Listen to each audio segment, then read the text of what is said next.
Aye. Observe Scenic Blue, Grid 8-6. I don't know why it's blue. Actually a very rare color for it to be. Sometimes the color in a particular level area changes depending on what mission you're in, and that makes sense. Given the... yeah, there's Tidewater. Given, like, there's like day and night conditions. I don't know if it's supposed to be emulating, like, day and night circumstances. Some of them they clearly are, but... I don't know about all of them.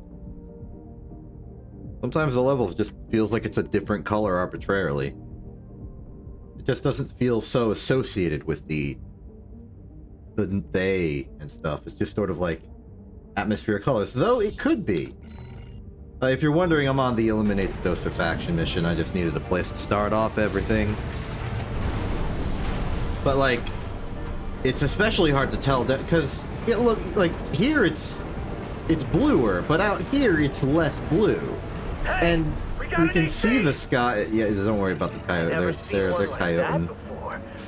Must have got a sweet deal from Carla.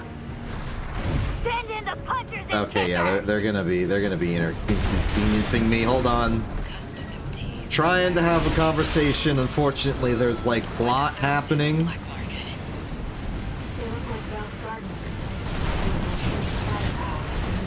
That was an incredible shot. Damn it, this wasn't part of the plan. Can't stand the sound of a whining coyote. And a schmuck tourist. Working on it. I don't know why I'm doing the rest of the mission. I think it's because I want to look at the sky more. It's grade 86. It's got some holes in it. You can kind of observe the above. Hold on, let me just clear out the area. Wait till they stop talking so I can get a word in. Stand on this grill. The scaffolding. All right. Nope. He would have kept watch at least.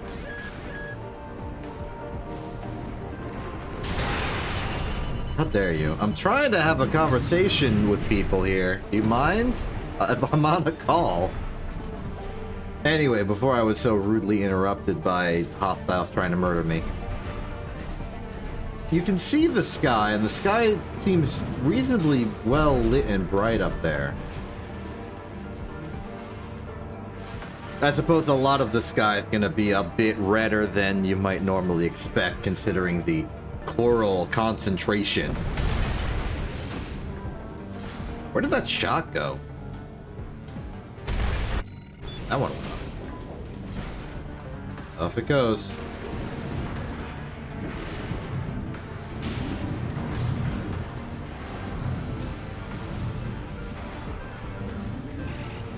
They won't let me go any higher than this. I don't know why. Actually, maybe it's the orbital satellites. They don't want me to get lasered. Because that's a threat in the future mission, and the future mission takes place above here. Though it is funny to sit on the platform I can barely stand up on and have a really short jump. Oop, oop. Oh, oh, oh, I can short hop. Anyway, let's leave. Enough distractions. We gotta get new, different distractions. Because we're doing more rank today.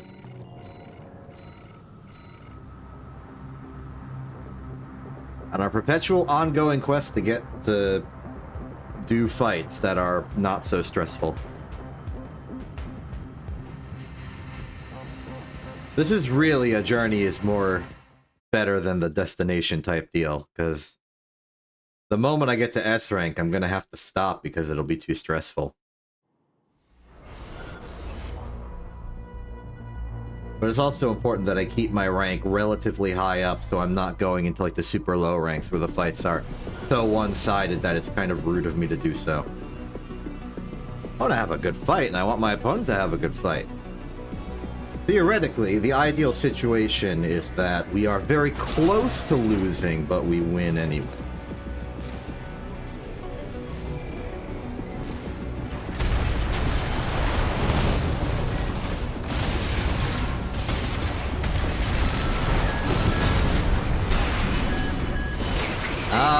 have discovered your tactic.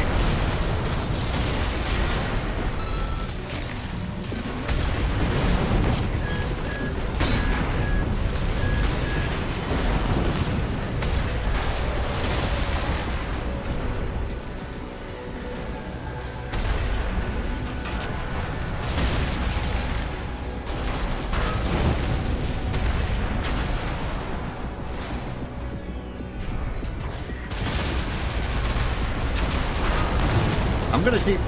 Okay, it worked.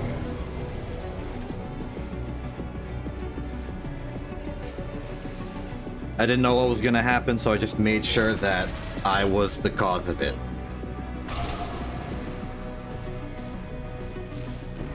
Let's hope my opponent still has internet.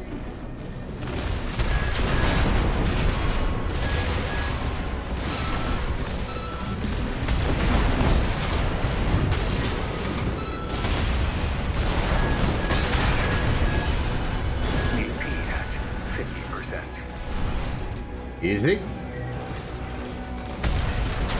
And I meant that in like an easy does it kind of way. Not to say, not like as an insult. Though I do think we held our own quite well. I was more afraid of the internet problems.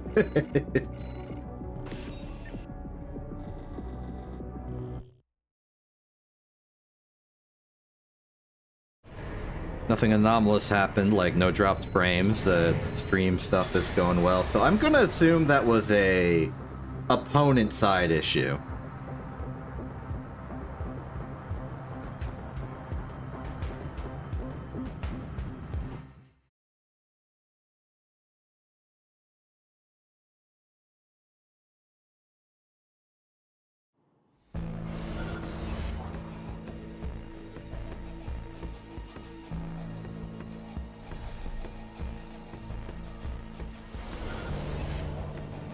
Ooh. Double gun, a Truno, a fourth thing. It's on the right-hand side, so it can't be a melee or shield. Wonder what the plan is. Could be double Truno, but it didn't seem like what little pieces of it were Truno. Oh, actually it might be, now that I see it up close.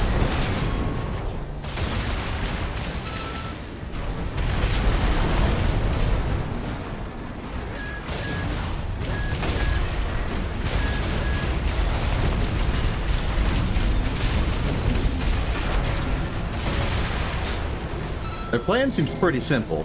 Shoot me at distance. I wonder if maybe if Truno is not the weapon for the... Actually, maybe it is.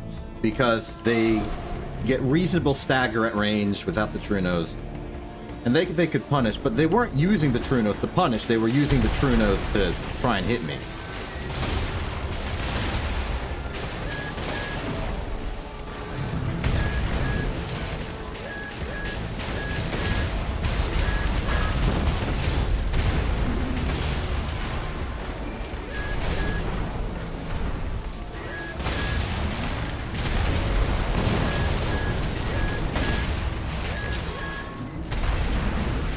I wonder where all the bleep bleeps are coming from.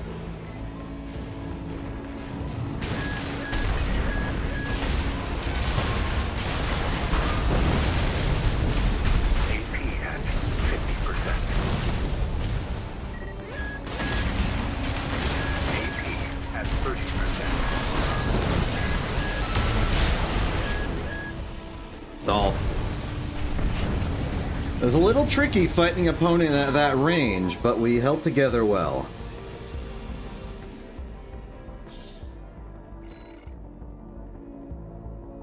Oh, I just realized that was a B rank.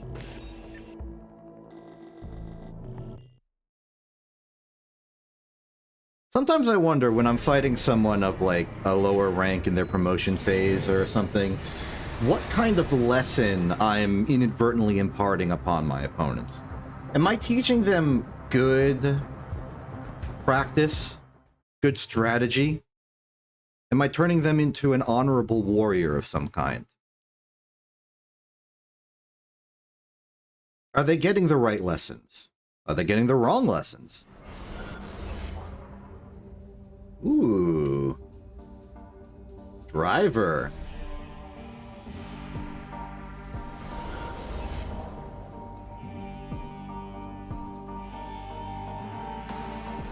A little difficult because they're going to be fast and hard to hit. My plan is actually to stay low to the ground.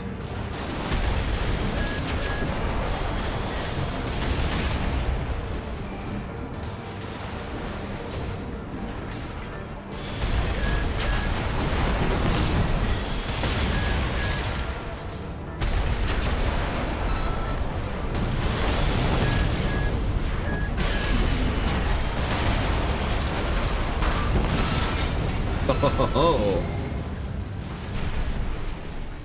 caught the ET. Caught the ET.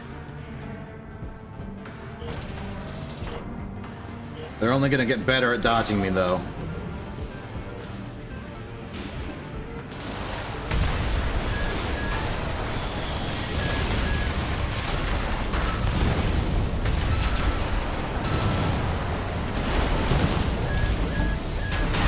Ooh, clipped me. AP at 50%.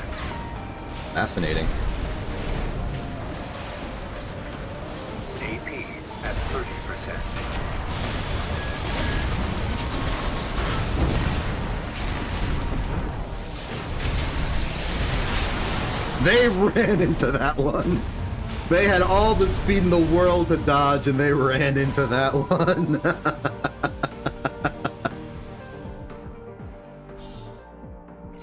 I was on the back foot. I got clipped by the cursive. But I lived. My goodness.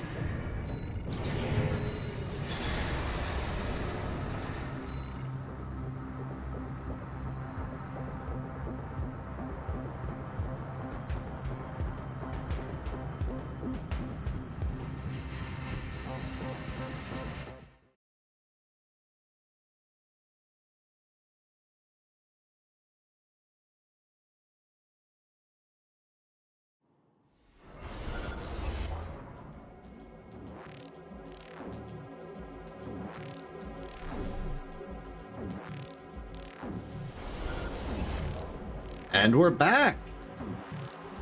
Alright, lesson I learned from last time is make sure to avoid getting hit by the cursive. It's a very powerful weapon.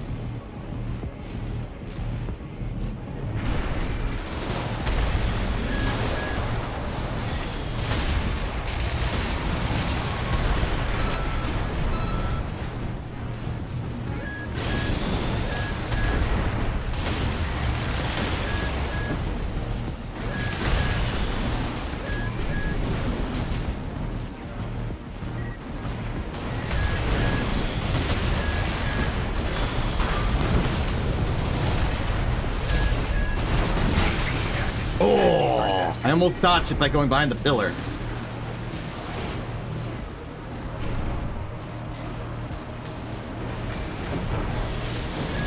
AP at 30%. They almost escaped. I was having trouble.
My long-term plan of sort of boxing them into a corner is kind of working.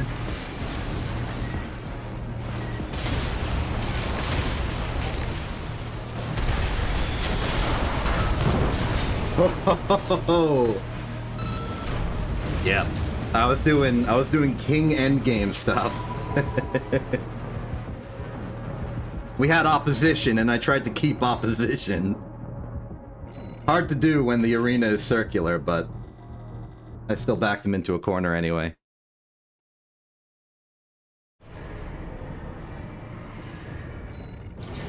I think they made a conscious decision to try and whittle me down on chip damage. They refused to hit me with the Kurosawa that last round, I think. And I think it was a good plan, because I was saving my speed and energy for keeping them boxed in and holding it in reserve to dodge the big beam. So the fact that they were able to then whittle me down because I would make a conscious choice to not dodge as often was a very good idea. The adaptation was strong. Welcome to round 3. I'm curious about how this stage is going to go for me. Because the terrain is now uneven, and there's also like this thing in the middle. So I'm wondering how all of this shall play together.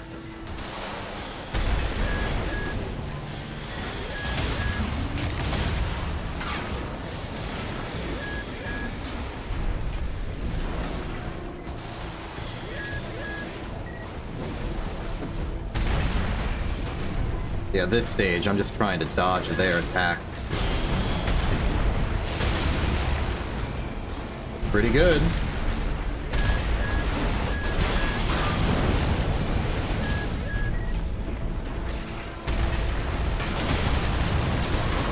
Good.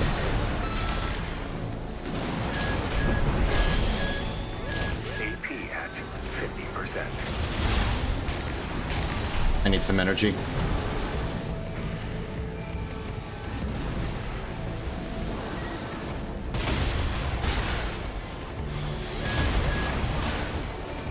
We're just outside of effective Truno range. AP at 30%. Okay, they're in a corner. Keep them contained.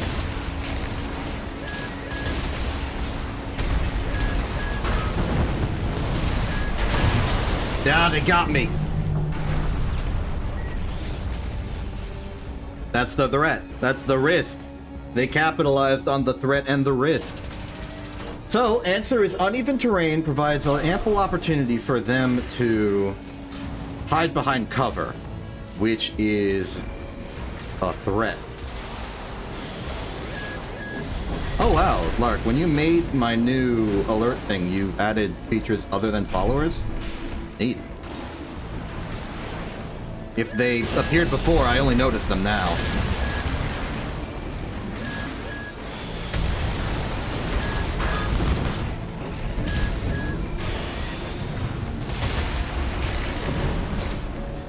Okay, I'm losing on attrition.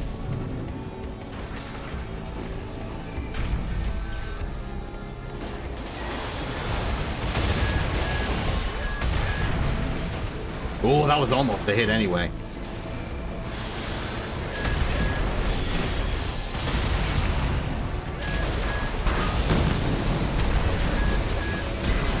Okay, impressive shield.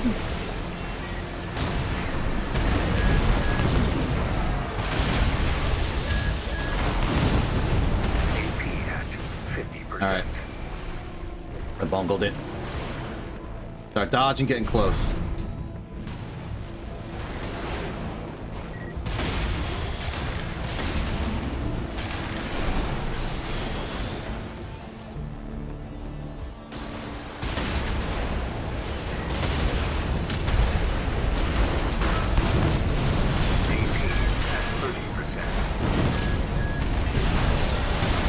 You tried to win on time, did ya? Unacceptable.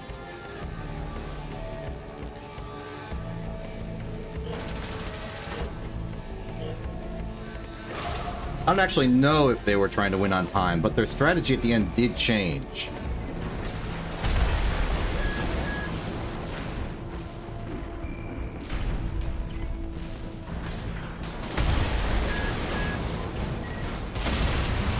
Okay, seems like the only thing I can reliably hit them with is the true nose.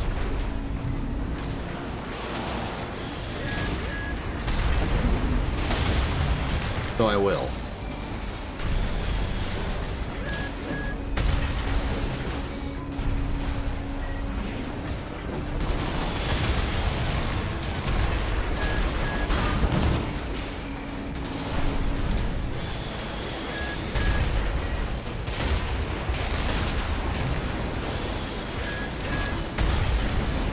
Oh, that's a great hit. And you made a smart move.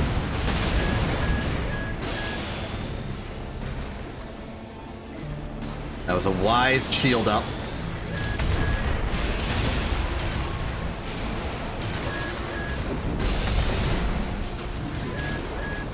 AP at 50%.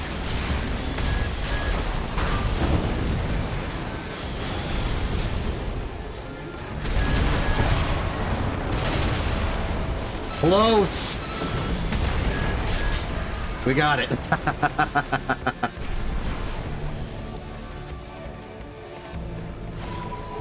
Nice.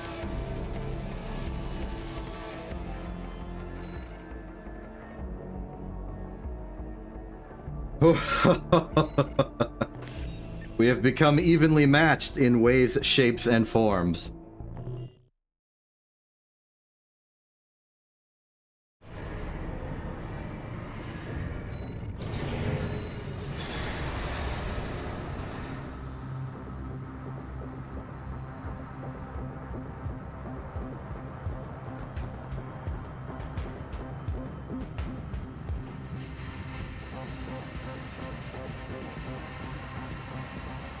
Sorry, I'm thinking here for a second. How do I... I'm thinking about the problem of getting subscriber messages written in Excels again.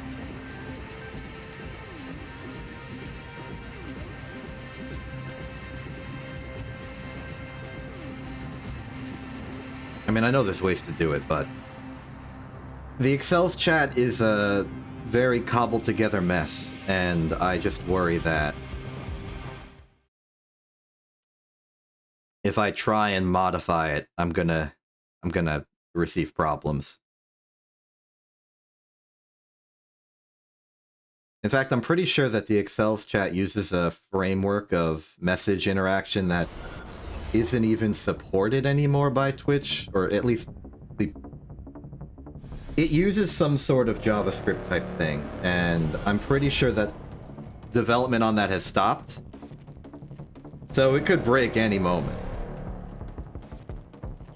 I'm curious, the fact that my opponent has a pistol and a really large laser cannon at the same time.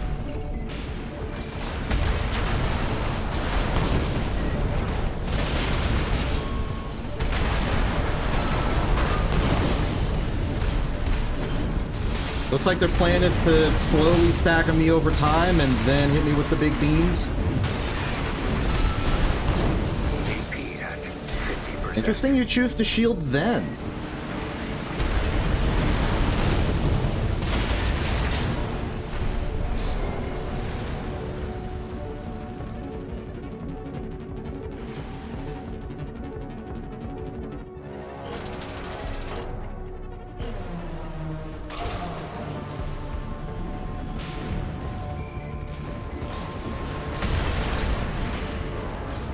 Going for more evasion makes sense. Better shielding.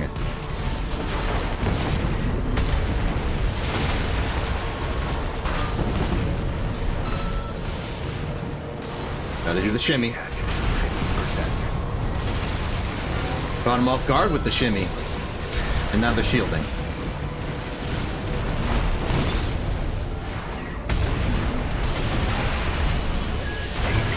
What?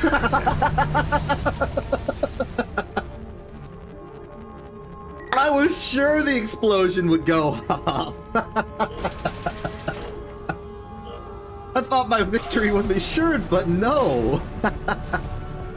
That's funny.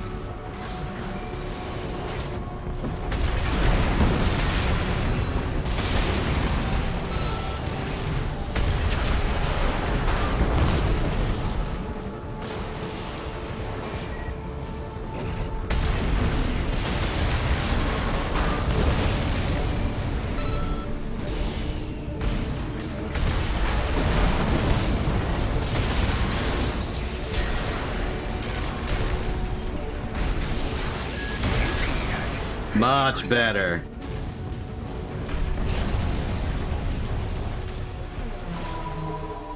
Much better indeed.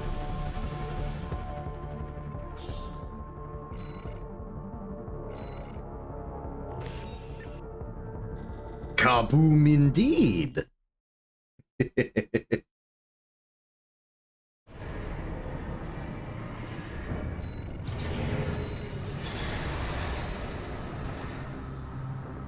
But having a much less harrowing time than I did last week.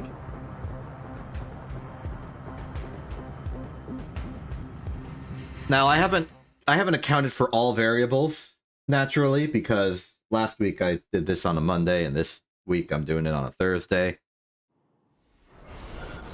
So I don't know what factors are involved here. But I think if there's one factor over time that might differ, it's that more people have gotten all the way to S rank, so they're not over here anymore. Because we definitely had a lot of S rank worthy people last stream. And I guess they found their home.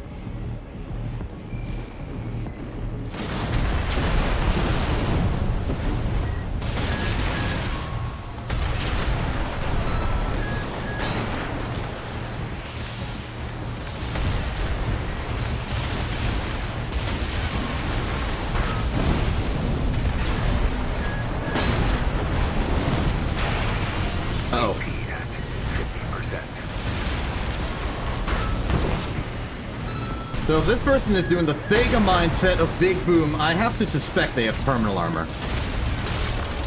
No! That surprises me.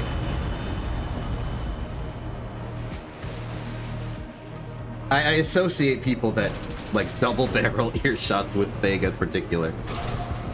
That's just my, like, direct example person who uses a lot of explosions in such a way.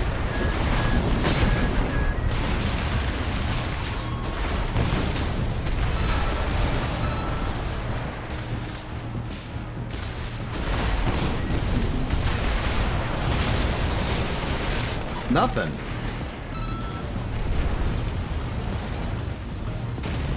It was probably assault armor, if I had to guess. Interesting.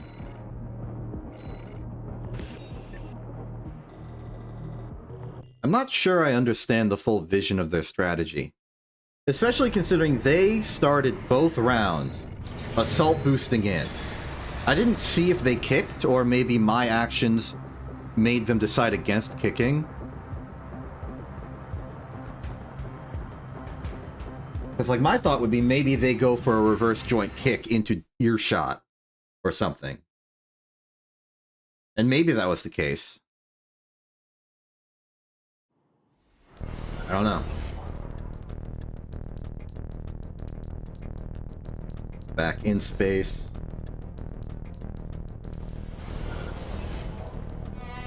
Ooh. Very close range. What is that fourth thing? Is it a Truno? Might be a shield.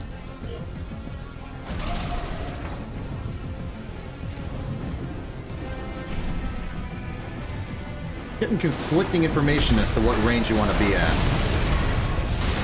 Yeah, it's a Truno. I saw it. I guess you like the fact that you can do both. Close range and roll on range.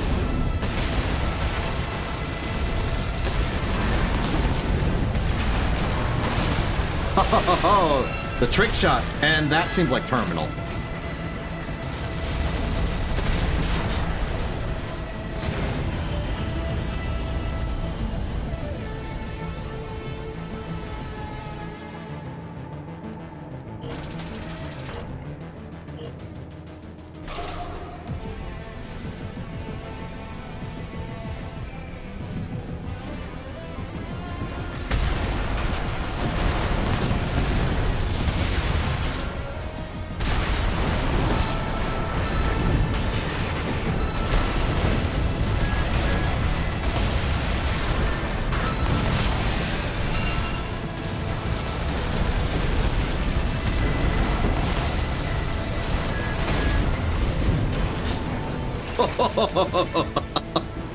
Stylish kick.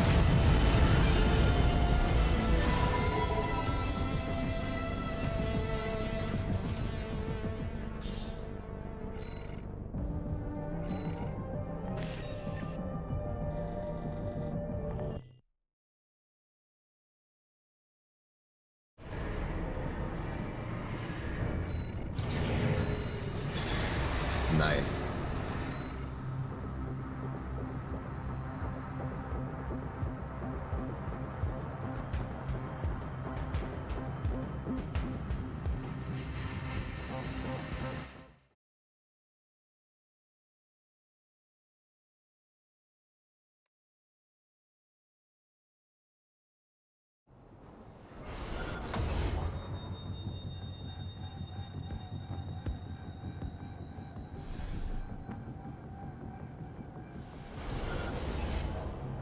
Ooh, double stun, double.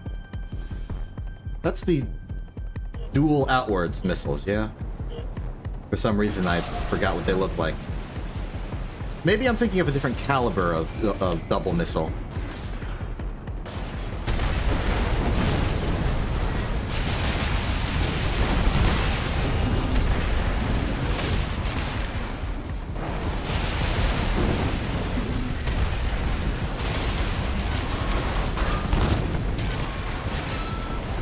AP at 50%. AP at 30%.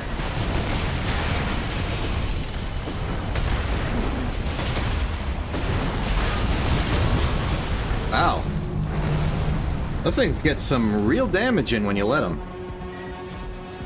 Neat. Alright, we gotta be careful, because we're both very close-range brawler types. But in very different ways. That was a misinput. Couldn't tell you how it happened.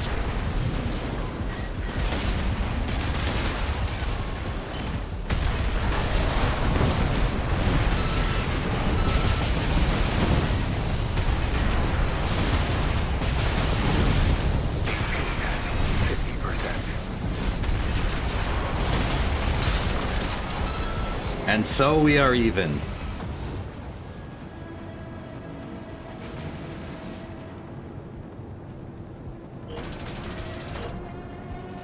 I'm not sure if I agree with the choice to be extremely lightweight with no benefits. I would honestly consider maybe get a shield.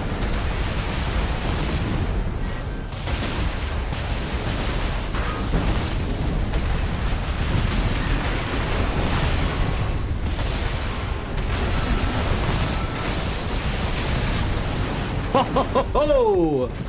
I don't really know what happened, but it happened.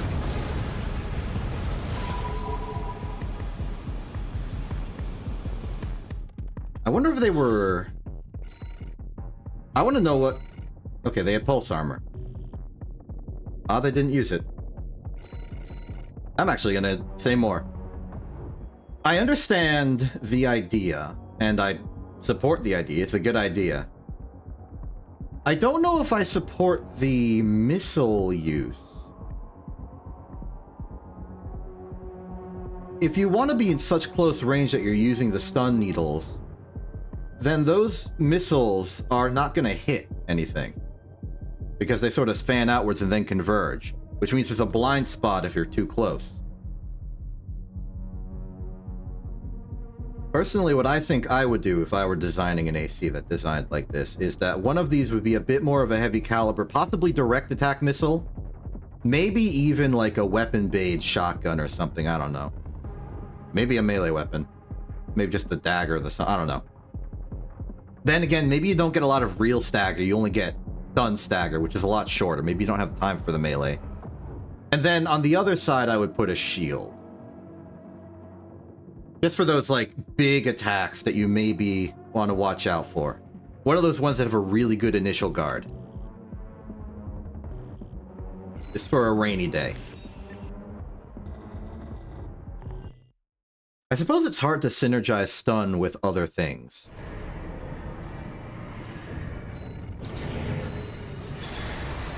And I guess another problem is you don't get feedback of stun progress when you're shooting. You get to see the stagger bar of the enemy, but not like the stun bar. I think that should be public information. I think it would be nice if you and your opponent would both know the stun bar status and the fire bar status. Hello, me but wheeled. We've got a lot to discuss.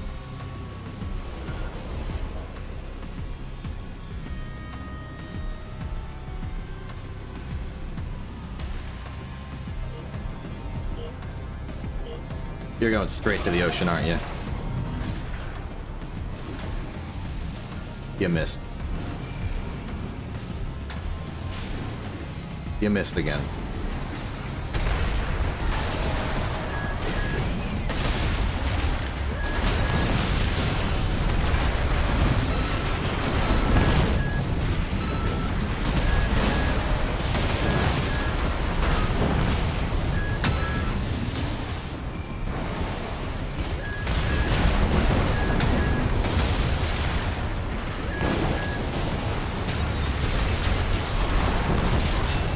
That was a nice duel. We were moving around a lot, firing shots, dodging shots, using cover, not using cover. That just felt like a cool fight. Are you gonna miss again? Yeah, you're totally missing again. Alright.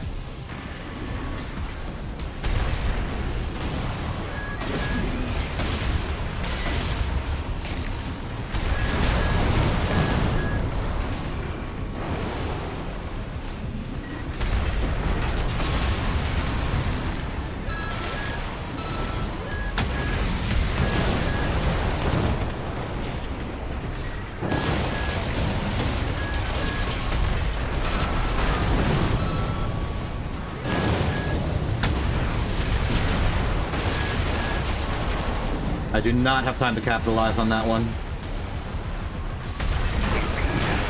50% AP at 30%. This is not good. It wasn't good!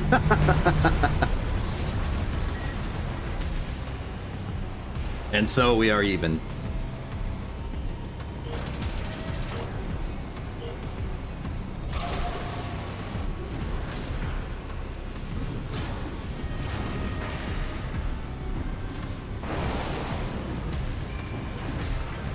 Alright.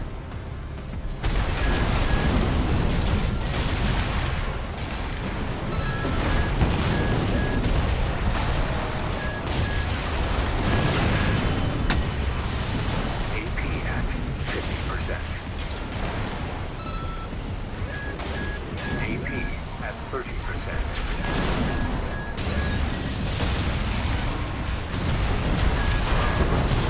Ho, ho, ho, ho! Concluded.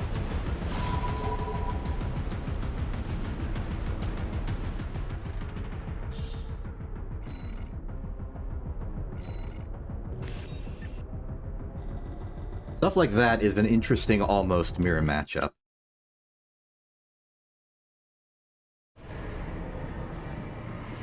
You really gotta focus on your movements, your maneuverability. Not simply in the dodging the opponent's shots, but like your general area presence. It became a dance of like, when am I hovering? When am I standing? When do I head forward? When do I need to dodge? And it's nice.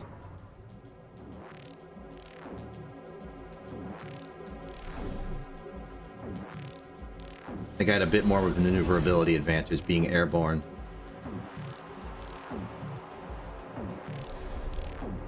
And double true nose made me a lot more effective at long range.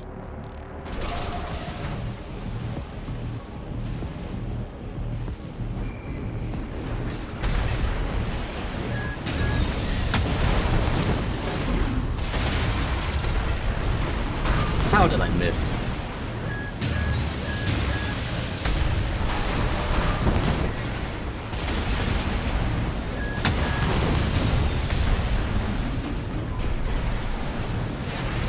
tough to hit, buddy. EP at 50%.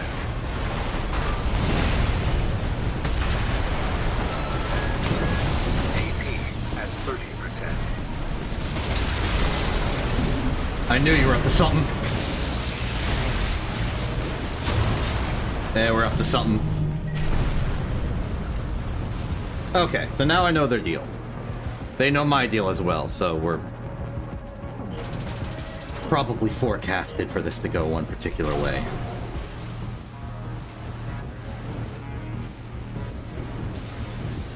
You missed. In fact, I don't think those shots would hit any particular opponent.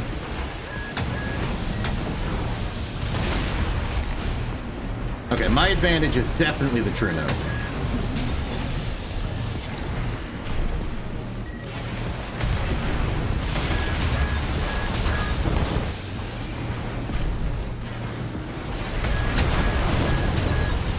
And to a lesser extent, my ability to inflict stagger.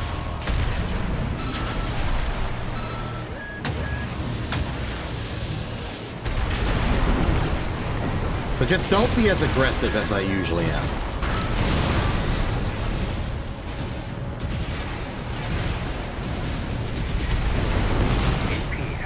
Much better. Did you notice how I used the shimmy? I used the shimmy. The ability for a hovering Tetra to have phenomenal instantaneous acceleration. Very useful for times like that.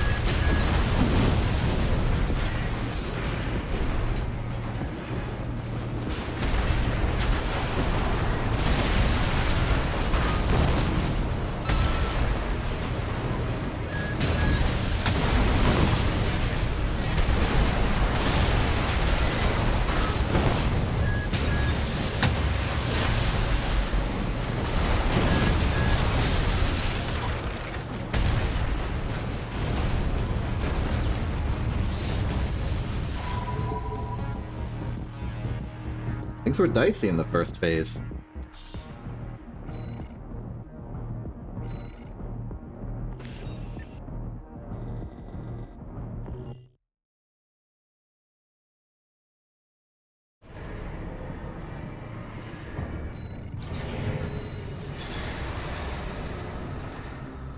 Though I think a lot of the threat against that particular opponent is overcommitting. If you stay a bit back and you can dodge the plasma shots, they don't have much lethal weaponry. But despite that, they didn't do enough to... Well, okay, no. If you approach them, they would ambush you with some plasma, pain, and destruction. It just happens that I was able to stay at distance and didn't have much motivation to go forward. That's what I'm trying to say. Meanwhile, this person has the Jet Lance. I like to see it. I'm sentimental about the Jet Lance. It was my first big melee favorite.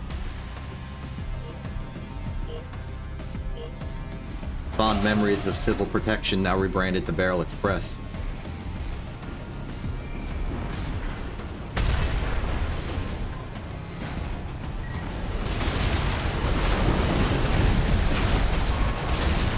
You got shot out of the sky!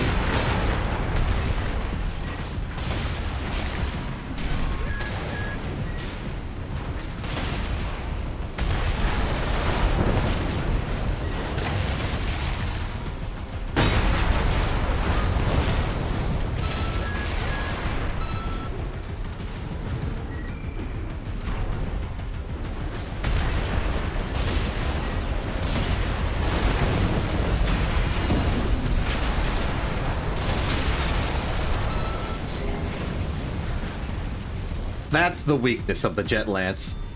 If you miss, you become a very exposed target.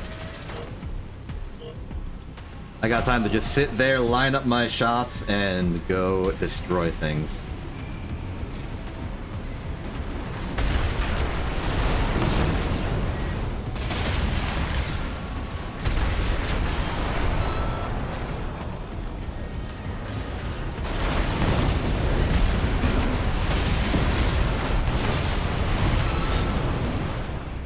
I feel bad for that one. I did not get hit. Also, they're floating in the air mysteriously. I hit them so hard, they haven't landed yet. They turned gravity off. How you doing, buddy? Doing okay. Take a little hover nap.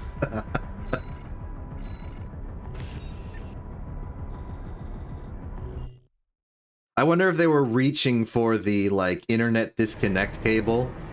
Like, if they were trying to do some sort of disconnect rage quit. But I destroyed them too fast.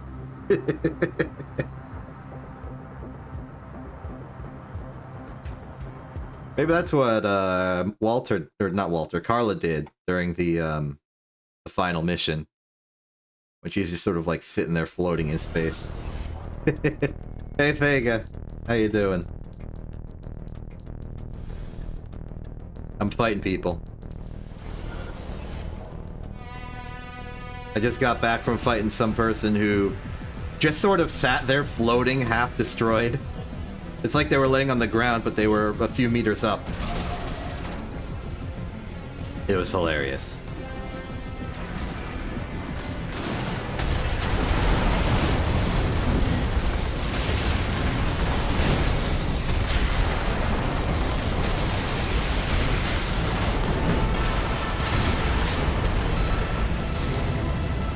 Yeah, that's exactly what I said too.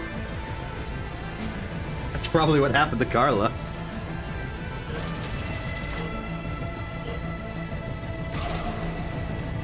Same wavelength. Same brain wave. Brain length? Maybe. Alright, you are now injured.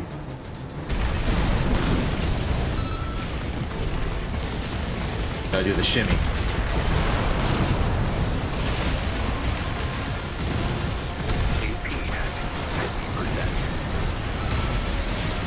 You did not dodge laterally enough, buddy! Become exploded.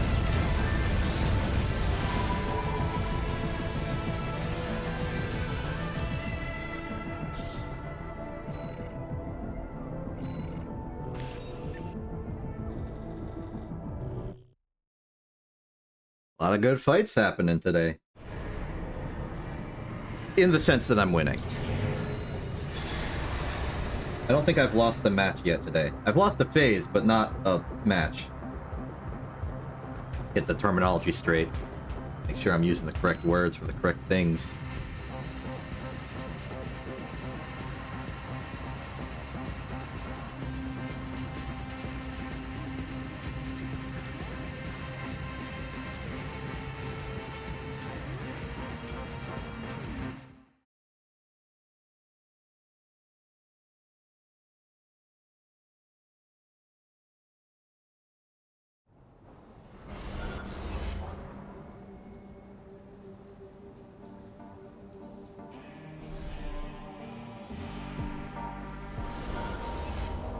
Hey, look who it is. I think I fought this person before. I may have just fought them previously. I don't remember. You could rearrange the fights that I have in a day, and it would probably still make sense.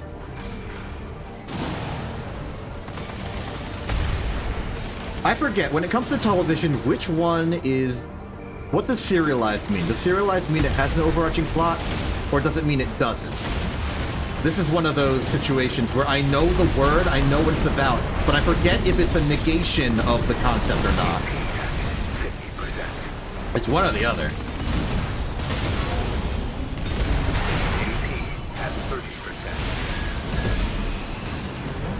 I'm so dead. They will sneeze on me and I will explode.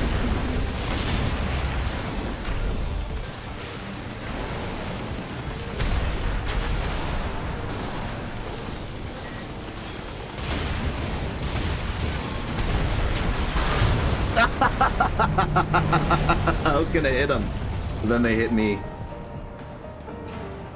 One of the great advantages of missiles, I suppose, is the fact that they can hit you even while you're... You can hit somebody with a missile even while you're incapacitated, because it doesn't require you to shoot, because you shot a long time ago. That projectile is in the air.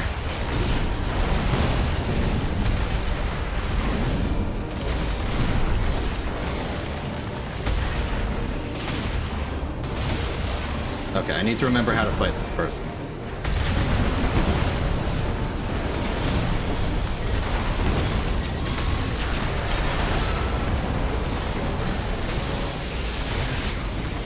AP at 50%. Don't let him stagger me. Didn't let him stagger me.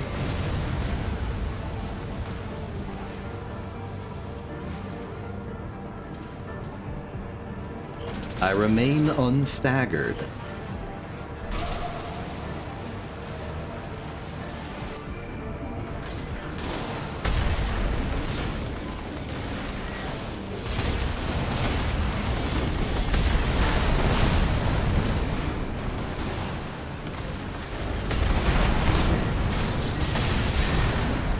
The shield's out.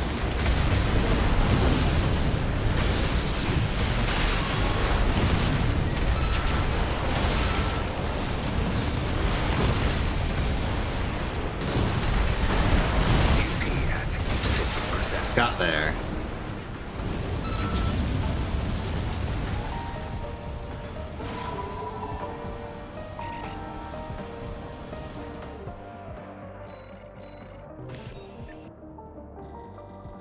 We are very ahead of schedule, and I don't know what to do about this.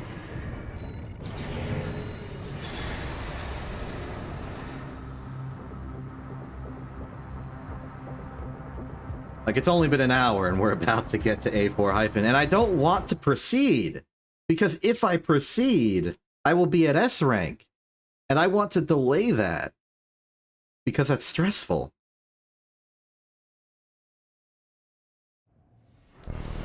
Quick, give me a really strong opponent and have that strong opponent arbitrarily take away like 8,000 of my points. But only once. Only one of them. Has the Majestic always had a blue streak on the top of it that I painted exactly like that? I guess so, because I'm the one who painted it. I usually attribute the Tidewater weapon suite to be purely monochrome. Just black and white highlights.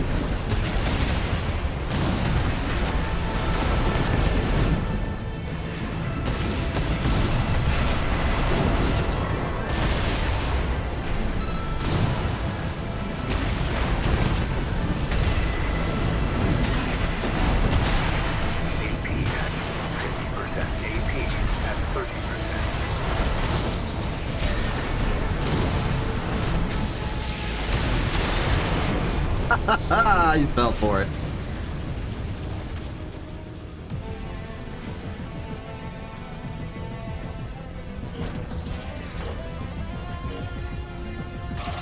You fell for it.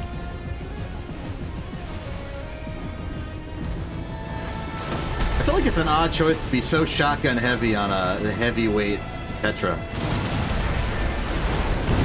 Don't really associate them with a high amount of speed.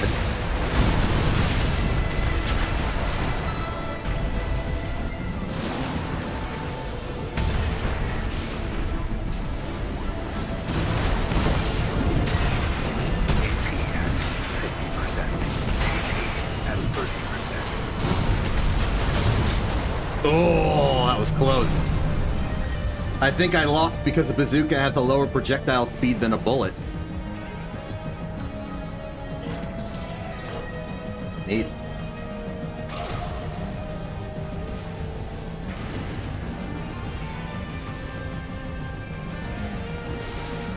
They're just tugging their emotional support wall.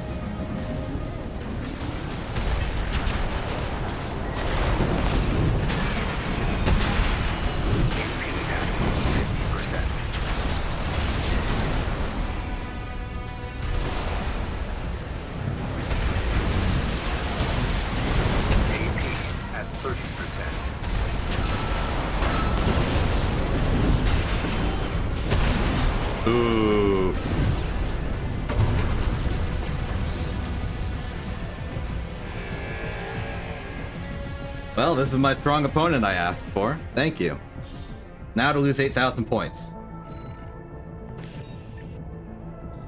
Okay, that part didn't go through. Unfortunate. That would require some crazy cosmic bit flip scenarios.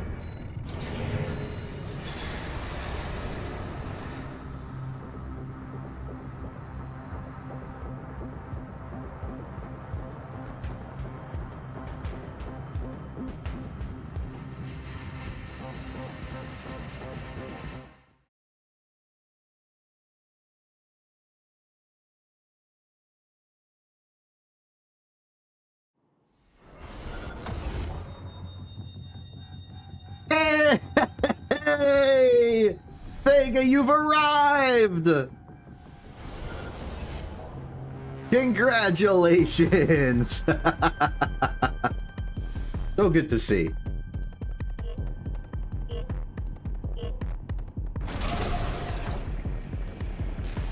That's a lot of big equal arquebus you're saying for a lightweight reverse join.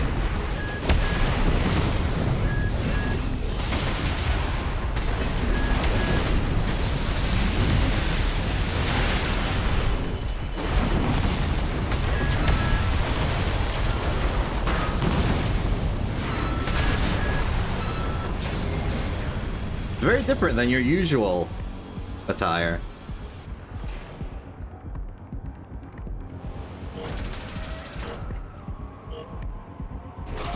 Energy weapons. New and exciting territory. Even I don't really know how to use energy weapons well.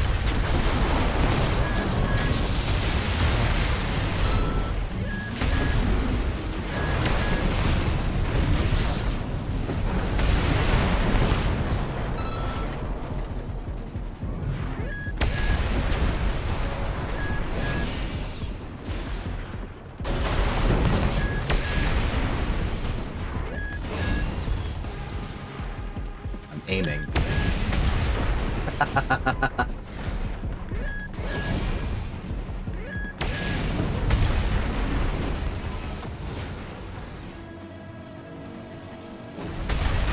Gotcha!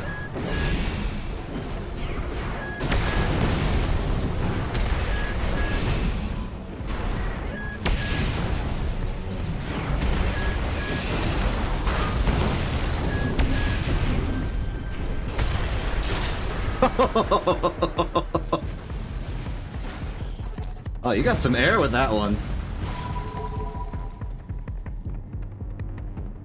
Neat.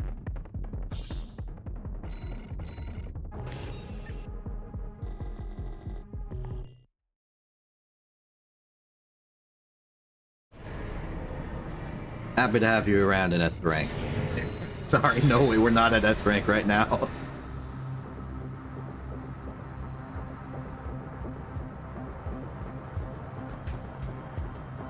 That's a different rank.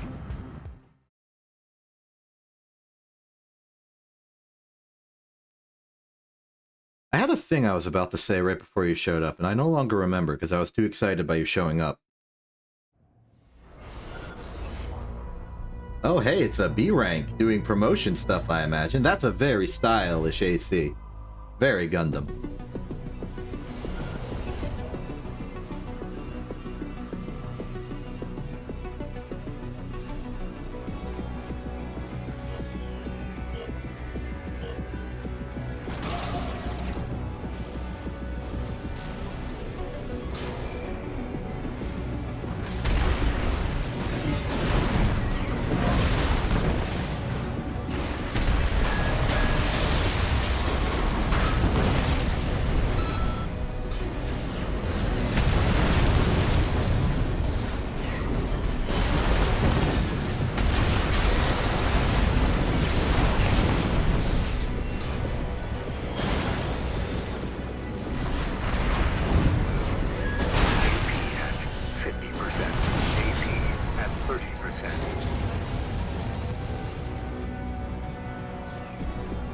I'm sorry. I apologize to you, individual I am fighting. I will not be granting you passage. You're not ready.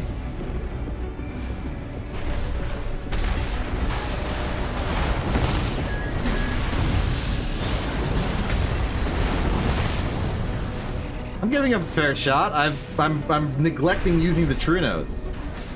If they can beat me while I'm not using the true notes, I'll let them pass.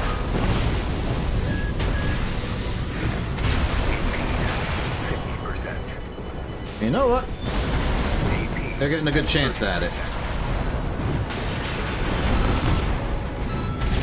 Oh. Hey. Not bad.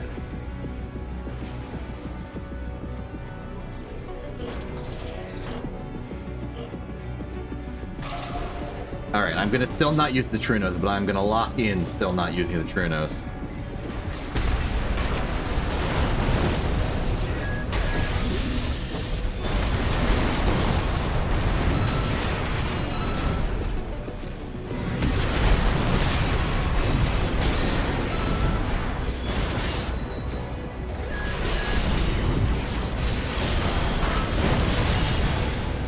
Farewell.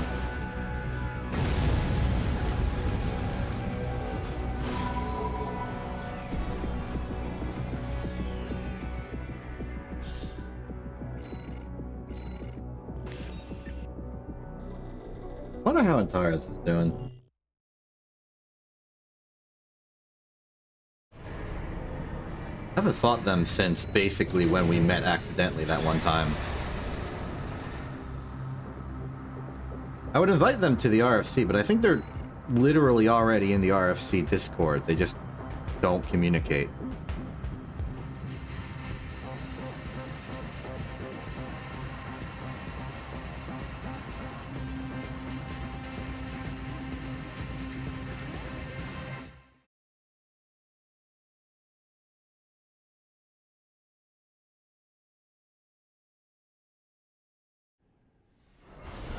I am terrible at keeping up with people. I do not initiate conversations ever.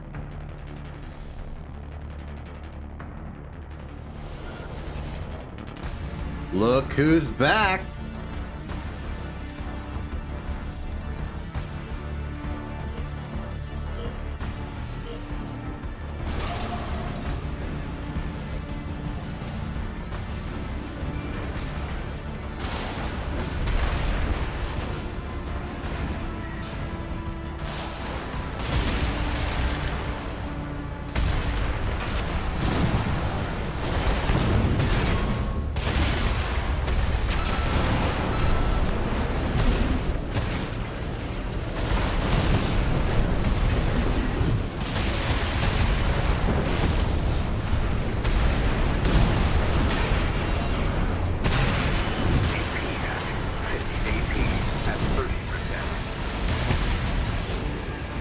What the heck? I just did like a double jump.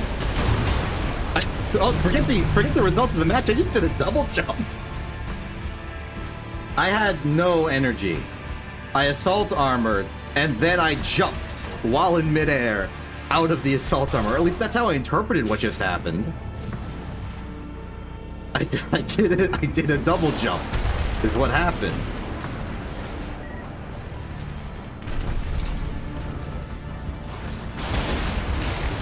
Oh, that was just a free hit.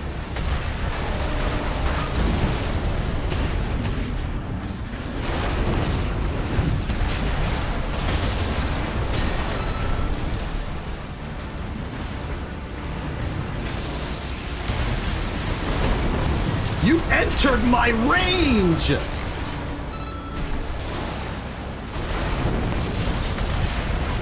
They entered my range. Range enterer.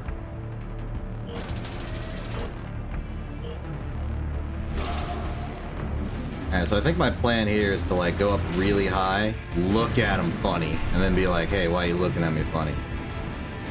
But the thing is, I'm looking at them funny. That's what makes it funny. Hi.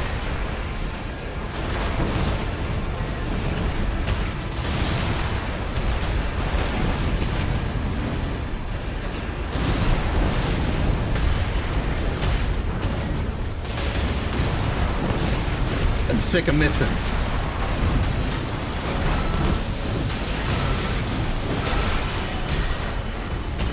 AP at 30%.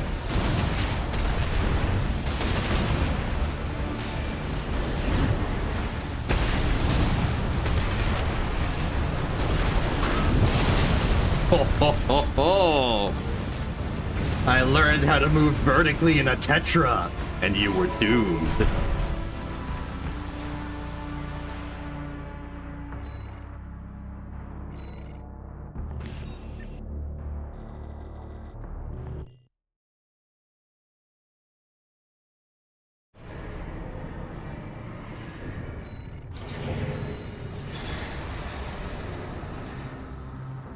I did it. In case you were wondering what happened there, it was me having done did it.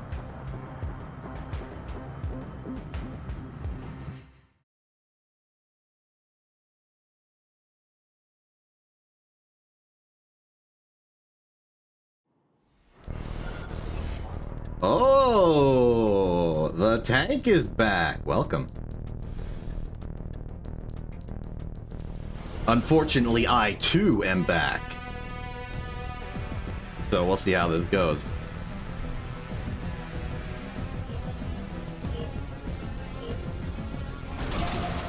Oh yeah, something I noticed. If you B-reverse, you do not actually make a perfect 180-degree turn. As you can see, as I spin, I slowly lose alignment to the center. It's only like an 179-degree turn or something.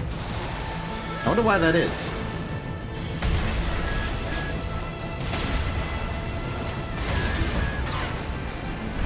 I think they're onto my games now. But, you know, understandable.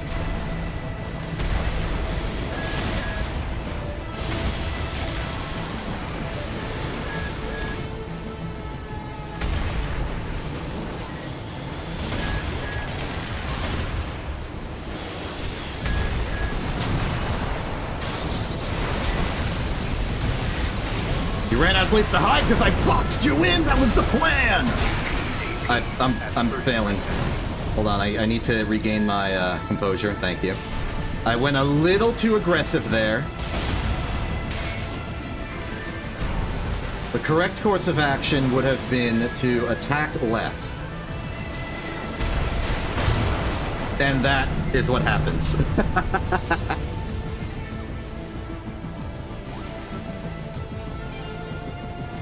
This is my deep psychological weakness. I overcommit. Ironically, my other deep psychological weakness is that I am very not prone to assault boosting, but that's more of a design constraint.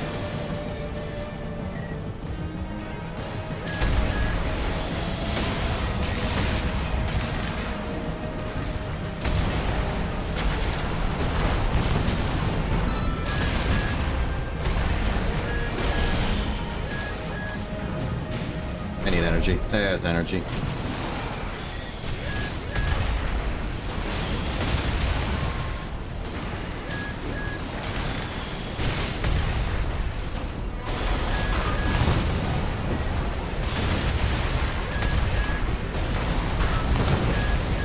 I'm surprised that didn't hit. AP at 50%.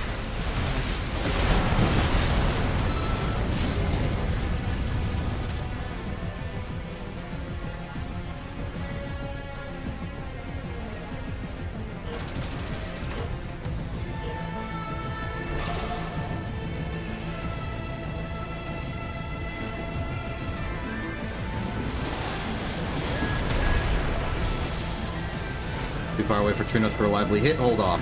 Now.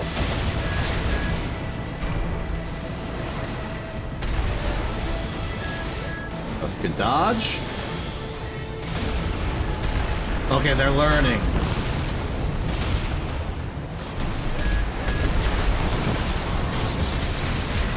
Too far. It was too far, but I did it anyway.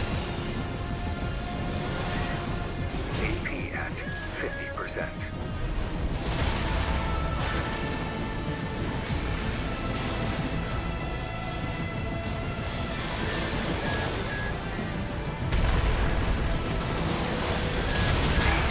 At 30%.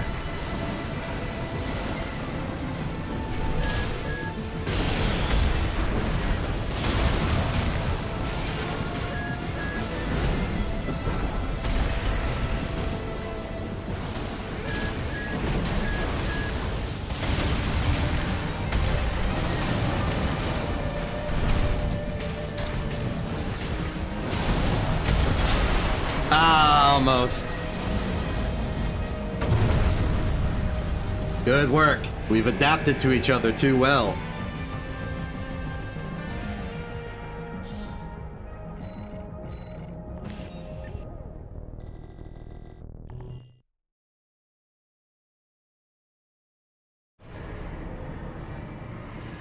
I definitely burn off a lot of my advantage by overcommitting in fights. Like, I want to do as much damage as possible, but then I run out of energy and weapons to retaliate. And then I'm like too close, and then they hit me with a bunch of stuff. Like, it goes poorly.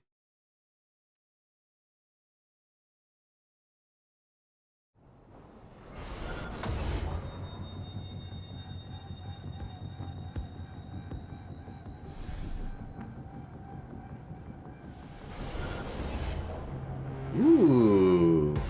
Someone who was an S rank ever, according to their banner.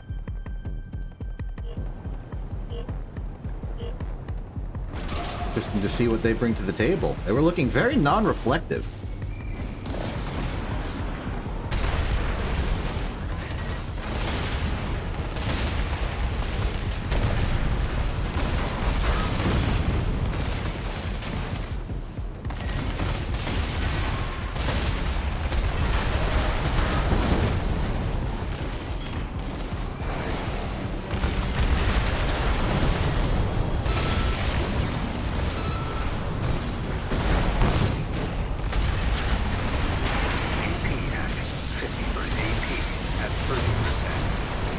Wow, I played that absolutely wrong.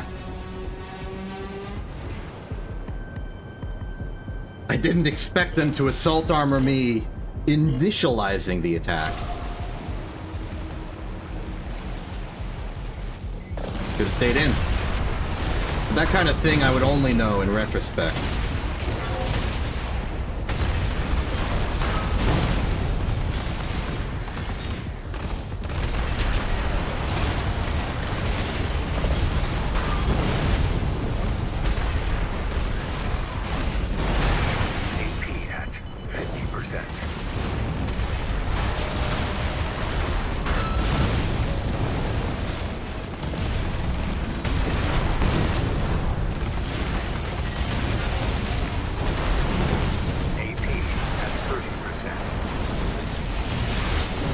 Called it. And so we are even.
Oh!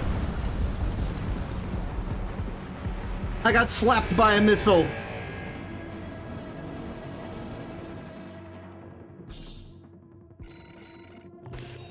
That was a very even fight. Understandable from someone who's probably innately an S rank.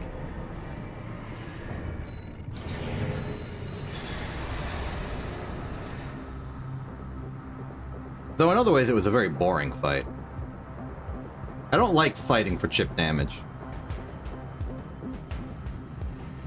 But, you know, it's just what happens when you're fighting against somebody with a shield.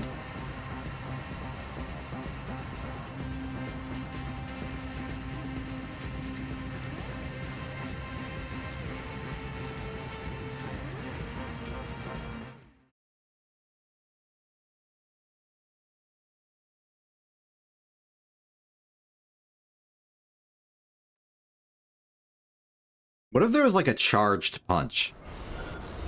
Like, you know how there's like a punch and you punch with it? What if there's a charged one? Like how there's like charged melee attacks? What if there's a charged punch? End of question.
That was a close one. I was playing with a bomb. Spooky stuff.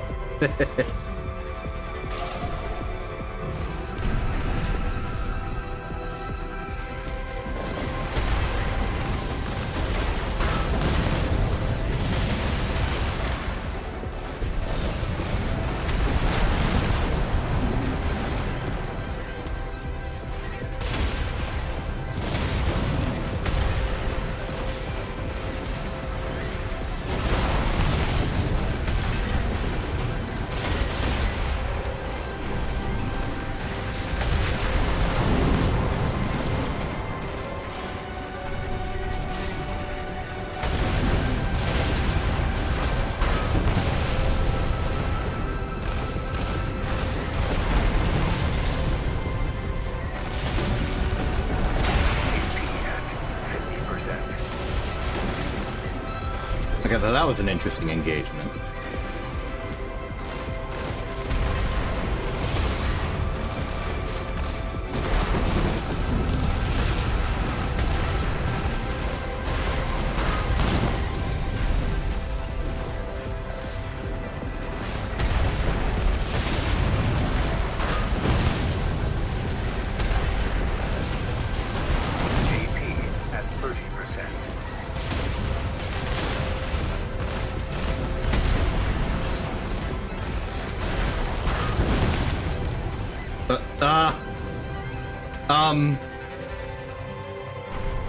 Okay, what happened there?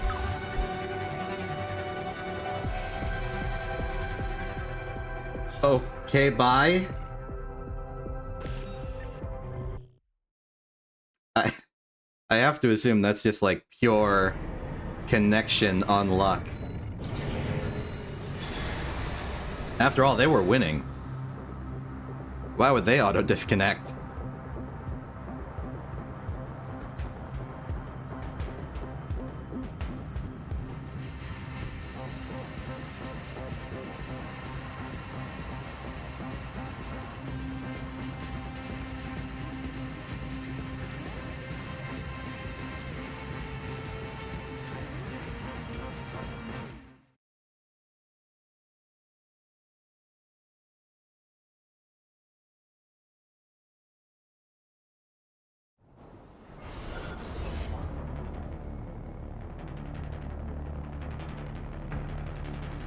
1 second they were there, 1 second they were not there at all, which is weird.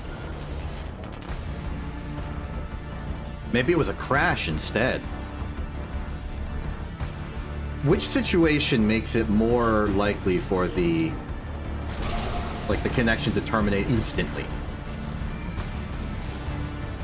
As opposed to like them freezing in place for a little bit or something. I don't actually know what dictates all that. Network programming is not my forte. Also, hey, I'm fighting somebody. I should probably pay attention to that fact.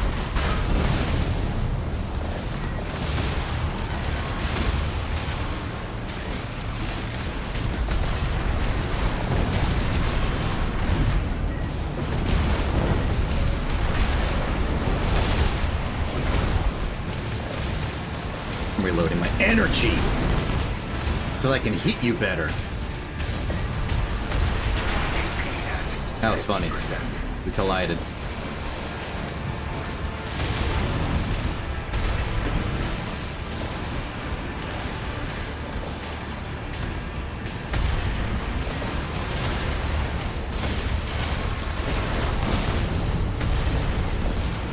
AP at 30%.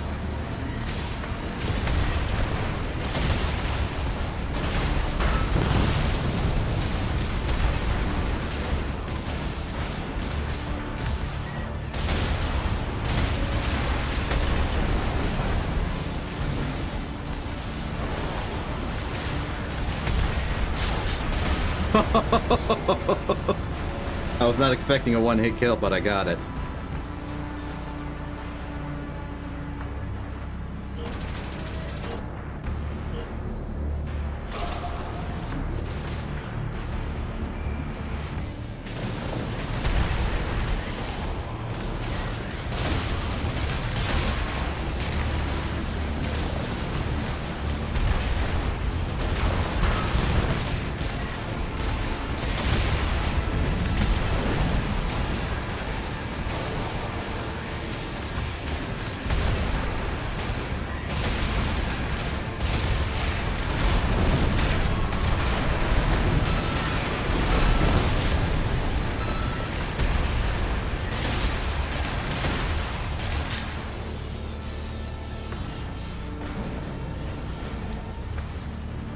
That went smoothly the second round pace.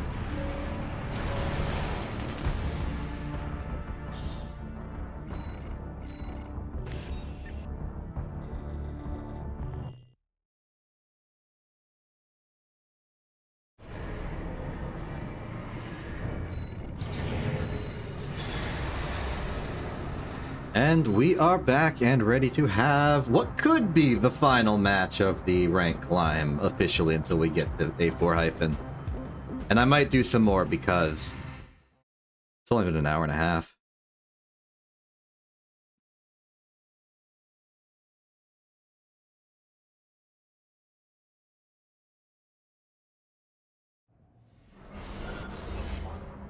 Ooh, the rematch.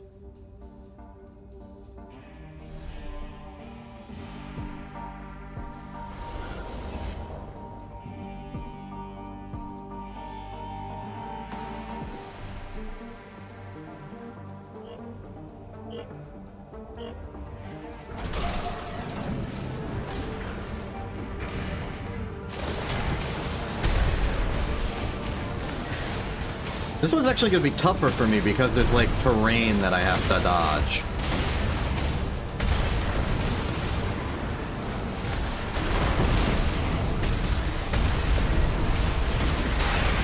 I'm incredibly amazed they managed to dodge through all that. Yeah, the introduction of cover to the battle zone has made this much harder for me.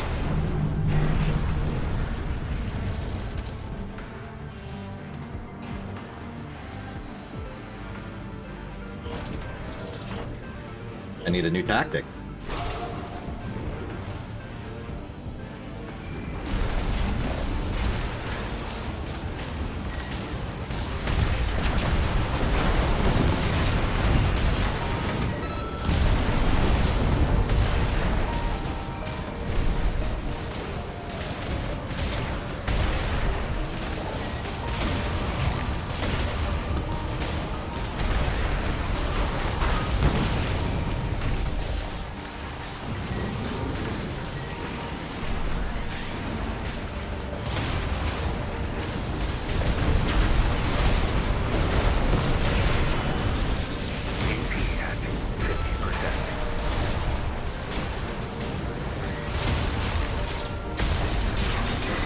too slow.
What if I just stop? I'll win on time.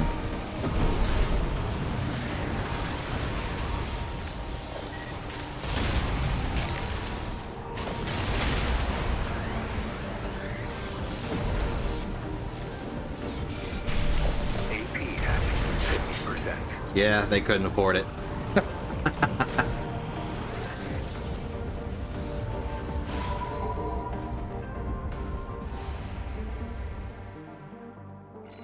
A little bit of a silly way to win that one. But we made it. We're back to A4 hyphen. And now I have no idea what to do. I accomplished my objective, but we still have plenty of time nominally to keep doing things.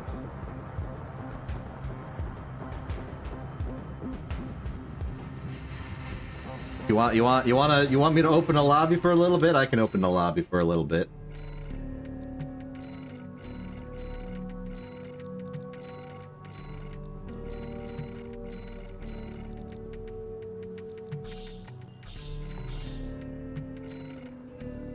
All right, I'm not gonna give it the RFC branding because this is just me in a fight instead of me running the system.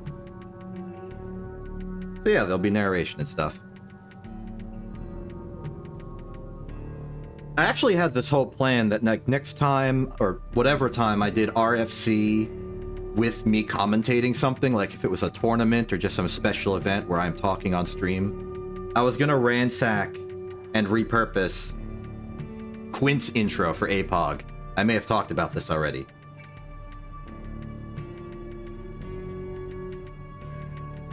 I don't think this qualifies as a situation where I should use it. I think this is just me being casual, because it's my stream. I'm casual on my stream.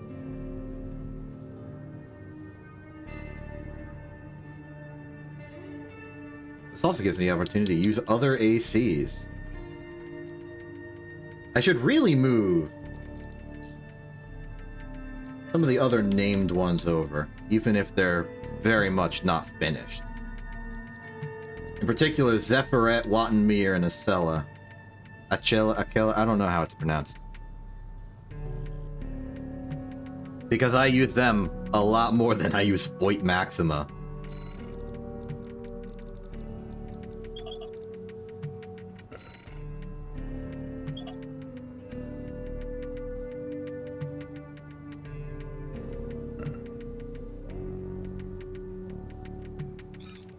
Hey Thega, welcome in.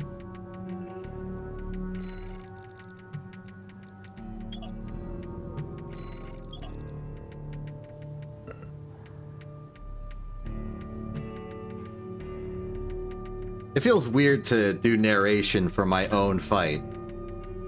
Like, I'm not going to start speaking in third person for this, I'm too busy fighting. I guess I can sort of exposit my thought process here. My thought process right now is that I'm going into a fight with a B rank. And so my intent is probably to hold off using the True Nose until I can gauge my opponent's skill. Because I like to balance self-imposed challenges on myself in order to make the fight, you know, compelling and fair, odds for victory. Up to a point. I'm not just going to sit there and do the bare minimum to win, because that would be rude of me. At some point, the opponent would take it as an insult.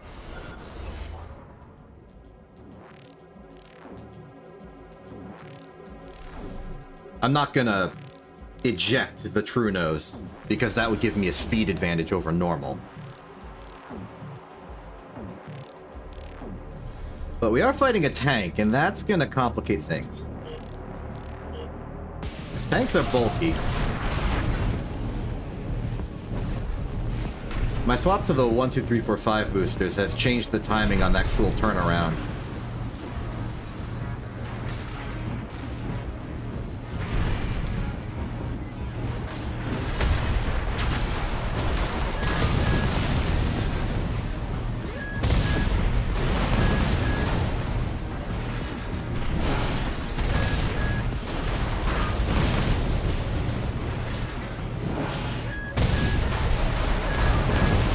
Really understand what they're doing with the knife. Whatever they're doing with the knife doesn't seem to be working.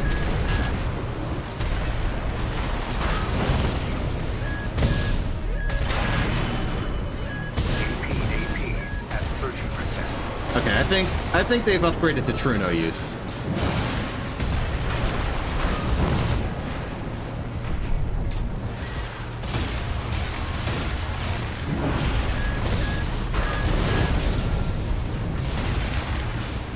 Might be too late, actually.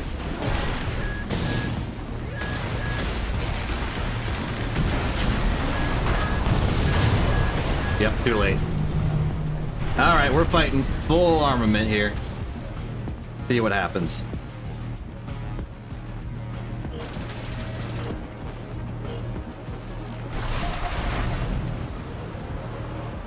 Oop. Yeah, see, too late. It used to be I could use the edge of the skyscraper itself as a guide, but now I can't.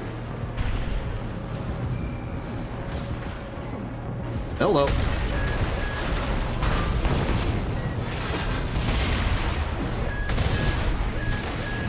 Ha, you missed.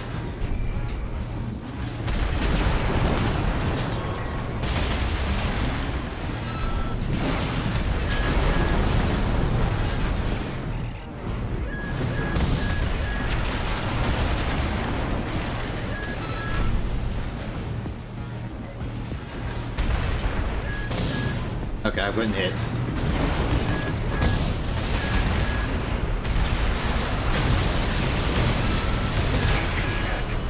AP at 30%. I was sure that that would have destroyed them. I was honestly surprised they lived. But I guess that's what you get when you have a tank. Their AP pool means I can't just use the amount of bar they have left as an objective ruler of how much health they have. Because it's literally more health in the same bar. Hey, Vega, where did you go?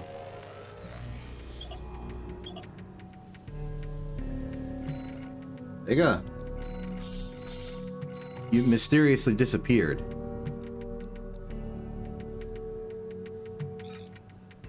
Oh, there you are.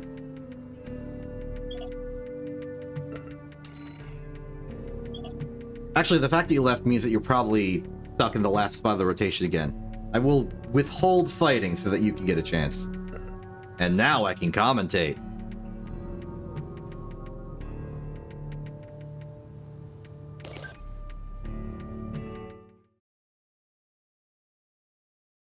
Most things are lighter than Whis. Then again, most things are heavier than grass.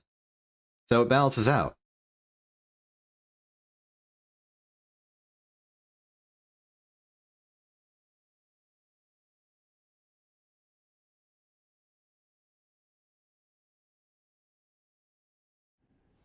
Come on, you're fighting a tank. You're gonna hit a shot.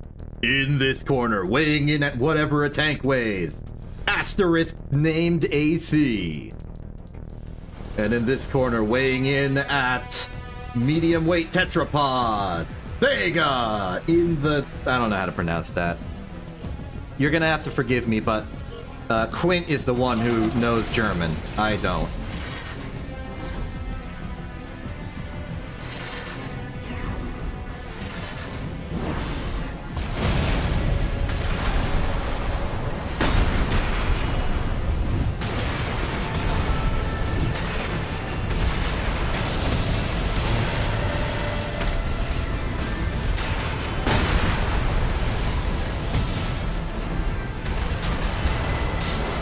Hey, you did it.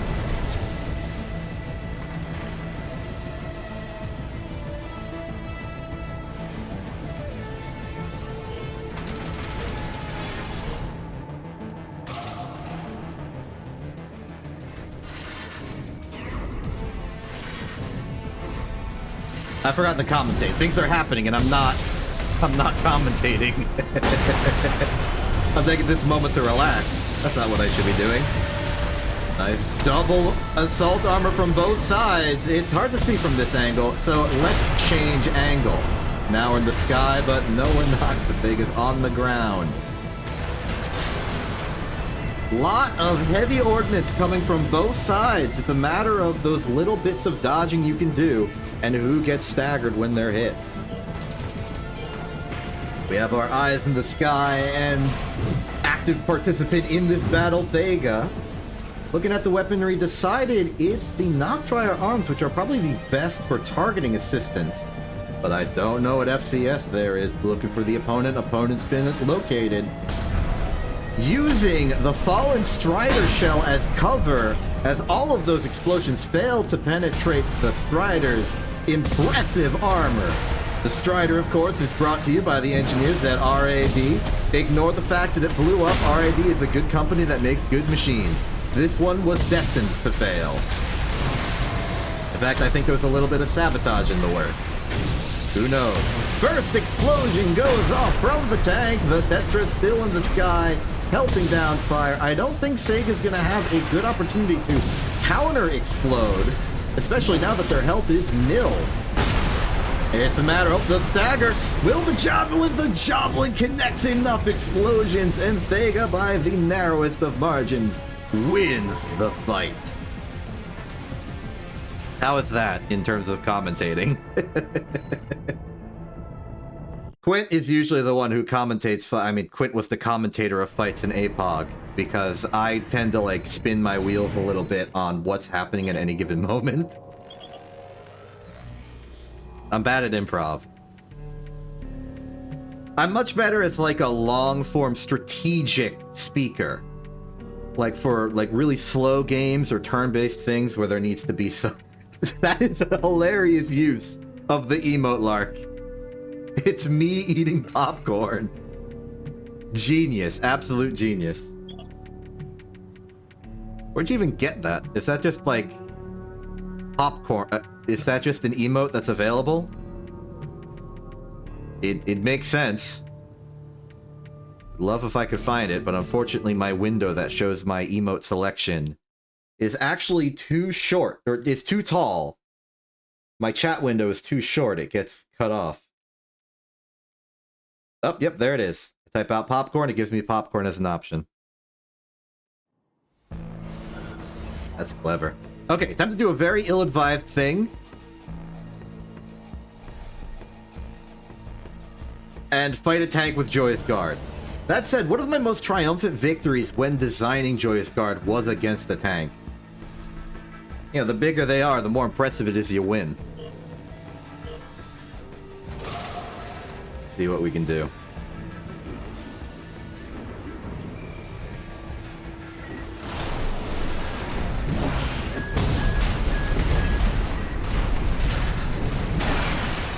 AP at 50%.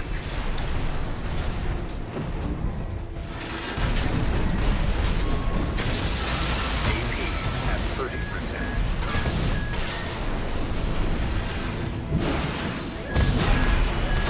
Yep, there I go.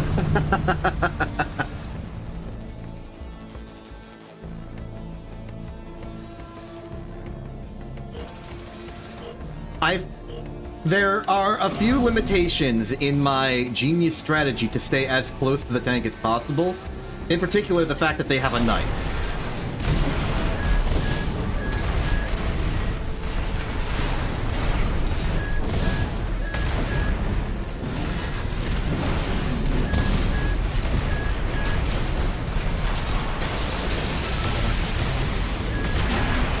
AP at 50%. AP at 30%.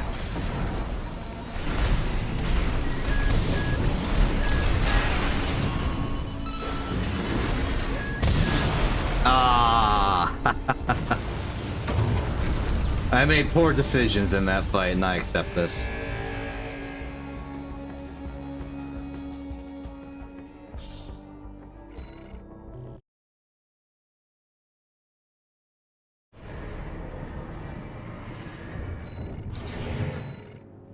Alright, thank you. Your turn.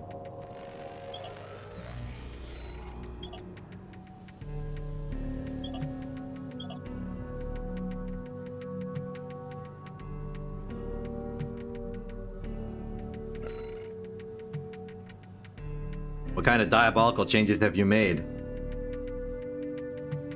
Probably one or two. So, how am I winning this one? I've got just about as good chances of defeating you as I did that tank with Joyous Guard. That said, you don't have a knife. And are generally a bit slower because you're kind of airborne and hovering. What are you saying for? Did you get a knife? What am I about to see here? There's some narrative foreshadowing here. There's some dramatic tension. I can hear the like doo doo doo doo going on.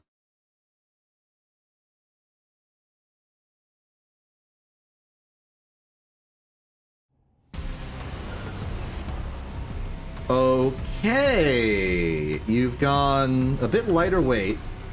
Explosive. Okay. Yeah, okay. I am now completely snuffed out at close range, which is unfortunate because Joyous Guard is a CQC pistol whapper. Can't really say pistol whipper because I don't have the whip.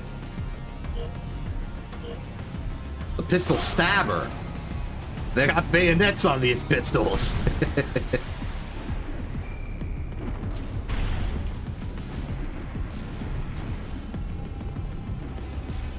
This is a bad map to have the dang Howlhead.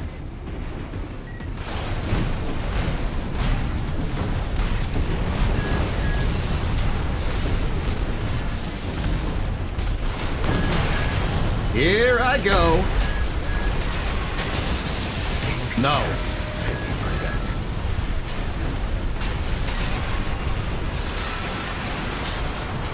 Okay, we've got some hope. You went a little more lightweight than your previous iteration.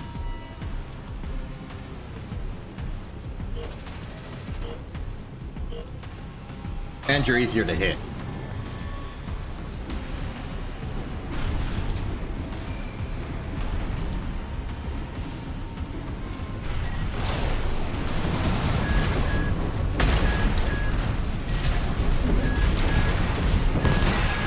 Yep, that's my weakness.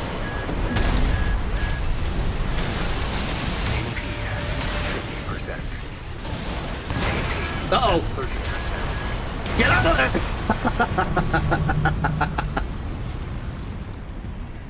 I did not get out of there.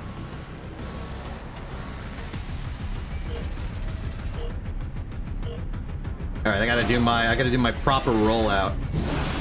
That was not my proper rollout. Just get those out of here. Let's try again. I'm getting stuck on the front of the truck. And that time I think I missed the rear. No, I got the rear. Okay, we're good. We're good. There's no superstition or anything. That's just a fun thing to do.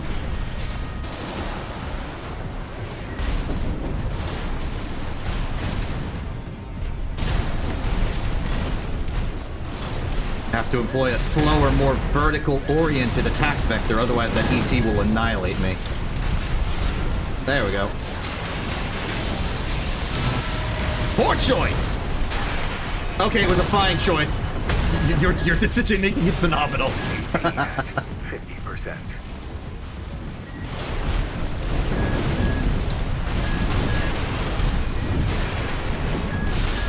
You can't shoot fast enough. The kick, the stall for time. Beautiful.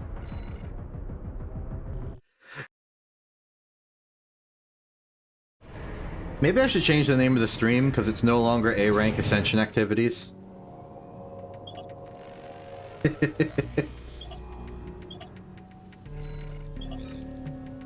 Hey, a fourth person. Very exciting. Is there a good morning? No, there's a good evening, but no good morning? I'm sorry, Thega. This must be tragic for you.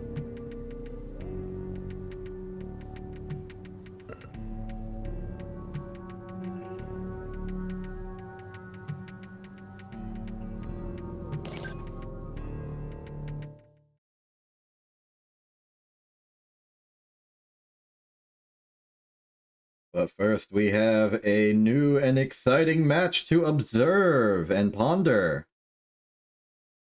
Violence. Why is violence a night activity? How are you supposed... Think of all of the warring armies in, like, Roman times. They are always, like, prepping overnight to fight, and then the fighting happens during the day. It is a strictly day activity. Once the moon's up, everyone goes back to camp, eats some foods, constructs like an entire wooden wall of structural defense, and then everyone gets like amazed when you are both flanking your opponent and being flanked by your opponent at the same time. Romans were up to some wild stuff, huh? If there's one thing you should learn from the Roman military success, it is the value of the engineering corps. Speaking of an engineering corps, check out that build. Double shotgun stun needle launcher, a fourth thing. I highly doubt that. They could barely operate a boat, let alone a flying vehicle.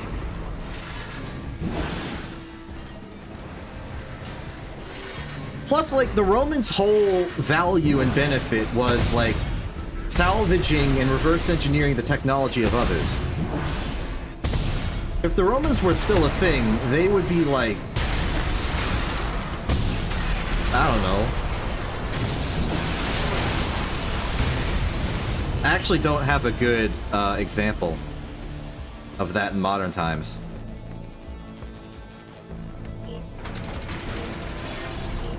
I'm completely distracted from the actual content of this fight. We've got the knife tank, double shotgun needler over here. Oh, the fourth, is that the stun needle launcher? Is that the blender? I think that's the stun baton. Interesting plan. Yep, that's the stun baton.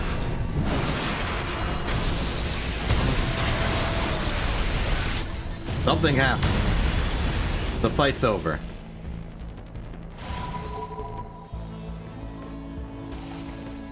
You just decided to drive onto the barrel of Juggernaut? That was a conscious decision. They were like, hey, check out this Juggernaut barrel on the ground. I'm going to drive on top of it.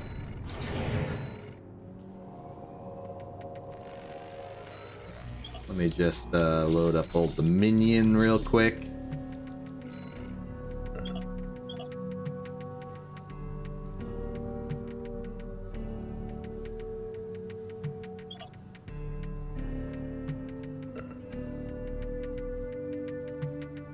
I am going to lose this. Old Dominion is highly restrictive. No, it's not in my favor, Thega. Old Dominion is like an AC I use for the honor of it. It is not viable.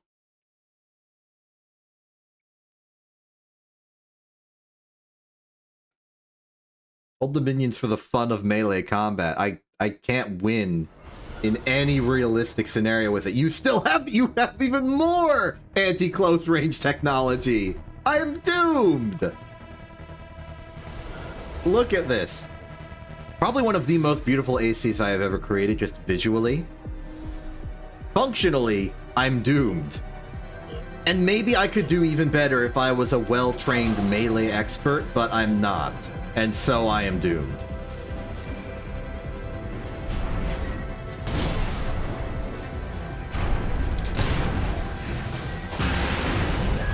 Okay, well, if you let me pull stuff like that, maybe I got a chance.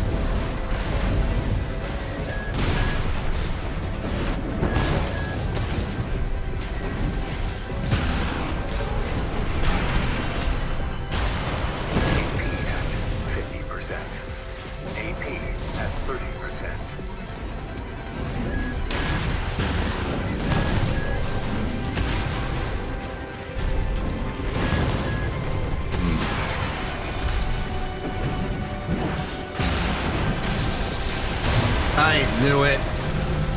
I was wondering why you were doing nothing, and that was the reason.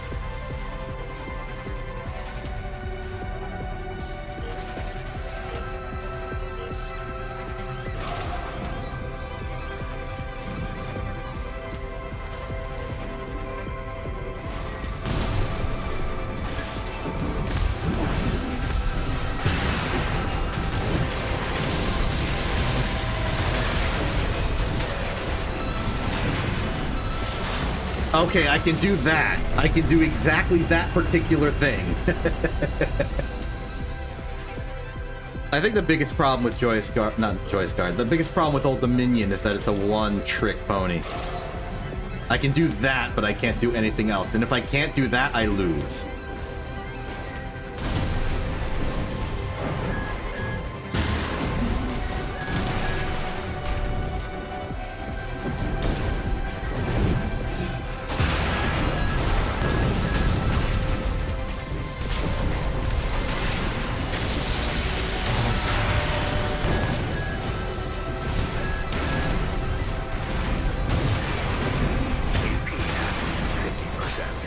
Hey, I did it.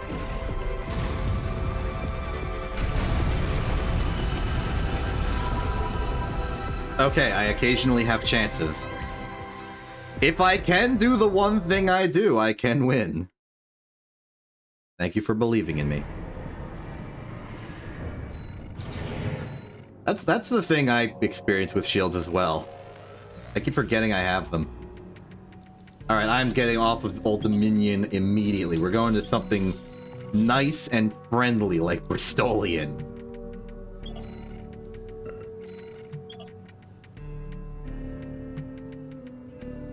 Granted, I think Bristolian will not have a good time against BD tested today, Colin.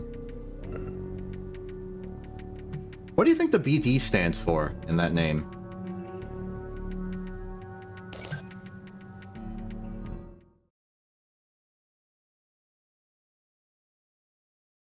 Oh, okay. So it's like... I see. So it's like build day. Today's test on build day is this tank.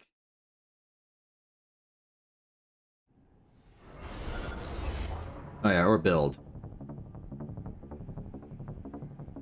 But I guess the idea is that today's AC... For reasons of security, my AC is changed daily. Today, I will be piloting... Just a wall of asterisks.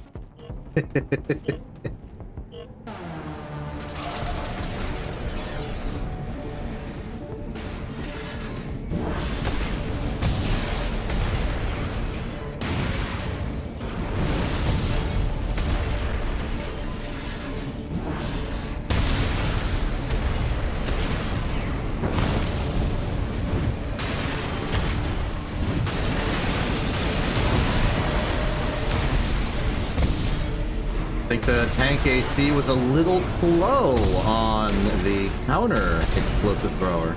Not explosive thrower, assault armor. If they were a little faster, I think that would have connected and Big would have been in a bad time. But instead, the fight continues as both shoot projectiles and a staggered kick to win. And like a puff of smoke. And Thega returns. I see you use the same legs and core and explosive thrower arms as I do for Tidewater. That was pretty good. Used to use the Lammergeier, but I shuffled things around a bit. It was kind of necessary when I moved off of the Santai. Just to get that booster in energy efficiency.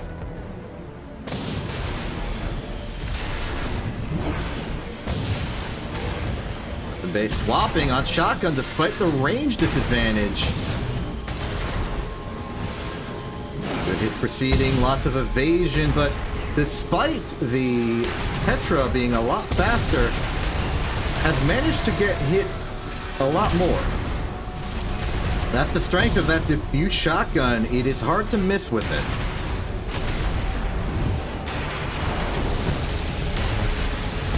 Ooh, but a nice undercover attack.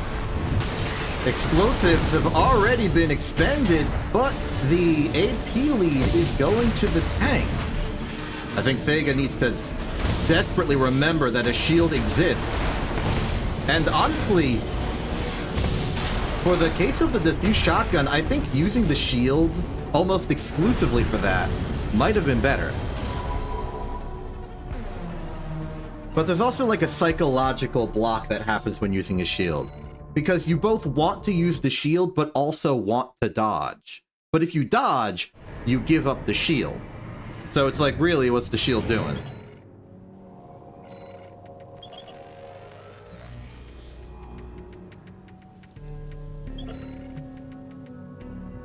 I tried to build a shield AC. It did not go well.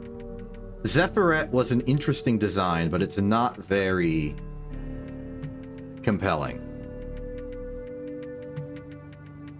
Maybe I should really learn, like, the parry shield strategies. But it's difficult for me because I am so much a fan of dodging via quick boost.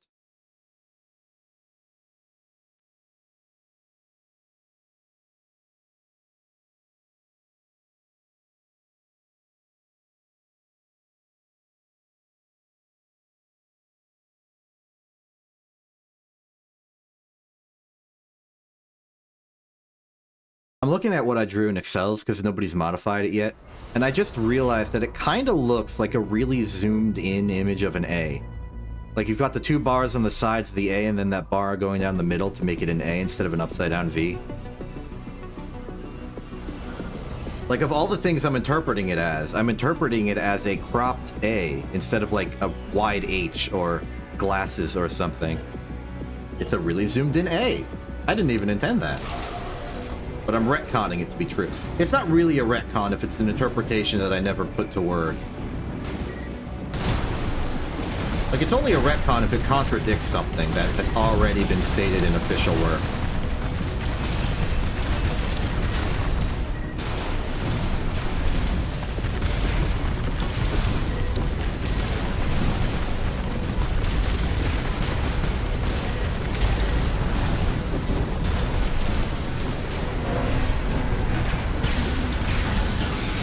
You fool!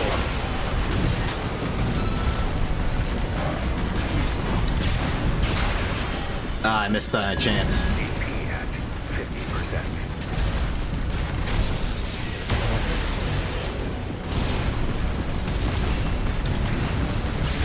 AP at 30%. A little bit less elegant of an ending than I was hoping for, but it gets the point across. Sometimes I accidentally start charging the chainsaw too early out of an assault armor, to the point where it doesn't actually start charging at all. So I just end up not doing a melee attack. And I just sit there looking a little silly. Not that it's illegal to look a little silly, I just am a little embarrassed by it.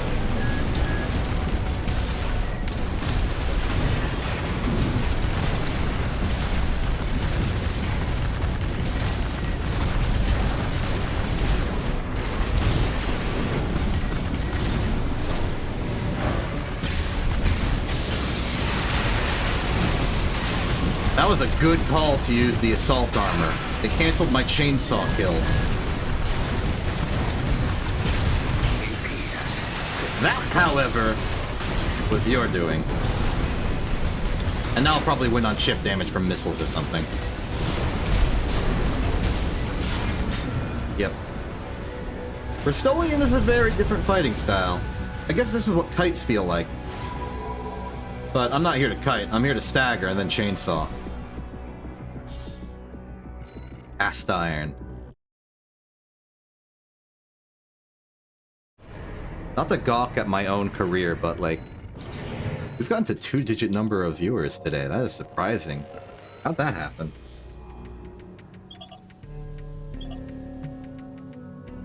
That's an unusual result. Heck, it's an unusual result to go above 4.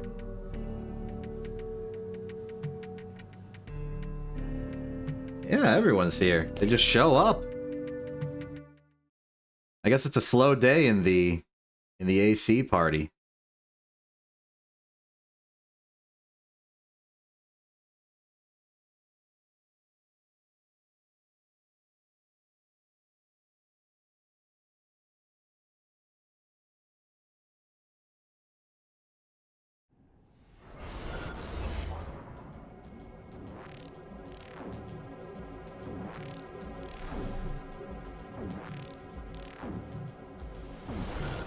Coming up next, we got the double shotgun bazooka knife versus another person. New exciting battle. Jet Lance, 10 cell, double linear. Very interesting. The Rook. I guess because of those linears in the jets, they tend to move in a straight line a long distance.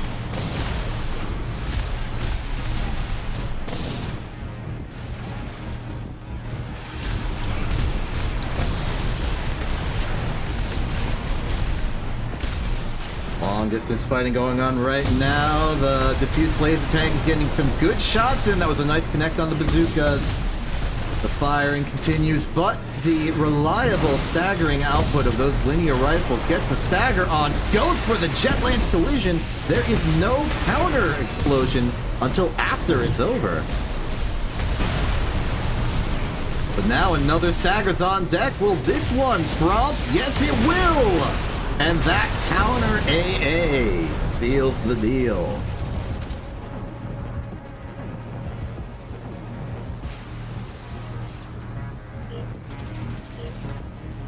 Phase 2. Looking from the tank's perspective, we see... Well, it's got to be tough for the tank on this battlefield because there's very few locations to actually stand. This might have been a map... It might have been decided from the map decision. Not necessarily from the garage, but maybe from the map selection. Not that anyone picked it, it was selected at random by some sort of mathematical operation that's meant to look random, and definitely does look random.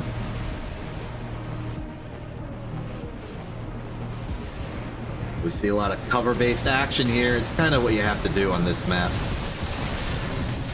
But the Rook, able to attack at long range across the entire chessboard, is able to provide damage without being a threat to the bazookas or the diffused shotguns. Seems like the aim of BD tested today is perhaps not good enough to be attacking at these ranges. And over time, that said, the assault armor catastrophe of the last match has made Rook much more cautious going in with the Jet Lance. So we're seeing something that is very much chip damage oriented in this battle, but it is a battle that the Rook is still winning. Meanwhile, Dagger Tank is going in for a close range attack, trying to get the good powerful hits in, but the stagger is building up, and that would give the Rook ample time to do some sort of attack. Goes for a bait attack with the Jet Lance to bait out the assault armor, and it works, but they fall for it anyway. It's going to be down to who hits first, and it is the tank. That was a tightly knit bit of timing interaction near the end there.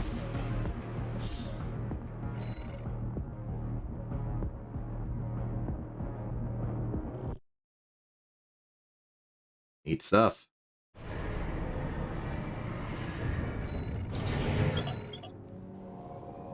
And the battle concludes.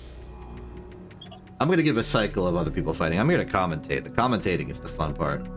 It is Thega versus It's Faye. That was the sword user I just fought previously.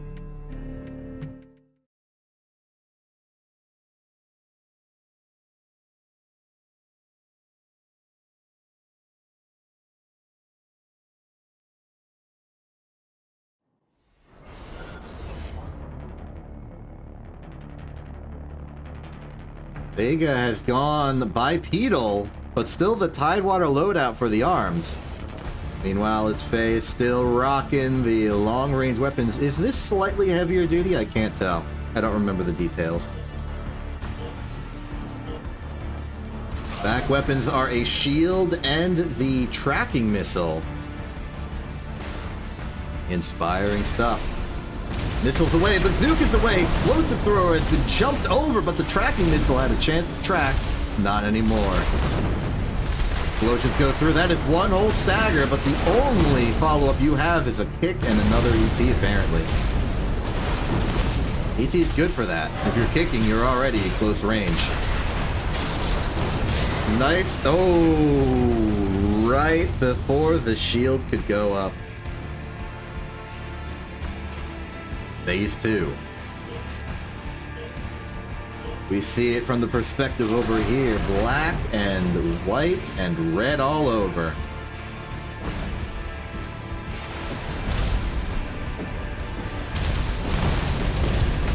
A lot of good hits, but Thega's making good use of that shield now that we can see it from the business side of it.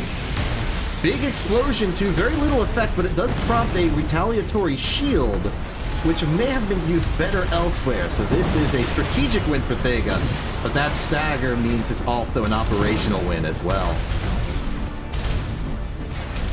It's Faye is doing a lot of aerial dodging for somebody with reverse joints. They're weaker at dodging like that in the air.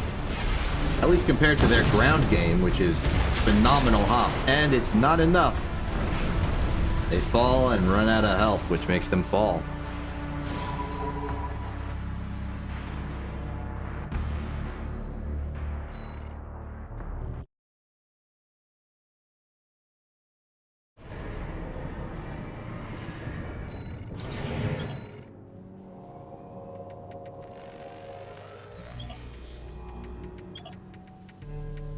In my sidereal operations as like head of the RFC,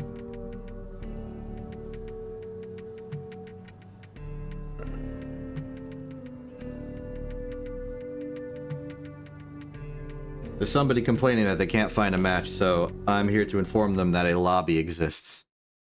It's not the lobby, but it is a lobby. I'm not going to use the like dedicated lobby alert thing because this ain't the full one. The full one's on Saturday.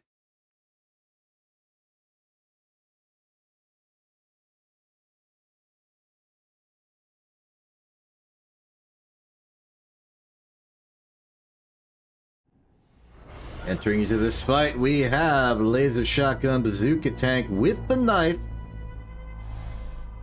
versus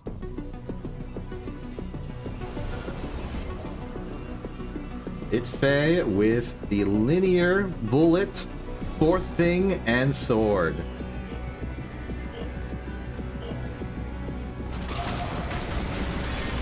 Now we've seen today that this laser tank has a very powerful ability to shoot and cause damage.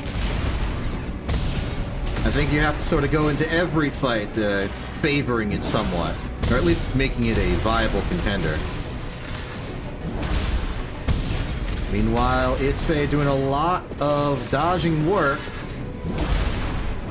Kind of working. The stagger lead is in It's Faye's favor, but not the AP lead. It's going to be a question of how good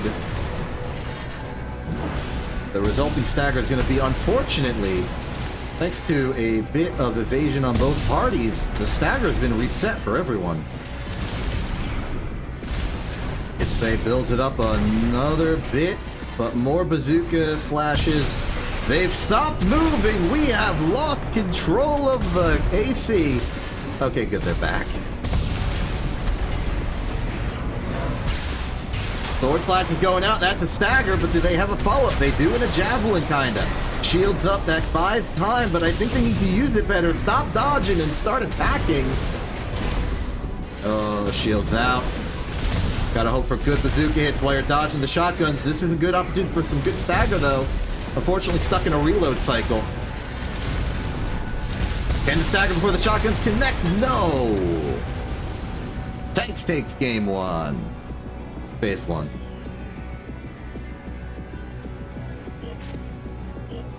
Meanwhile, from the Fate perspective, I can confirm that it is a Javelin Bazooka. Targeting confirmed. Shots away. Gonna take a while to stagger up, but I think if anyone can do it, it's somebody with a long-range gun. Maybe even 2. Early stagger, but not very I can say it's not very punished. It's half their AP already gone. But all it takes is a good stagger to get some decent damage onto that tank. It's easy to hit. Makes it sad to be hit by, but that AA! Bad stuff. Counter AA makes it okay, but not for long. Tank takes it.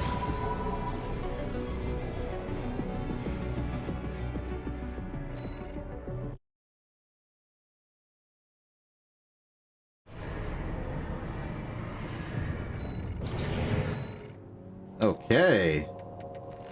Guess I'll return to the fight. All odds favoring, it would probably be me versus Vega. The odds that's me versus Vega has increased.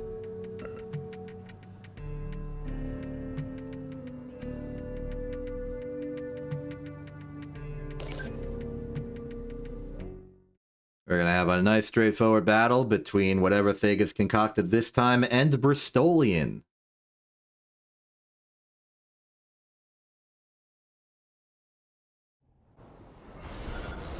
There's Bristolian for reference. It's the one that looks like a Basho AC with a chainsaw and the attache.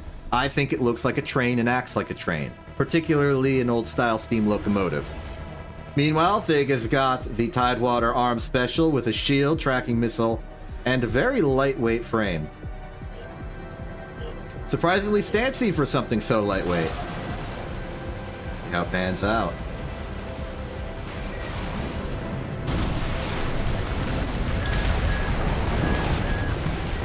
I was gonna attempt to pretend to be commentating myself, but then I got into the moment and I realized that that was a terrible plan.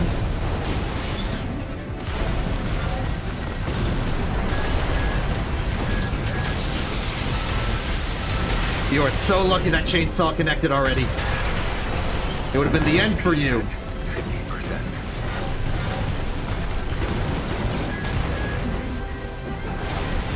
I walked right into that missile. That missile walked right into me. At 30%. Not good.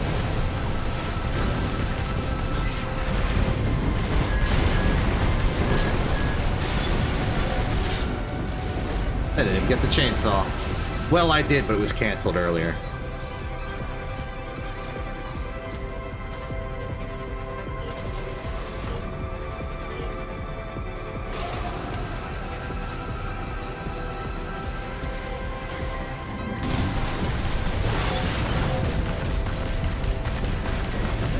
Not sure how good that shield's gonna do you against me. I've got... Okay, okay. I don't know if it's the shield making that good for you, but you've definitely hit me for damage.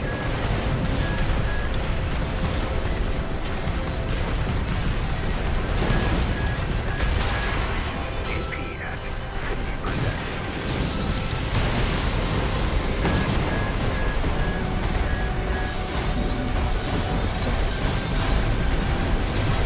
AP at 30%.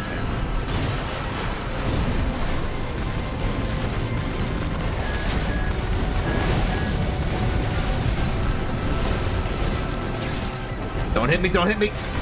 Get that missile out of here! Ah!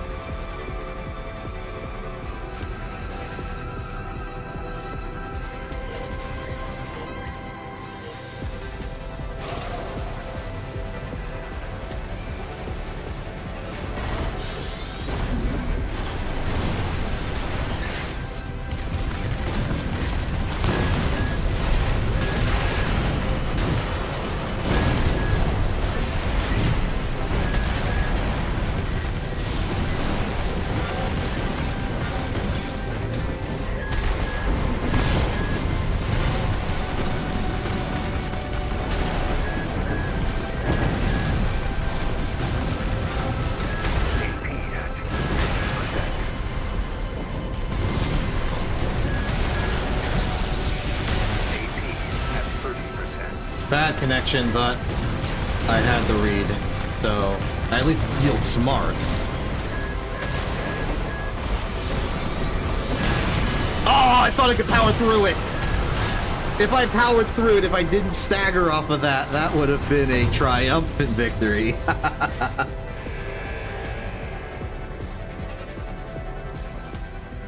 That was a failure to read my own stagger bar.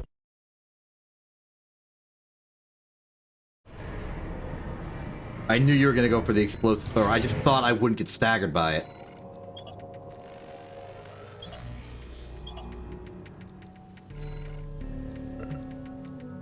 I'm out of mainline ACs. Let's go for, where's Wattenmere? This whole thing's got a little bit jumbled ever since my reshuffling of everything.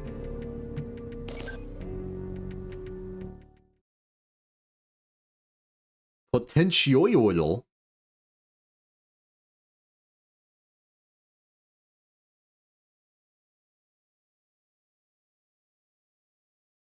What about Wattenmere?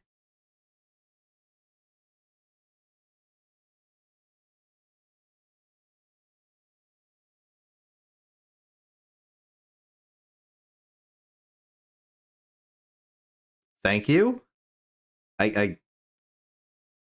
You got any more opinions you want to elaborate on? I would just genuinely like to hear your input.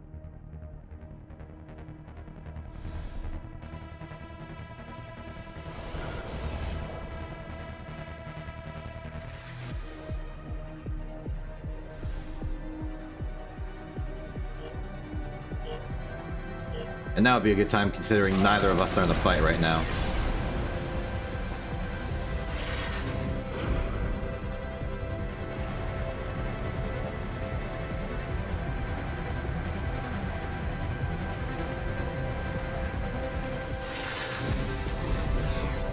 So like Wattenmere?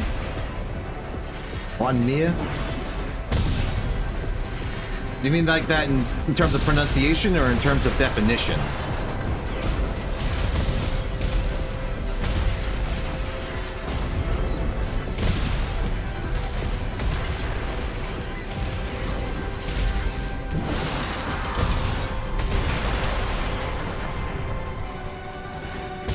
Okay, I mean, I guess that makes sense. It's not intended to... Okay, well, I'm just gonna give the full explanation. Full exposition.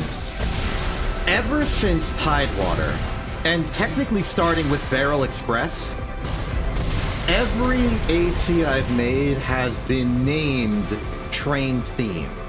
Barrel Express was a reference to my Factorio series.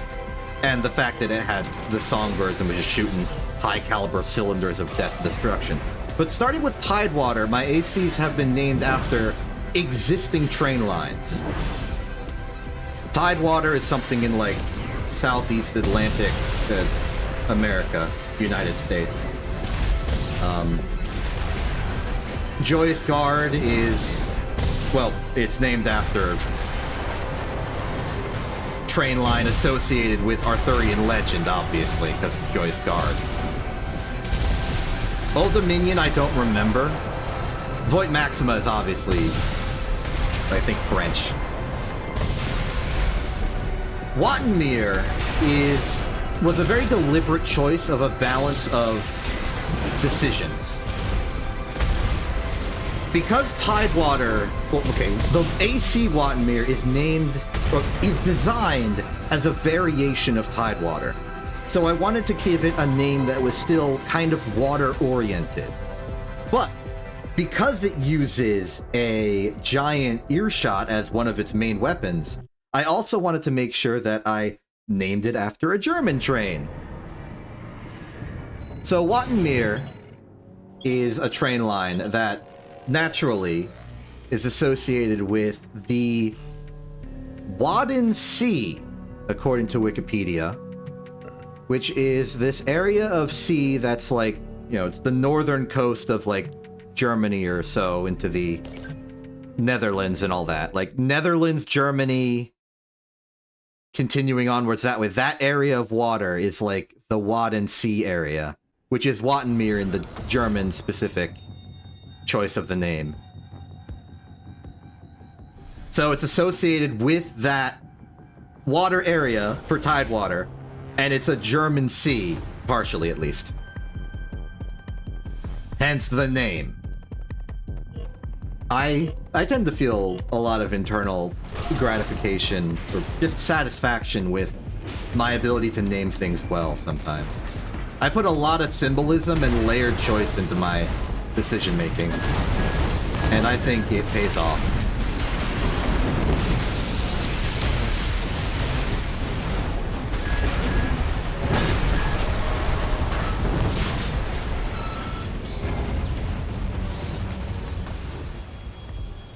Yeah.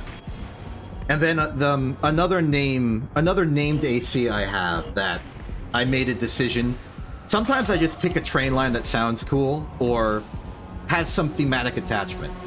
Like Acela, despite also being phonetically very similar to co-worker Acela, is named after an electric train because it's my test at making an energy weapon-based AC. It was a failure, but that was the idea.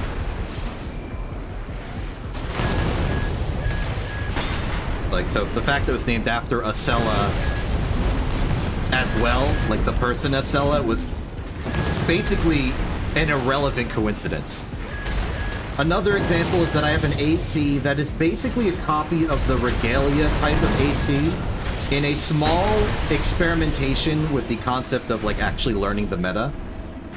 That one's called Empire Builder, for,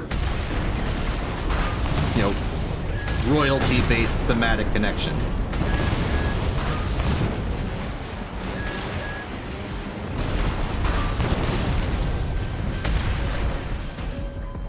And then we have Zephyret, which I named because it was sort of undergunned, because it was my test at a shield. And it was also kind of a variation on the original Joyous Guard, which was intended to be a stealth mech. And Joyous Guard is also like very dark painted, so I went with like a Zephyret, because it's small and black. AP at 30%. Though a lot of the times I just pick a name that sounds cool and don't sweat the details. Like Tidewater, I just picked Tidewater because it sounded cool.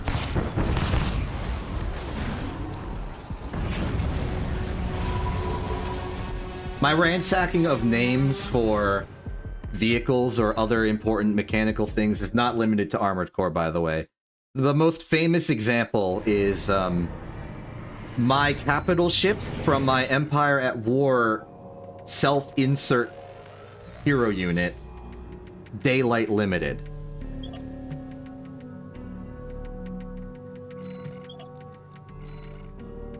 That was pretty darn on the nose. It's even got the limited part. That was like directly train line.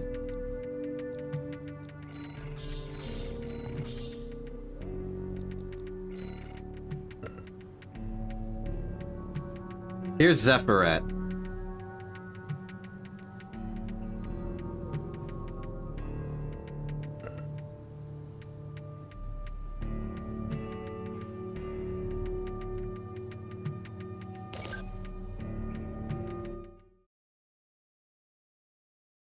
It's kind of difficult because I didn't even mention Bristolian. That one was designed to even look like a train. That's my attempt at making a steam locomotive themed AC. And I named it Bristolian because it sounded old-fashioned.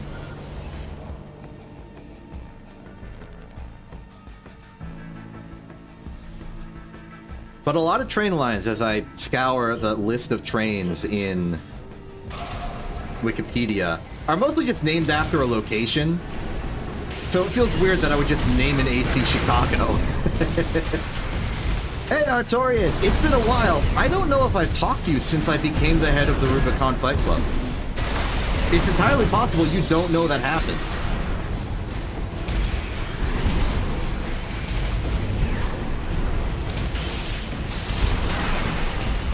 Oh, here we go. AP at 50%. Yeah, it's like a big thing. I'm very excited.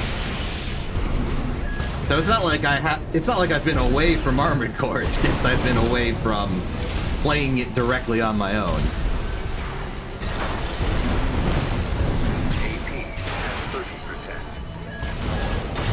30%. Ran out of shield. This is the problem with Zephyret. It's very undergunned.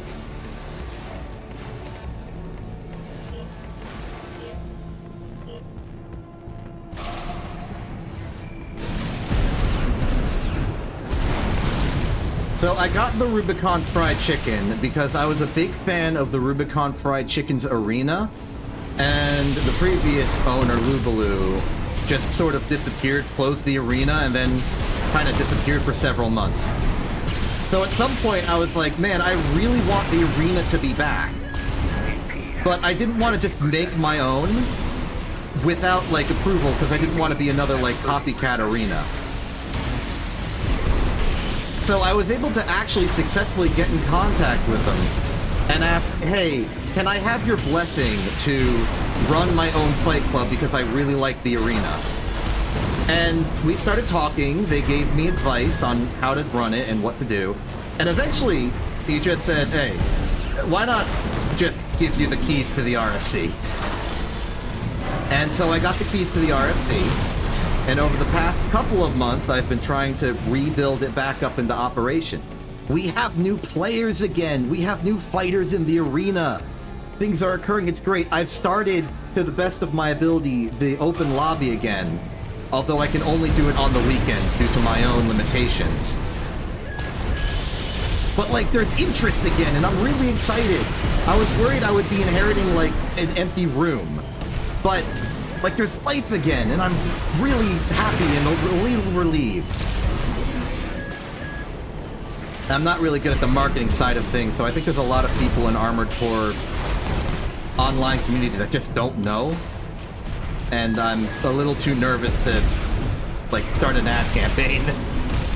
I don't want to just show up in random locations and be like, hey, I'm Rubicon Fight Club man now. Come say hi. At 30%. Especially when I perform horrendously like that.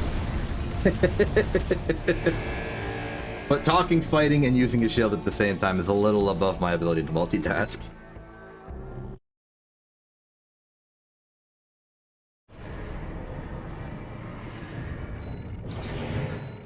When I took over, I was kind of banking on the fact that there was a lot of negative perception of Lubaloo.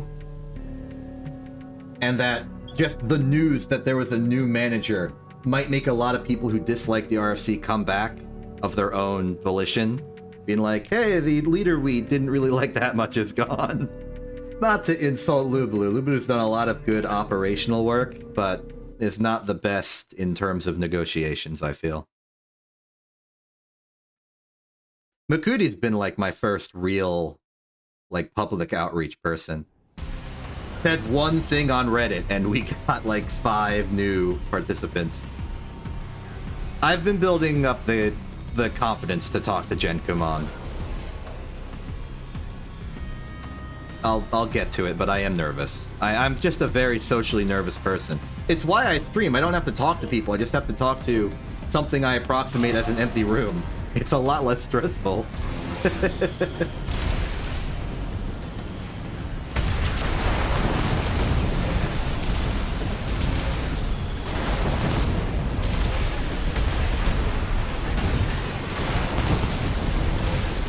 I interacted with the previous owner a lot, mostly because we were very evenly matched and right next to each other in the arena rankings, but that's only in an AC sense.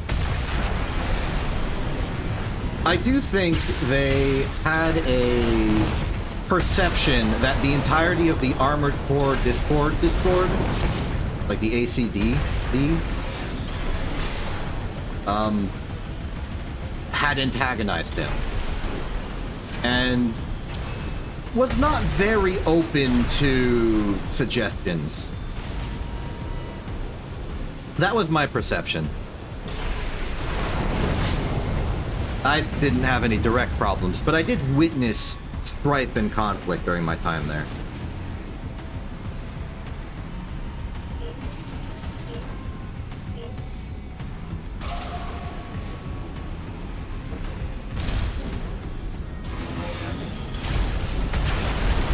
Yeah, you do that. Meanwhile, we go back to the fight. Currently, Thega leading with one phase ahead, doing some good stagger, but is attacking with the explosive thrower a bit further out than its effective range.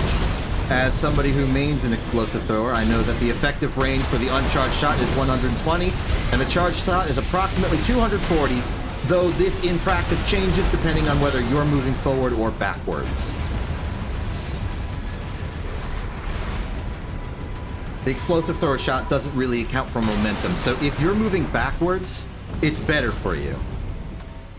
If your opponent's also chasing you, I should say. And I don't know much about the meta, but I do know that there is a contingent of people who use the explosive thrower's charge shot with manual aim to impressive effect. I don't do that, but I know that people do that, and it's an impressive thing. I guess considering the projectile speed air quotes of the explosive thrower is very large. So if you can manual aim well with that thing, you can almost guarantee shots. Spooky stuff.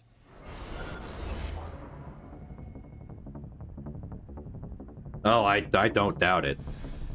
I do not touch manual aim because I can't even do good manual aim in a first-person shooter. It's why I'm an infiltrator in PlanetSide 2 and the spy in Team Fortress 2. Not a lot of aiming you gotta do when your main strategy is being invisible, ambushing, and stabbing somebody with a knife in one of the two games.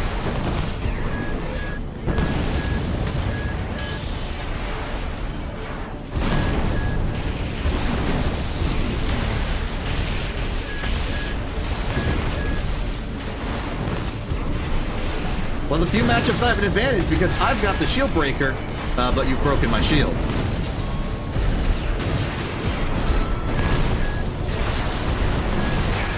Uh-oh. 50%.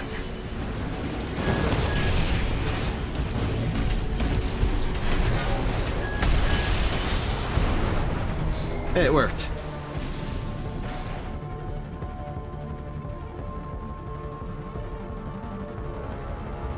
I mean, with the controller loadout, it's pretty simple. You hold to get into it, and then to go out, you just do the normal toggle, and you go back to soft aim. Yeah, sure, I'll accept that. This ain't the RFC lobby, there's no, like, obligation for it to be fair and balanced. I'll go Tidewater and see what happens. I am so dead. I am so destroyed.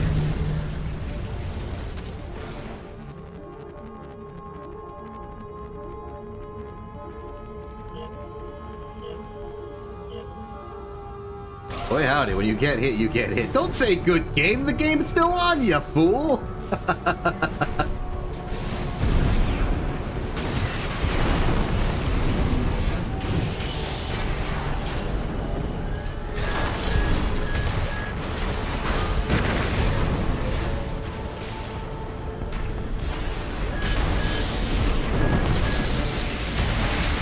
Ah, my shield! I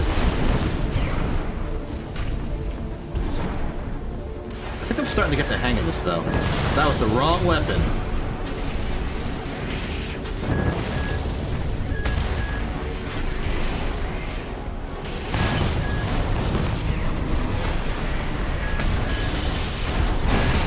Uh-oh.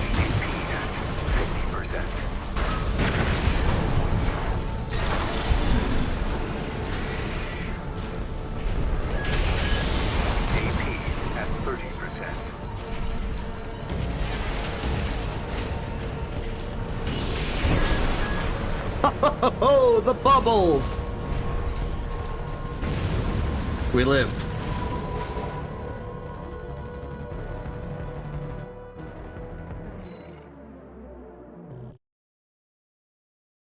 The fight commenced.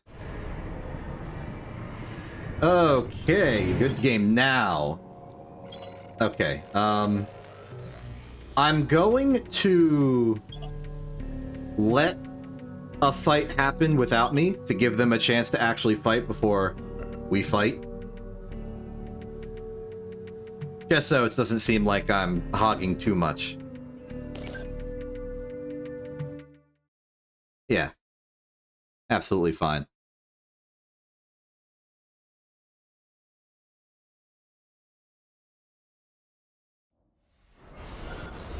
In this corner, it's Fei Fei. Kinship. And in this corner, gun. Double pistol.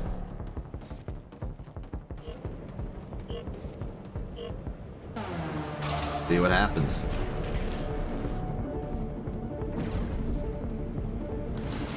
Opening volley has not connected. And the engagement has begun. Lots of close range bullet fire from both sides. Both looking for an opening, both looking for a stagger. Fei's looking to be on the back foot of that stagger. The likely outcome of the pistols. I'm a big fan of the pistols for that stagger. But Fei has the benefit of long range. If that can be kept up, that could provide the opportunity to go for a melee attack of their very own. But the melee causes the stagger. That is not ideal for this kind of loadout. But you'll take what you can get, I suppose. If you're staggering with a melee, it means you're hitting with a melee. That means it's doing something right. But it's not enough. The chip damage is too much and Fei falls.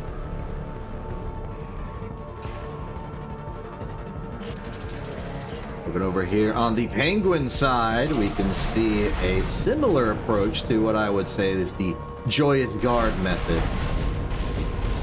True for any situation where you got the double pistols and a melee weapon, though I prefer the dagger for stylistic choices. But with that melee swing, that is a large opening to get a lot of stagger. There's the stagger. Shields up, reset. Okay, shields down for Penguin, shields down for Fei. We are back to inducing stagger. Risky javelin shot, but the stagger is in! Not fast enough, and the counter stagger is about to be devastating. Obliteration has occurred.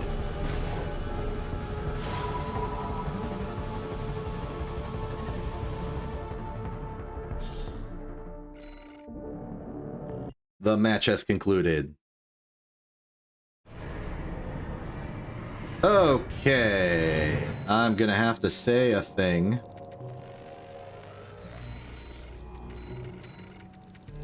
Where's the excuse me for one moment?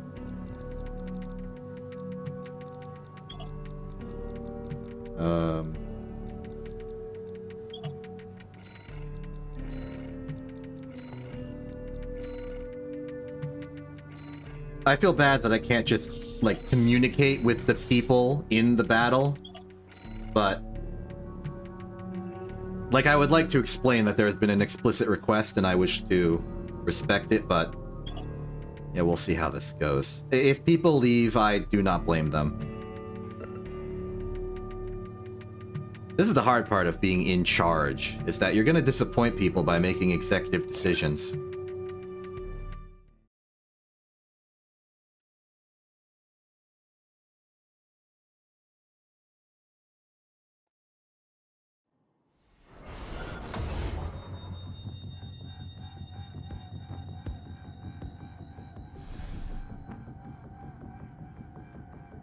Okay. Now, I think I have a pretty decent advantage, given that, in my own perception, Tidewater beats Joyous Guard in a fight. But if you're low and fast, it can be a deadly annoyance.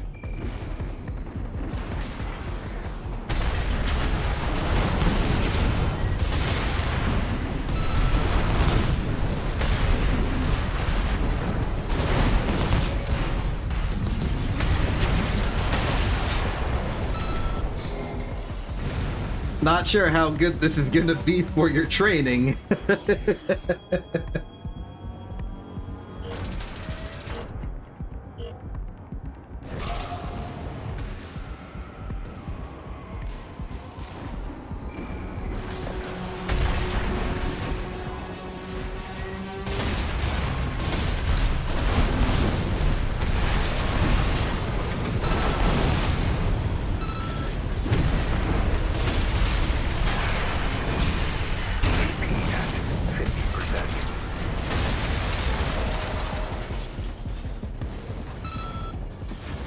I got lucky I was vertical enough to dodge those swings.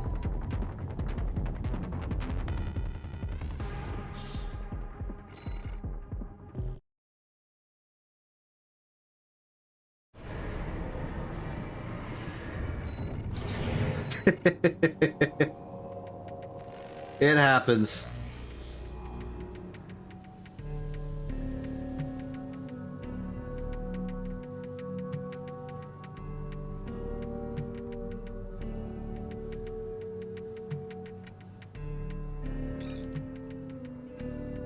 Oh no, a new person.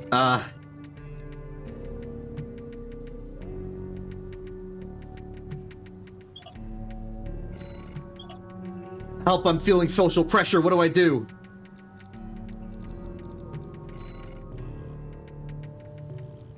I've got an idea.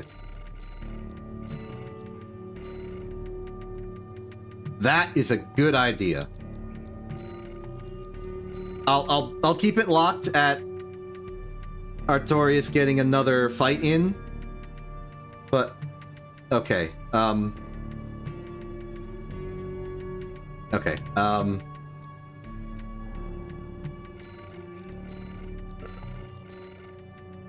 I'm sorry. There's like a social pressure here, but once like the lobby is over, if you want to just like contact me in RFC or something, and like we can figure it out. But like I have this like I'm on a stream, there's like an audience, there's like people in the lobby. I can't allocate full 100% time to this because I don't want to alienate everybody. But after the stream, I'd be happy to help. Though I will say that in terms of what I do versus what most other people I see on Ranked do, I tend to fly at a much lower altitude than they do. So I think you would have a better opportunity to dodge under their explosive thrower shot than against me. But I'm trying to skim the water. I'm basically a hover AC. Which lowers the opportunity for them to dodge. If there was a bit more offensive pressure against me, where I felt the need to dodge by jumping, then I would be stuck in the air and you'd be able to dodge from below.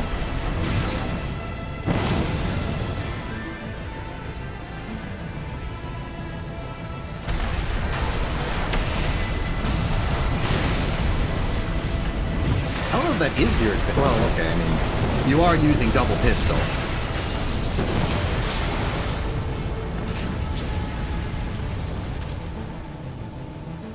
What is Duck Blade, by the way?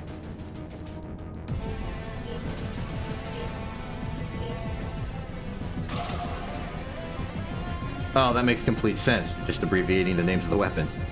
I didn't know that there was a new BVO. I've been wielding Joyous Guard for a few versions yet.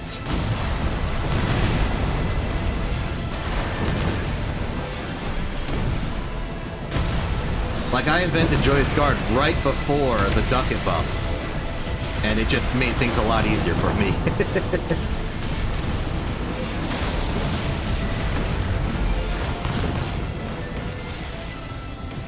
So, why is the weakness of Ducket Blade vertical climb? Because in my impression, or at least when I use Joyous Guard, when somebody's vertically ascending, that's... Oftentimes it's an advantage for me. I can just ascend with them and keep shooting. Maybe we should compare and contrast how we're using the double ducket sword thing. Alula boosters pour upward sluts and you're on Ming Tang generator. Okay, if you're using the Alula, then that explains some things.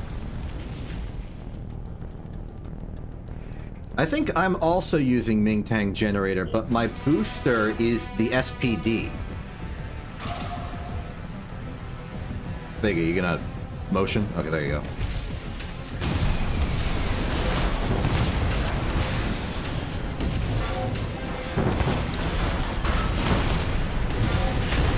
I think you're gonna be hard-pressed to do any, like, functional advantage when I have an explosive thrower.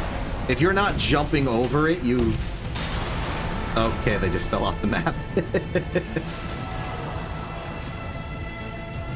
That is fair.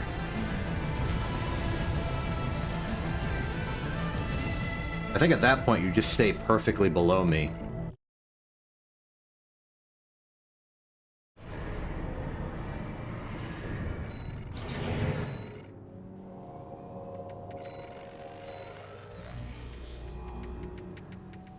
This is interesting. We both have different theories about how the matchup should go.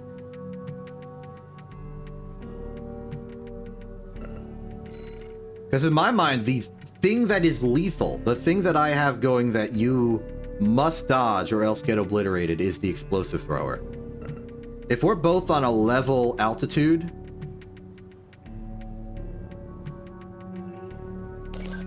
then I have the advantage because you can't go under me. The explosive thrower is going to go out in a full flat plane. You must jump. Now, granted, if you do jump, that's a problem for me. But you gotta jump.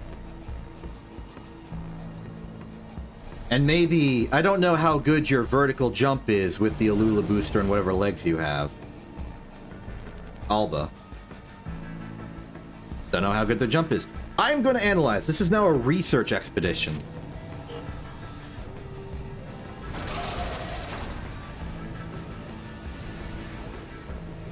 This is the thing, though. Hovering at such a low altitude means that I can more reliably hit you with the ET, but I'm also at hover speed, which means that I can outpace your approach by walking backward.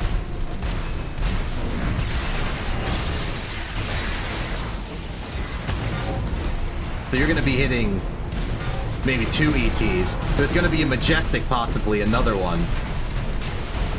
There's a surprising amount of oppressive violence I can pull if you're coming at me in a straight line and we're both perfectly horizontally aligned.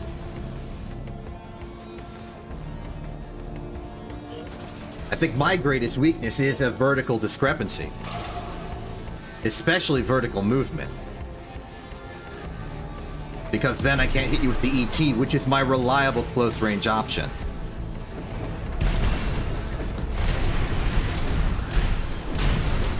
Dodging the Majestic is like, you can just do that.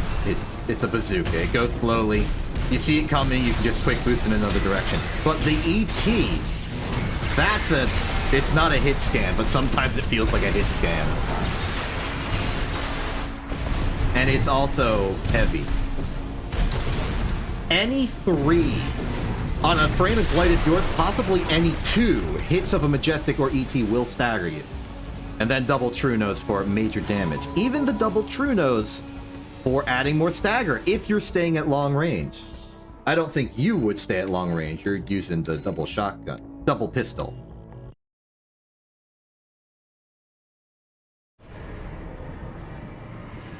Yeah, the biggest threat to me is someone at close range flying around up and above and below like a deadly bee.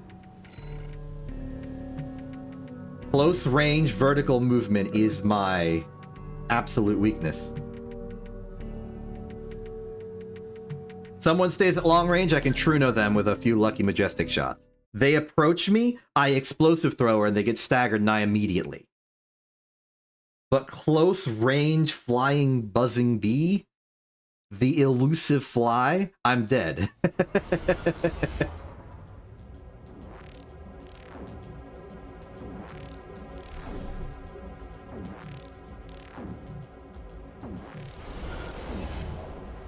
Now this one's a mirror matchup in all but name.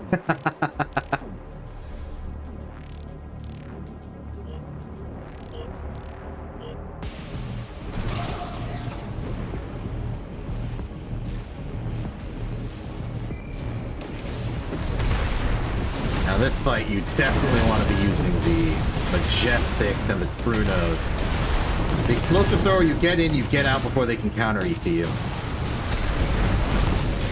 There we go.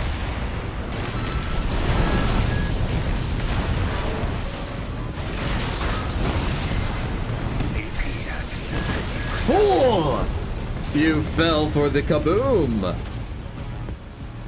He fell for the kaboom.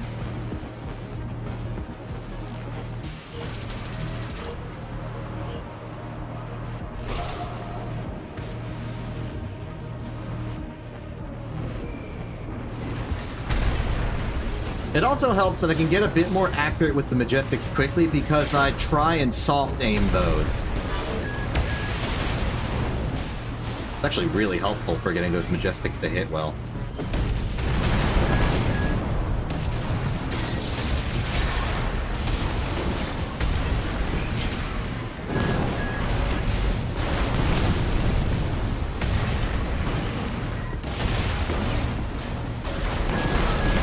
I'm glad I can be informative.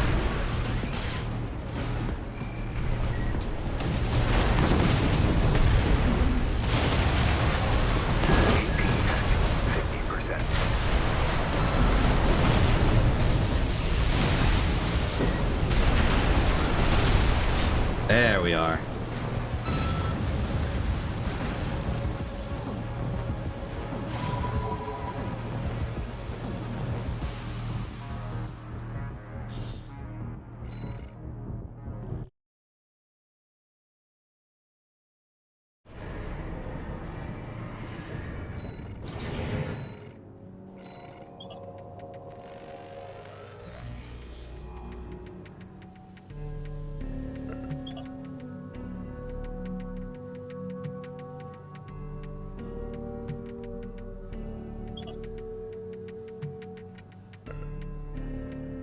Thega time. This is a good test. Thega's also using the ET. Though Thega's using it on a biped. So this one I definitely can envision you eating it and then just going to the dance.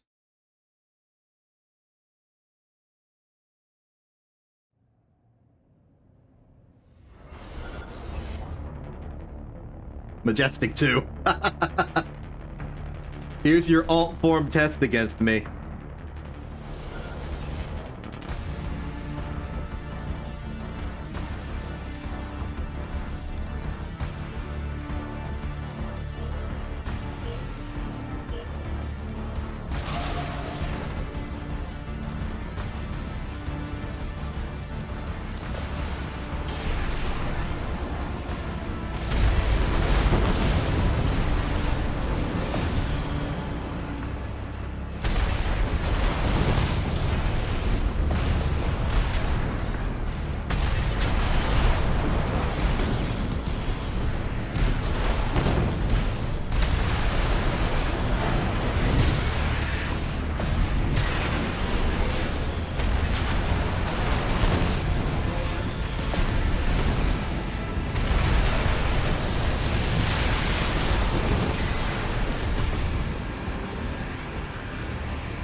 So looking at that fight and all the things that happened, I think we, like, I don't know, we subscribe to different families of booster, and therefore I think different families of booster playstyle. Because I am all about that quick boost, and you'd be a big fan of the assault boost.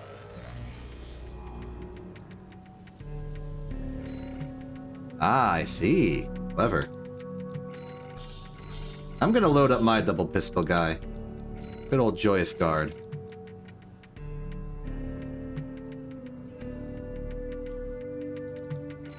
Let me compare and contrast, just because I don't know off the top of my head. Okay, vertical thrust is comparable between the Spid and the Alula. Ah, I missed my window. Too busy reading.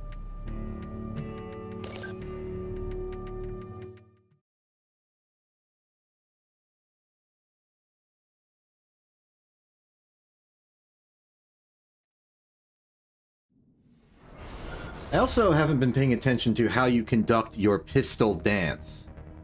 Because for me, what I do with the double pistol is I effectively do a pattern of quick boost, twin fire, quick boost, twin fire.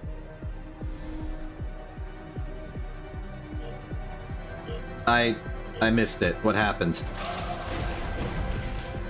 Oh, no, yeah, this is just Jorgen. That's just what happens on Jorgen. Jorgen is cursed. Just know that about Jorgen.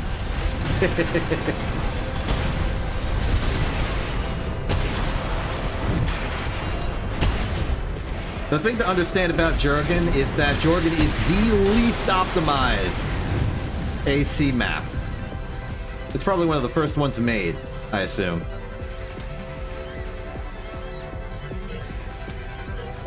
That is absolutely true. You do not use the... You just assault boost in, fire the weapons, don't even kick, just assault boost forward, keep shooting. They'll move backwards, you'll have more time to shoot. That's what I do.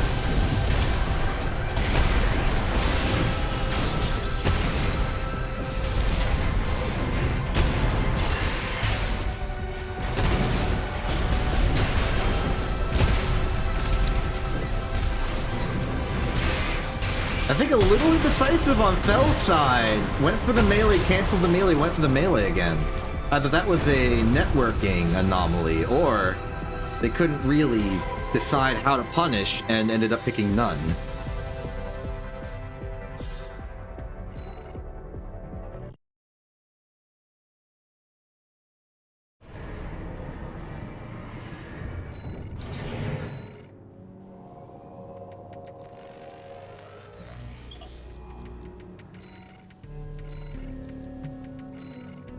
Alright.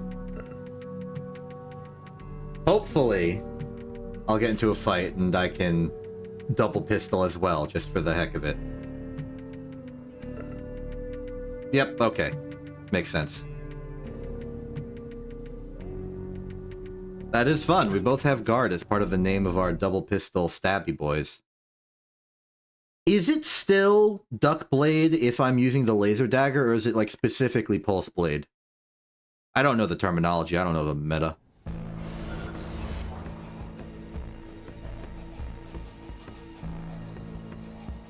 I'm head of a armored core fighting community and I don't know the meta. Oh, I am so dead. Explosive thrower on a tank with this. I am so dead.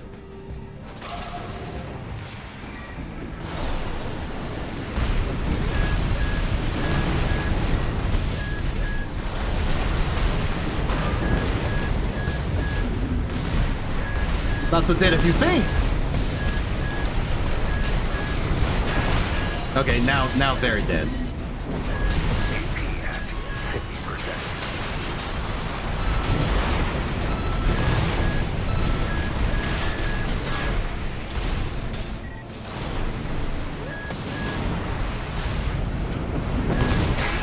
50%. I tried to feint, but they quick boosted forward, so it didn't work.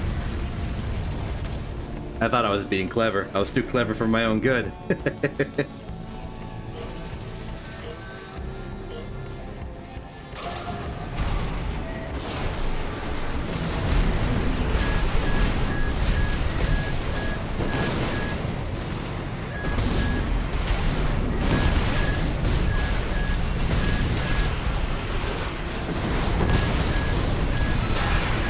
Oops.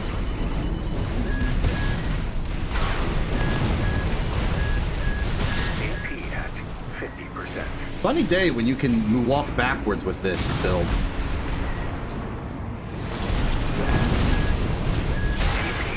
Now that's funny.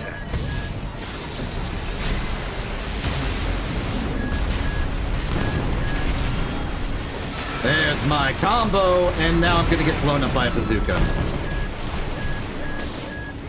Hey, I lived. How about that?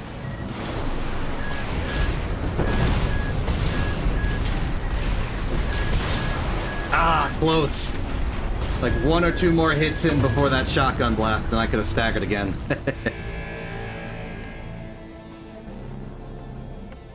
Definitely not the ideal matchup.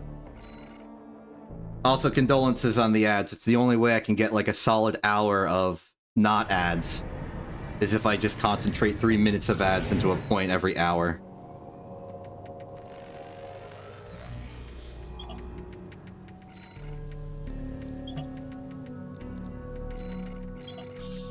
Okay, things are thinning out, so I will... At the very least, you were in... Oh, this could be our opportunity. Alright, next match then. Assuming no one else shows up. Be another Tidewater Tiger Guard showdown.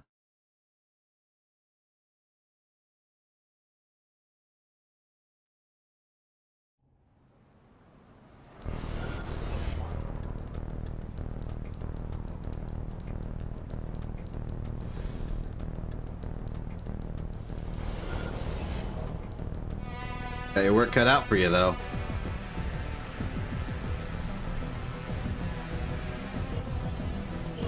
You know what? Explosive thrower, javelin. This is basically a fight against me. I consider these type of tank treads to be basically a grounded version of Tidewater anyway. I don't choose to do it because I like the option to go airborne, but I have experimented with it.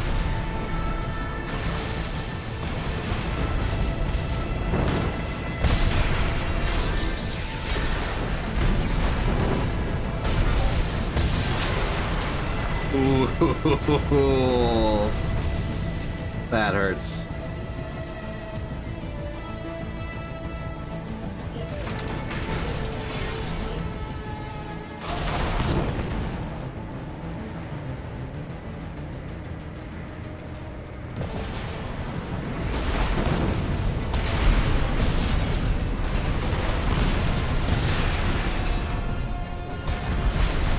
Stagger, javelin, explosives, and you've just been obliterated.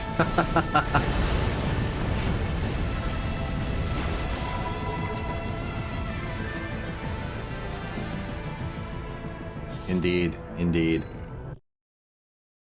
Alright, there should be another me-you fight provided nobody else showed up, and even if they showed up, it might still be a me-you fight. Now it's definitely a me-you fight.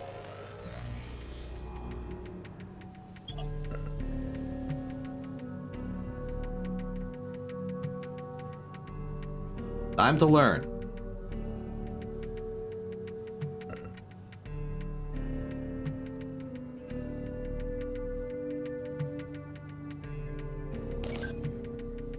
I do agree with the observation you made earlier, that most people who play the kind of build I play tend to be a bit heavier weight.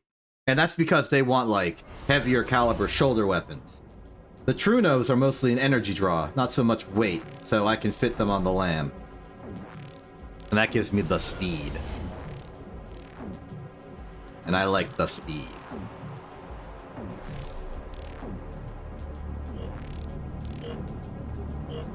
Funky arena for this. Oh.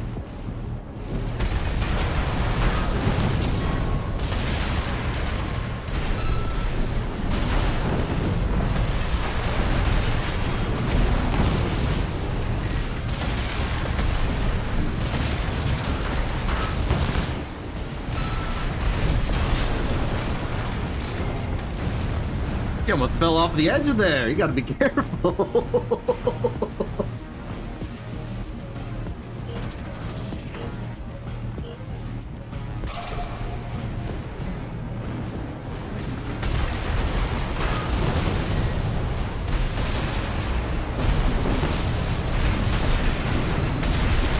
can dance too!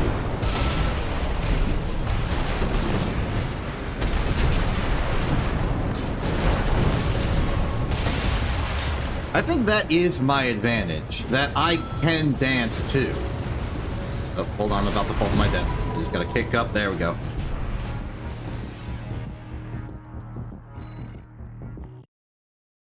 This may also be true.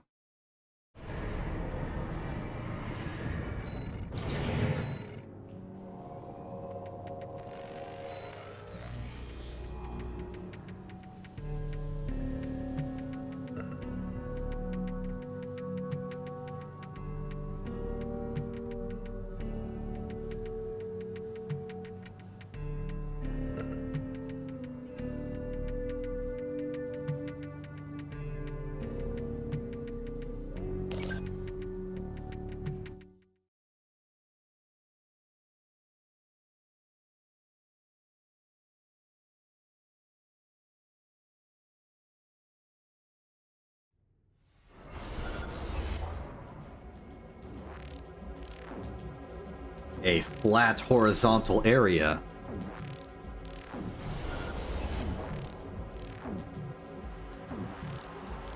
Okay, so I'm gonna try some things, and you're gonna try some things, and our science is gonna interfere destructively.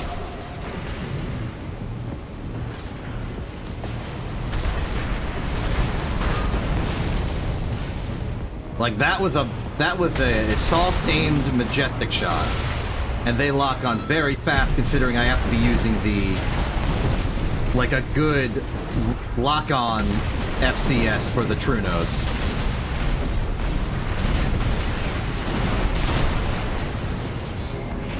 I have an idea.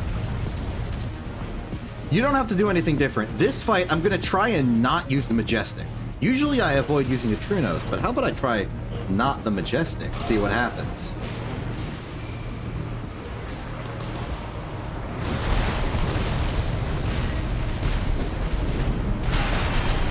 Okay. That's informative.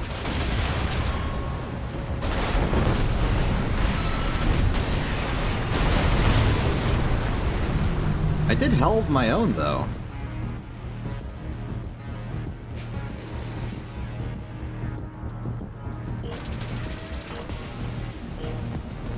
Let's see.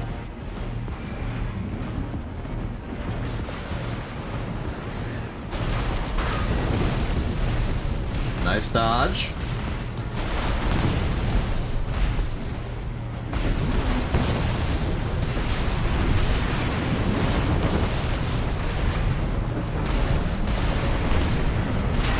Ooh.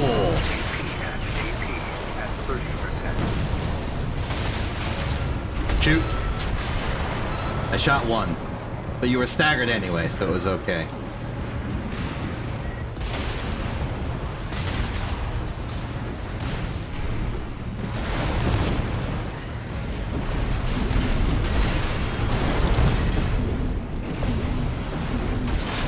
Ah, the plasma.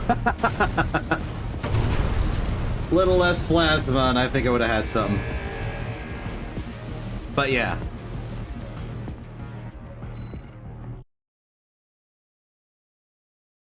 It's understandable that suddenly not using, you know, part of my... Oh, hey! I recognize some of these people from the RFC. Prince Hydra is one of the newcomers. I'm gonna say hello.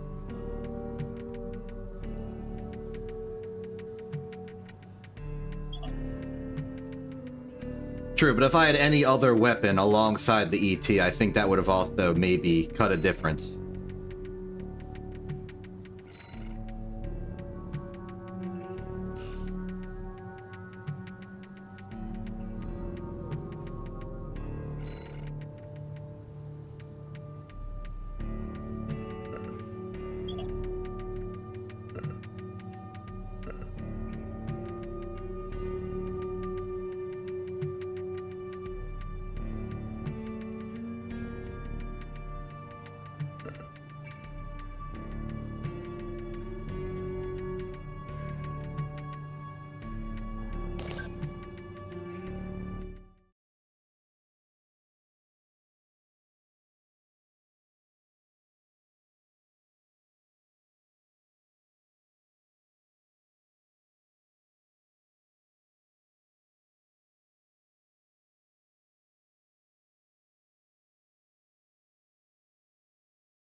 This one's taking a while to load.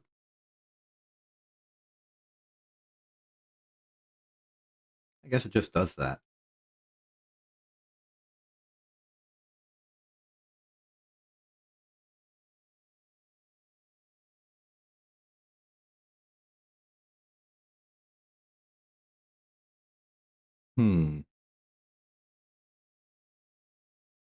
Glad I could help.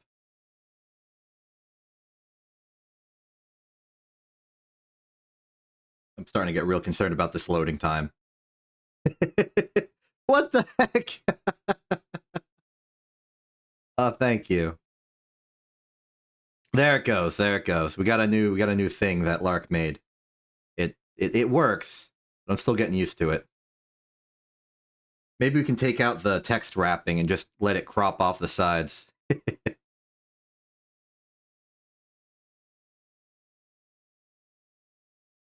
Now you won't get the ads anymore. You should have done that earlier.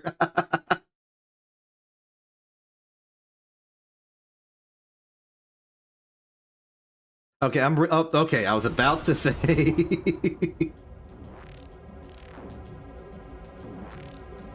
That was a scarily long load time. Are we gonna have an error here, or is everything just fine? Oh, here's another loading screen. I didn't account for this one. Oh, it's me! I didn't even realize I was in this fight. I wasn't paying attention.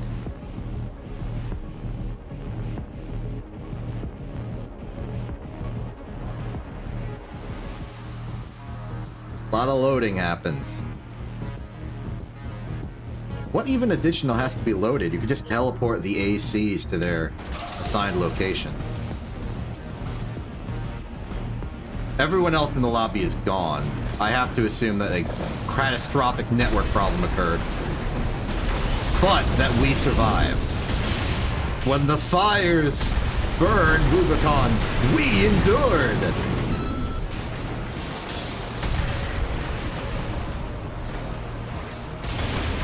Oh, I got the phrasing on that wrong, but you know, you got the point.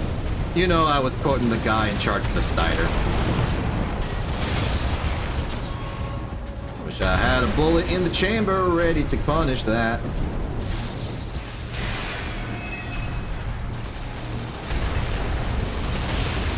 Break your shield. Close. Oh, I saw that teleport. The network powers returned. Those Trunos were doing something weird. Boom. We lived.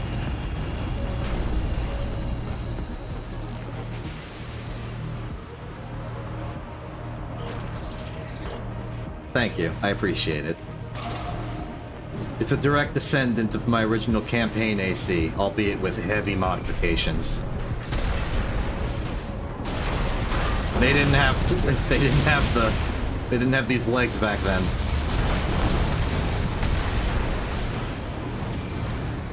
Oh, I love it when my opponent approaches me. I love it when my opponent approaches me. That's where I have my fun. I'm playing fencing in a world of jousters. A bit too fast on the Truno shot. The left-hand side wasn't tracked. Kaboom! Ah, you're too smart. Too smart for my schemes.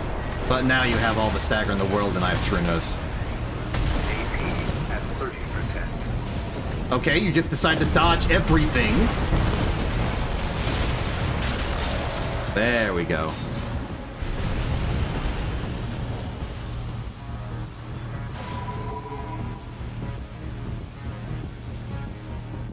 Dramatic camera.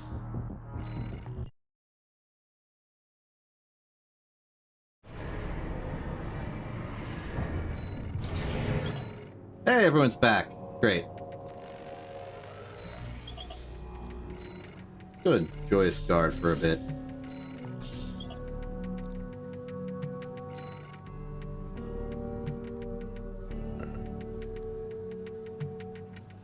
I do struggle against shotgunners, but it's a question of if they can hit me enough times before I stagger them with ET and Majestic.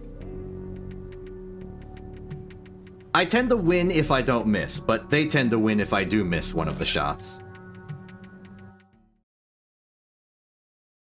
But like heavyweight shotguns, if they're too heavyweight, they're slow and I can just walk backwards.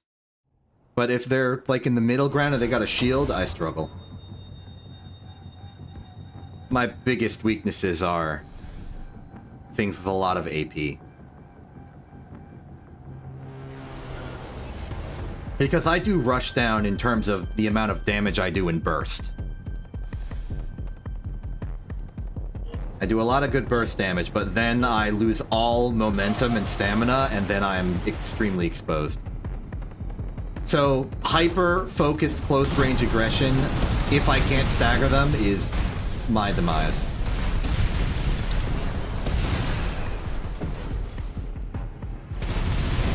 LRB shield.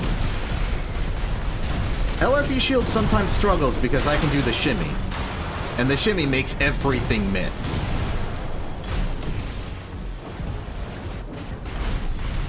Well, every projectile miss. I don't know what the shimmy is officially called, but I call it the shimmy. It's a very descriptive name.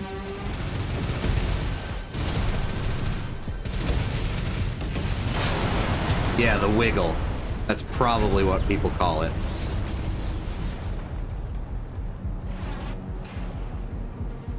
That acceleration is great at messing with projectiles.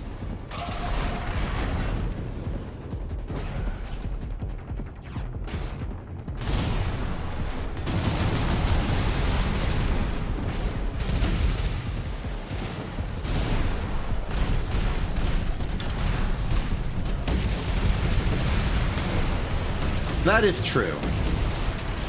And I see them a lot on the heavyweight shotguns as well. It would be irresponsible of me to dictate the results of a match I am not currently fighting. I say as if I'm being selected as a judge on the Supreme Court. But, given, like, my general approach to that situation is, they're gonna assault boost at me, shooting the lasers, shooting the missiles as they assault boost forward. My usual approach would be to quick boost forward, get behind them, fire the explosive throw or the majestic, depends how I'm feeling at the moment, and then just sort of shimmy backwards as they sort of correct themselves. They'd either have to shield up and stop assault boosting forward, or they keep going forward, and I'll eventually hit them with enough stuff. Whether I succeed or not is up to the finer intricacies of the situation.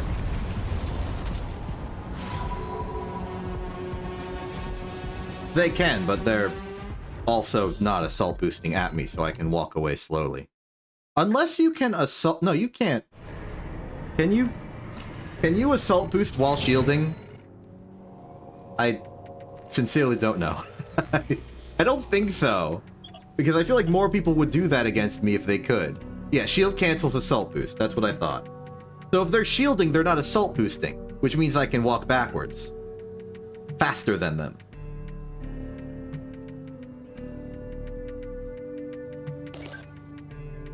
And shimmy.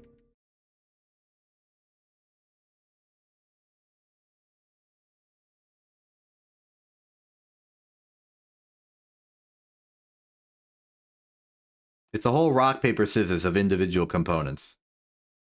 Like, I'm winning in some regards and losing on some others. And that creates the fine, intricate dance of battle. Speaking of which...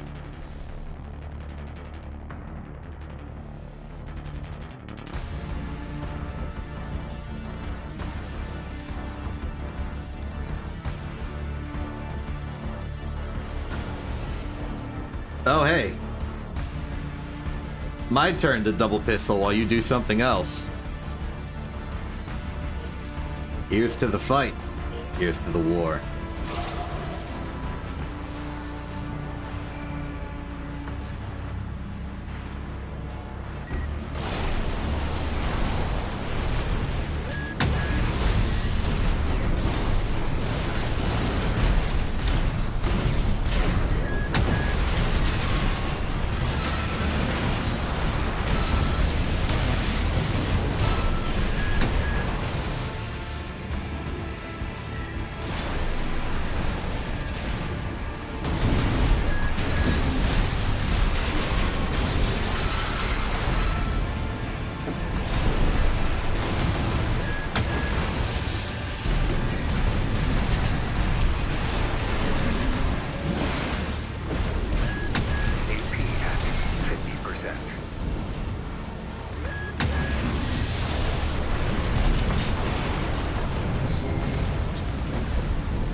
You.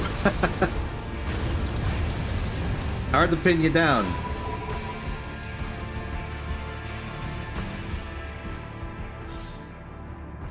Good fight.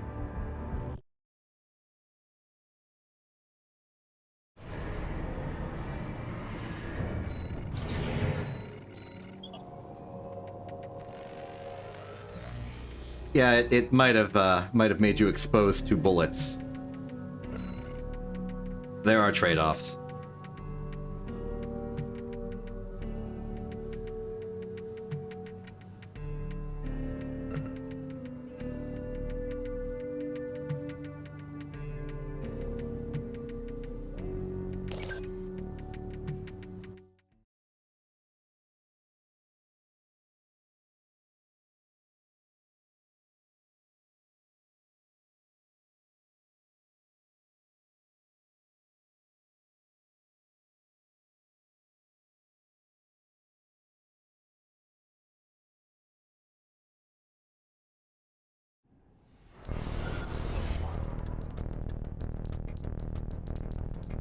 Hello and welcome. It's FaZe back with pretty much the same build that we've come to expect.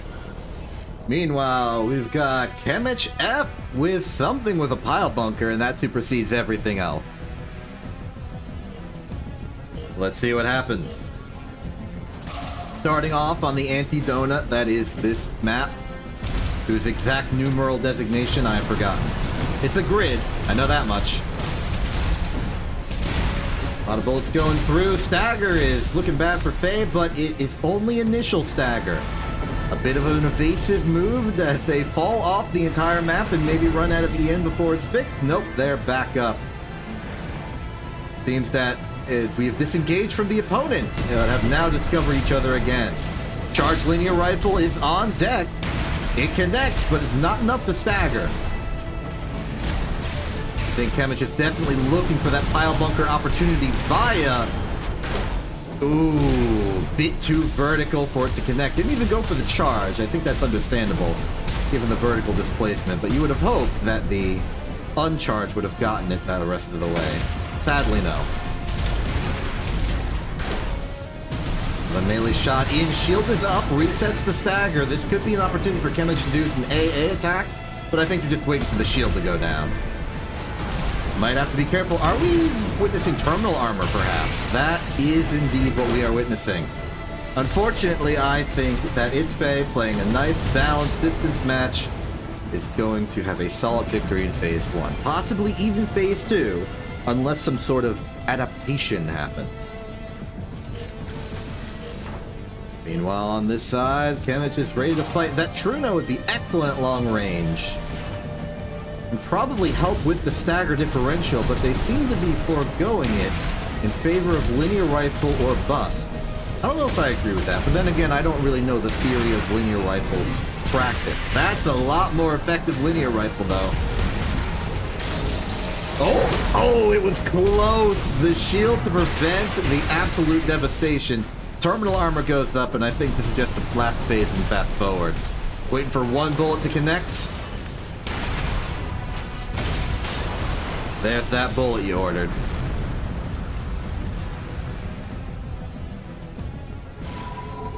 Match win to It's Faye.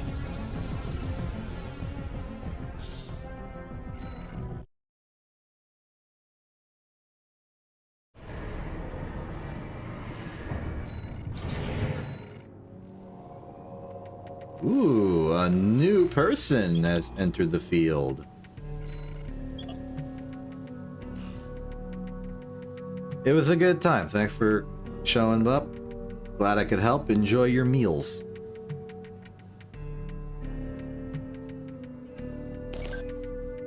Glad you can see.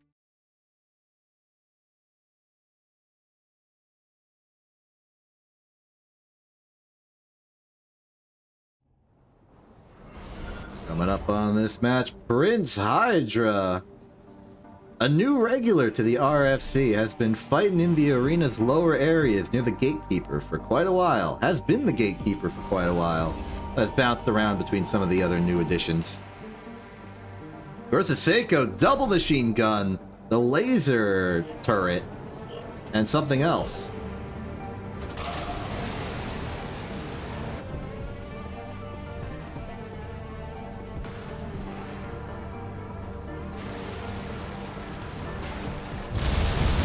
And the machine gun fire is devastating at close range. It's going to be a question of if Hydra can stay far enough out that it is not that big of a deal. Unfortunately, in complete contrast to that, it's going even closer. The stagger's in and the chip lance connects. Now I think we need to disengage. Indeed, a disengage has happened. The stagger is close, but with this being far enough away, I think the threat is subsiding somewhat. Laser turrets can't hit you if you are going away from a place you've ever been before. Jet lance is a type of, like, mix-up, but it didn't really work because there's a barricade in the way.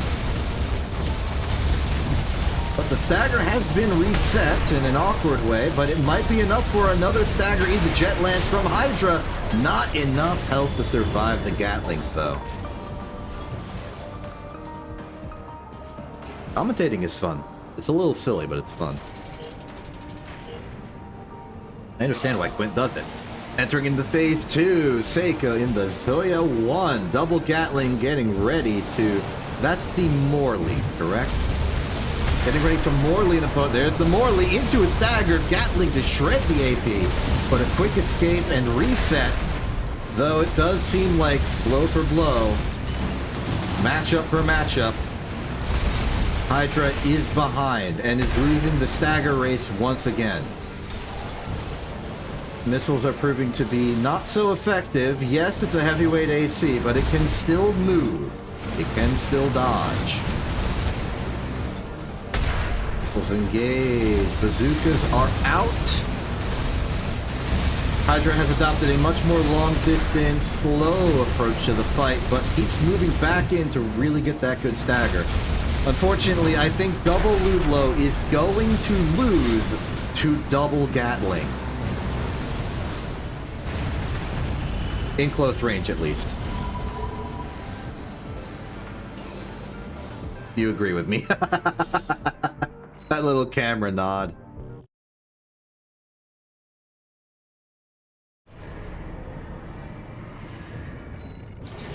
Hilarious.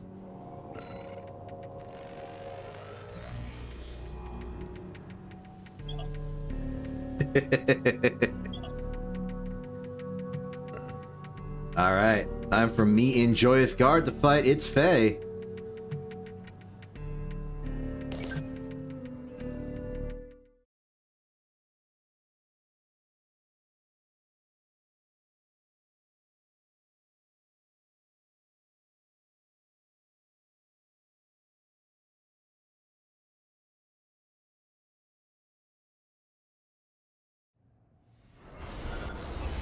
Joyous Guard, double pistol investigations happening today, and I am providing my research results.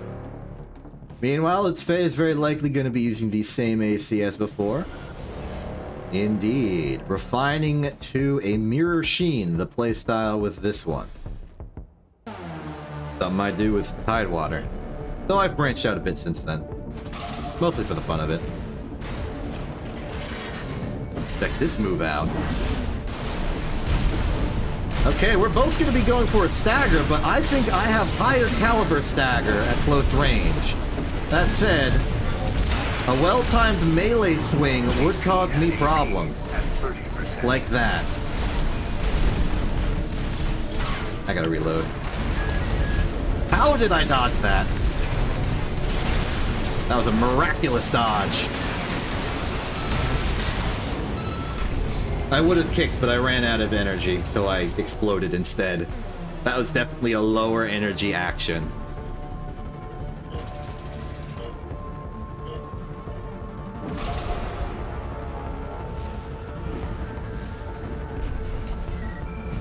Bobbity boop. Playing this like Tidewater for a second.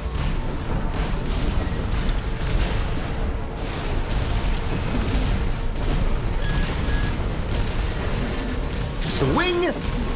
Failure. Okay, dodge the sword. Ah, they didn't commit. That was wise. If they committed, they would have been exposed. So now we just reset for another round of shooting. But I do have the stagger lead. Couldn't go in. It was too much of an altitude difference.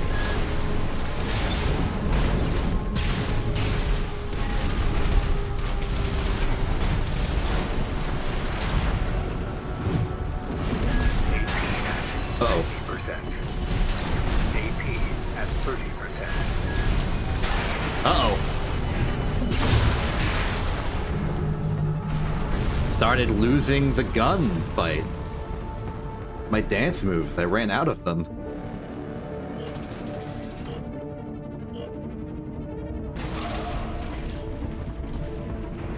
Gotta walk over this ramp. There we go.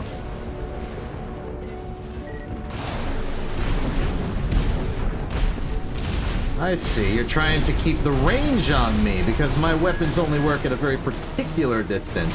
And you outrange me with your stagger makers.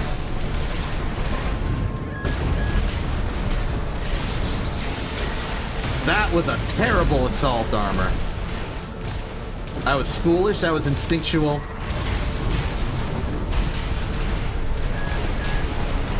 Okay, now I gotta be real careful for when I'm about to get staggered right now. Altitude drop. That verticality is exactly what I was hoping for.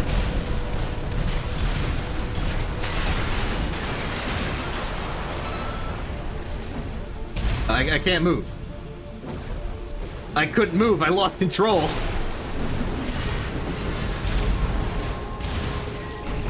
What was that about? AP at 30%. Okay, we won on bullet chip. What makes a booster better or worse for the ducket dance? Like, what makes the spid bad for it? I don't really know the factors. I just use them because I want to go fast, because I want to stay close to my opponent who's running away. That was my logic. And I thought the Alulas didn't have the quick boost weight class to hold my AC.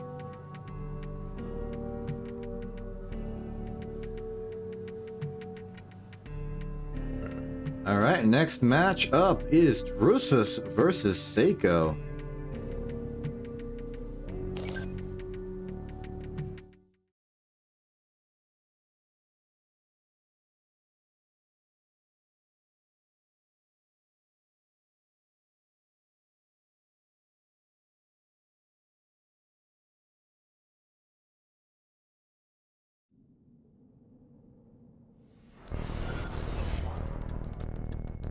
Ooh. Double Viento. And Basho arms. Is there a melee weapon I'm not seeing? No, there shouldn't be. Oh, I didn't think there was. I thought that was just like pure missile. Wonder what the Basho is about. You're it. Oh, that's the whip. I misidentified it. Okay, so now it makes sense. You're gonna stagger them with the missiles and the Vientos, and then you're gonna whip them. Good luck with that, you're fighting a tank.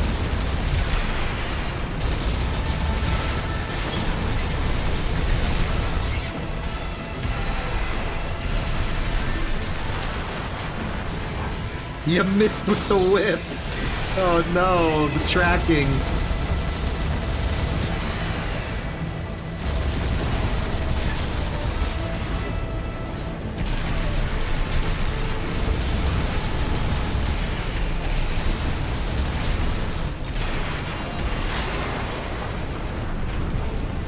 Down you go.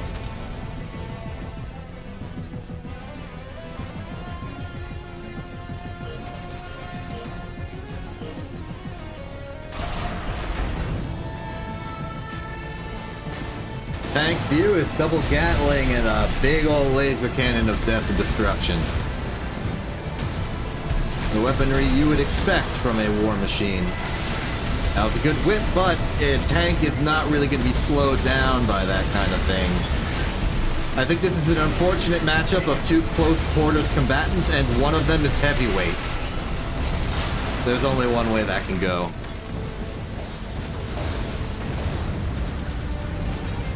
This is a long off by matchup, unfortunately.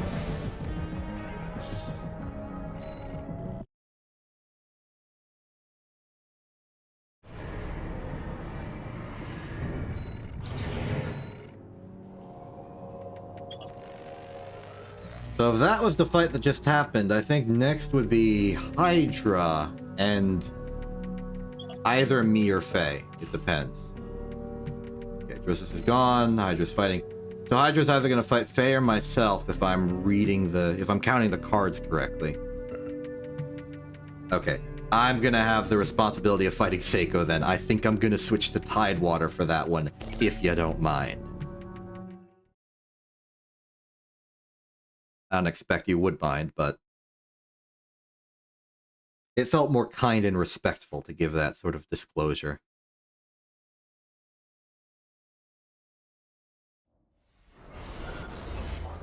Ooh, blade shotgun stuff. I think I remember seeing this. I think this is the thing Hydra's used before. Is that a pile bunker in the back? That also seems familiar, but not as much.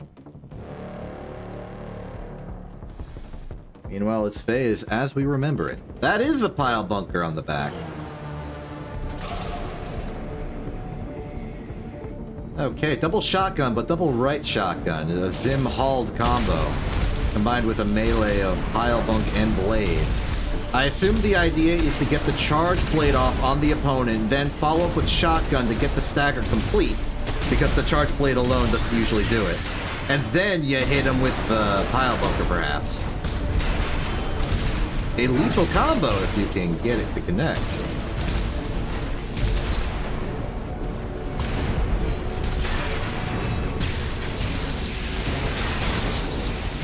That was a good choice to disengage. You didn't know what kind of core expansion they had unless you were paying attention to the previous fights. I wasn't. I didn't remember.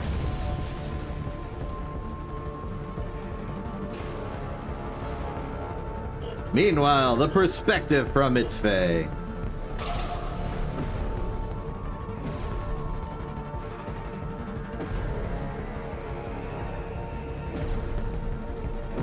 Do you think they mean it like it is Faye, or do you think it's like an almost like awkward dialect of Pig Latin? So it's like actually fits.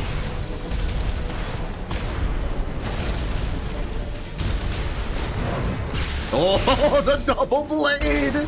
The synchronized slice! That was cool.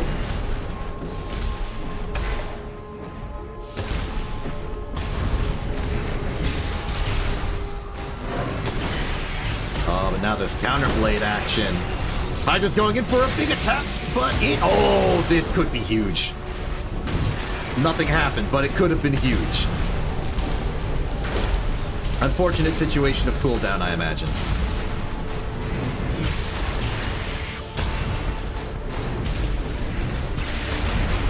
Oh, the blade reconnects, and we are now 1-1 into the final phase.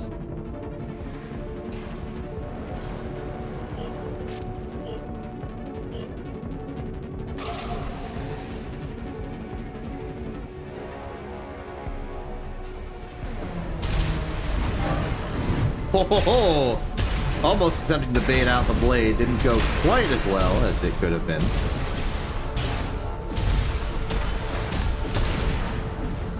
Nice shotgun connects. We could be seeing a stagger any second now. Does not go for this. Falling down to dodge the assault, but fell too far and landed in the void. An awkward end to this fight, but an end nonetheless.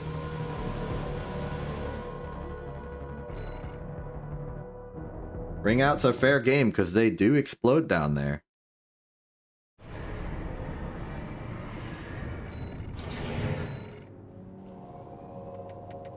Okay, next up would, yep, Seiko versus me. I'm gonna swap to Tidewater.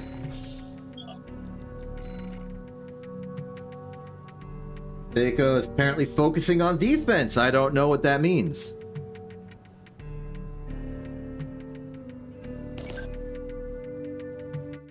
I don't really see a lot of people use those, like, focusing on messages. I suppose they don't really want to exposit on their playstyle, and it's difficult when you only have a few canned responses. Tide time.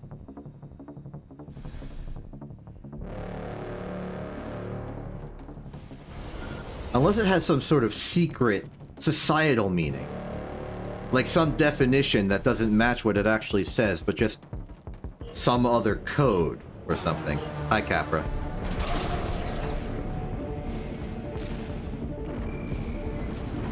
Bonk. Wait, why am I fighting its Faye? I thought it was fighting Seiko. I wasn't paying attention to the match loading because I thought I knew what was going on.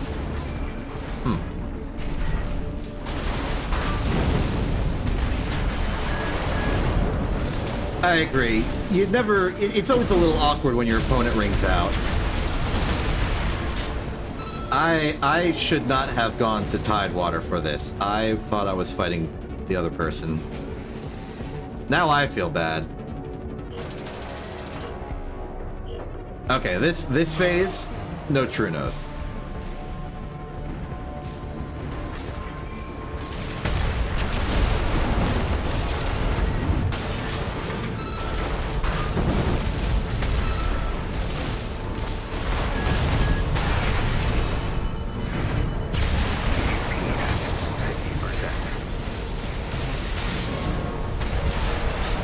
Okay, it still went fine.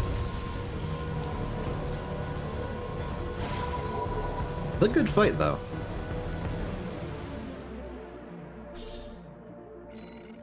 We're about to reach the approximate 4-hour mark of this stream. And my only real goal with making this lobby was to extend the timer. So mission accomplished on my part, I suppose. But now we're threatening to go too long. So I will have to, eventually, and probably very soon, just cut the lobby. And I feel bad because the people in the lobby, they don't know I'm gonna do this. They have no idea. I should have said, like, the X more match and then I'm done thing. I'm bad at socializing. It's difficult. There's, like, things... You gotta say things, and people have to interpret that information. Like, network programming is hard enough. Now I gotta deal with language.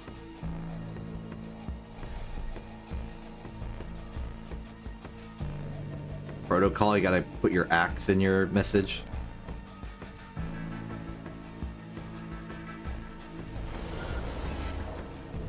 Okay, so I think overall, my advantage is I can simply outrange them.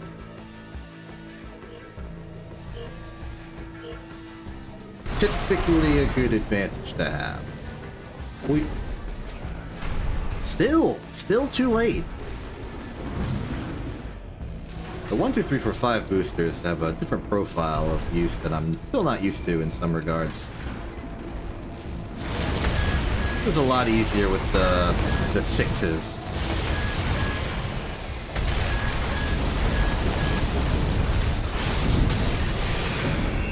What the heck?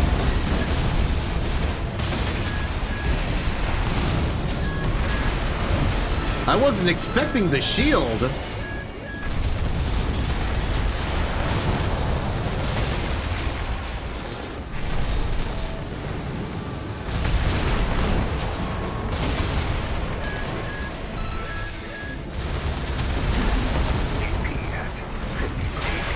Oh, I should not have done that.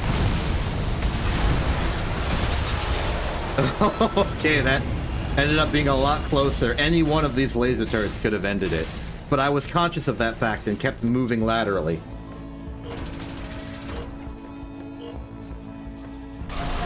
For the last, like, 2 seconds of the fight, I mean. Wow.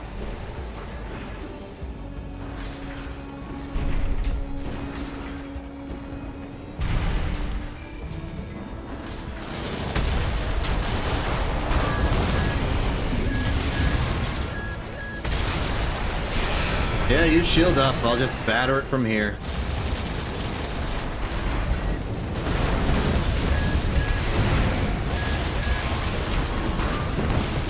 Your shield? Not for long.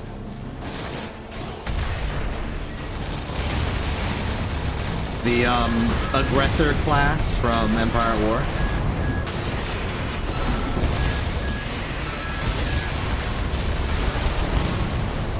Fight!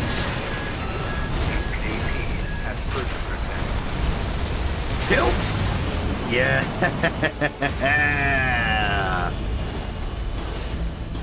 Hello, radio. Also, congratulations. I think according to my internal numerical metrics, you are the 200th follower on the Twitch account. Congratulations. I won't get the credit for the 200th because internally it's like one lower for reasons I don't quite understand. But you're getting it for sentimental reasons. Also, hi, how are you?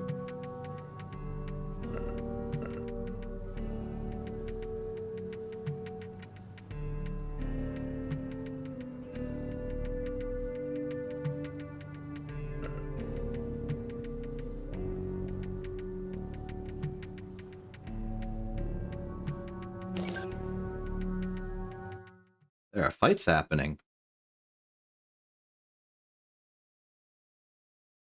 Okay, time for like a very sports commentator. Maybe not sports commentator.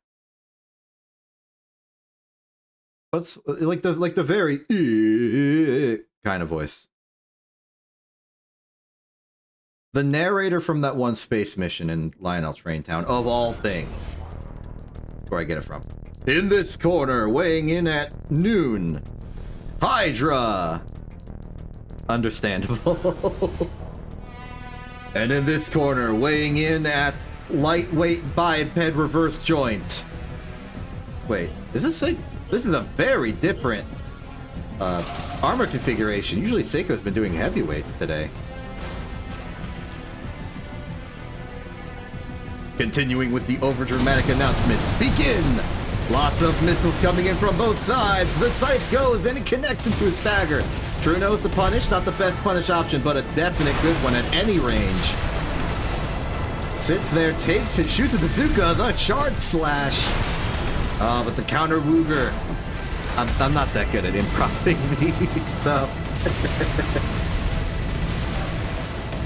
Good stuff. Nice initial barrage, keeping up distance, waiting for that shield to pop off. Health is low, but the scythe is in. Terminal armor connects, and this might be the moment to seal the deal.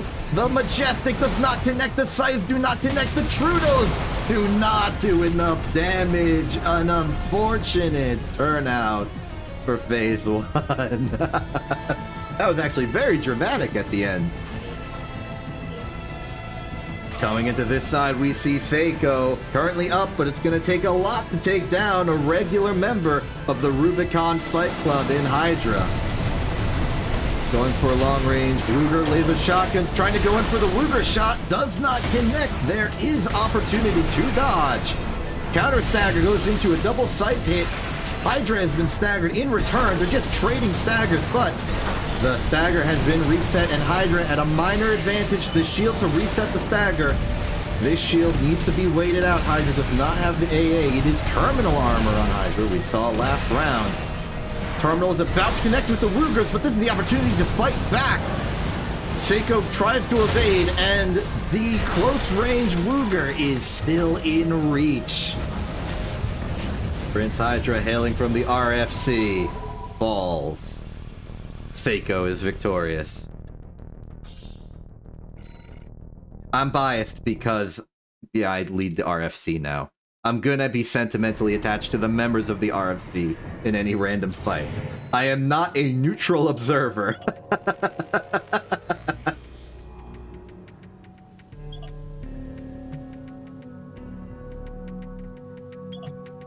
I've got biases. All right, I'm gonna call, let's say, three more matches of this. Oh wait, I'm still Tidewater. I don't want to be Tidewater. I'm going Joyous Guard. I think it's unfair if I'm just Tidewatering all over today. There we go. Right, I remember that as your main AC. Or at least the one you used a lot when fighting me.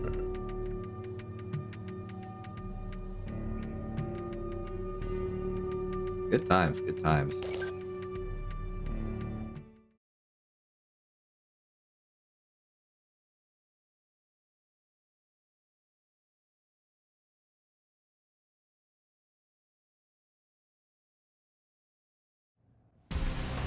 trying to arbitrarily hype up the Rubicon Fight Club subconsciously so that the person who showed up earlier and followed will decide to check it out, maybe.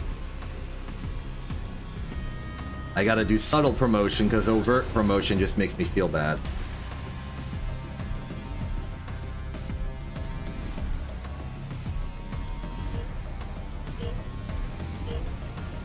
We fight.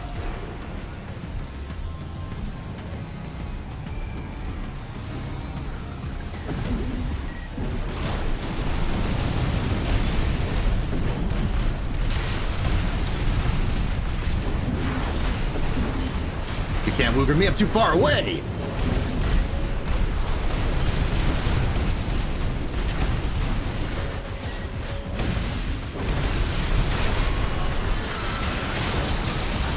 No! You don't get to escape! That is a struggle with the melee. Like, my problem with melee is I just can't approach. My opponent walks backwards, and what am I supposed to do about that? I'd much rather they approach me, but the moment I have a melee weapon, they know not to do that.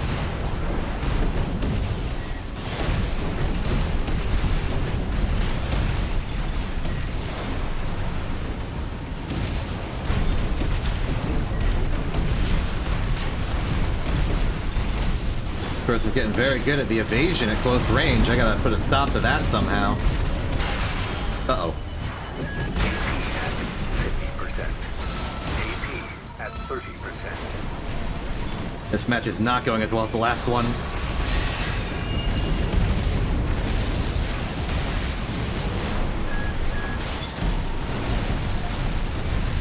Remove your shield.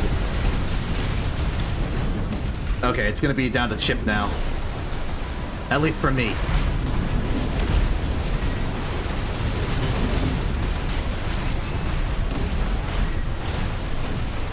I don't think I've got the range. Yeah, I do not.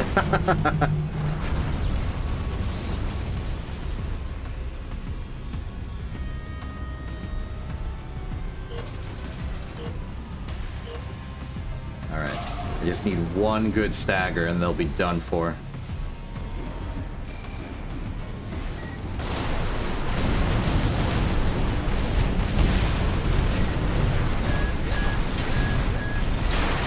Ow.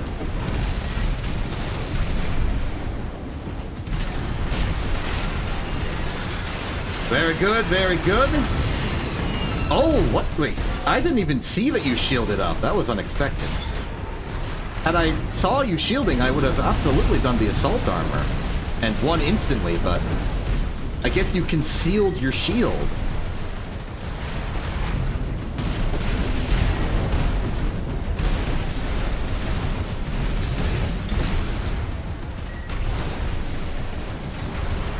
AP at 50%.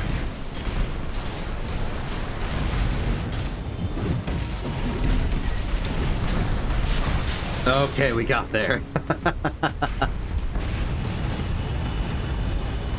Phew.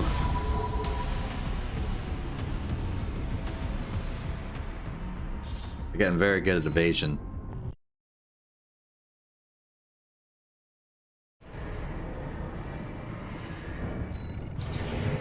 Okay.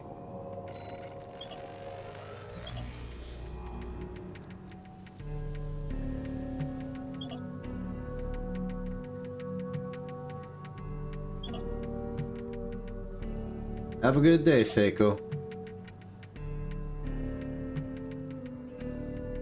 You are a double-tracked menace to the lobby, as is your aim. Alright, Hydra, you real? You real? You exist? You exist. We fightin'. We war.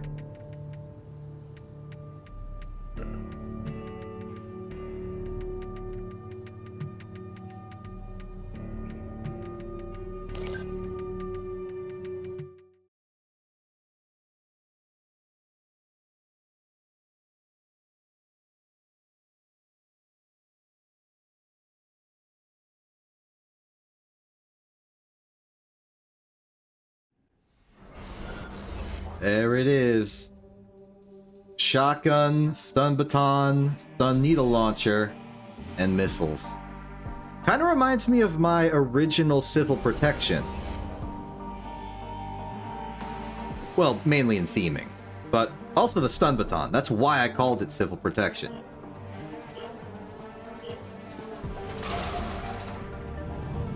It evolved a lot before I finished the campaign.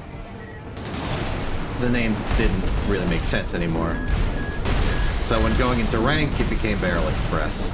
That's the lore, in case you didn't watch all, like, 50 AC6 videos I've made.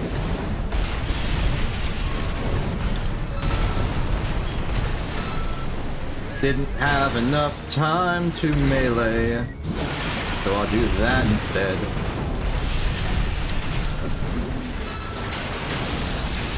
No. No escape. Look at the little Alba cooling thing spinning. It's fun that it spins.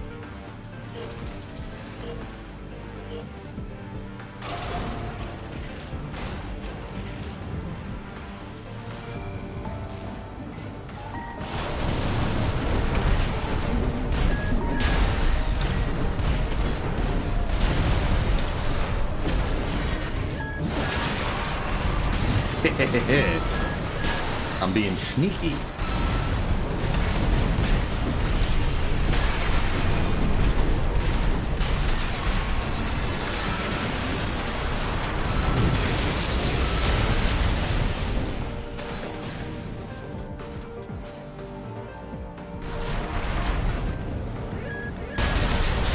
Gun.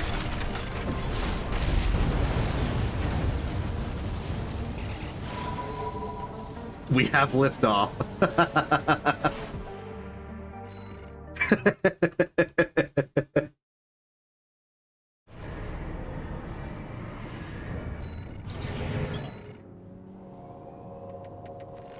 Oh, look! Someone else. This is a little troubling. I was gonna, like, end the lobby soon.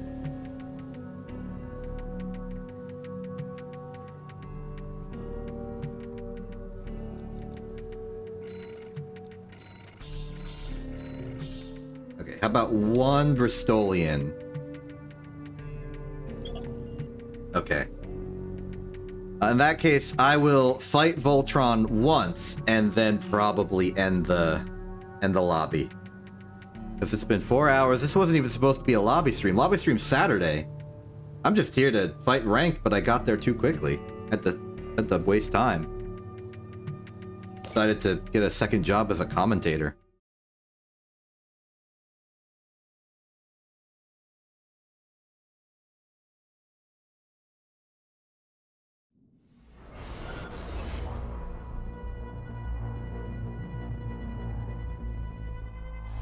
Ooh, plenty of fancy bullets. A lot of bullets on that one.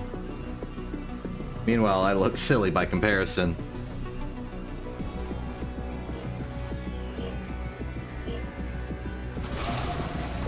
If I wanted to improve this AC, I would probably swap out the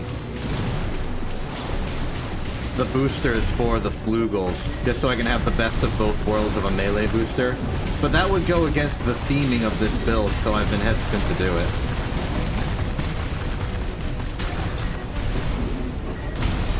The perils of a stylistic choice, huh?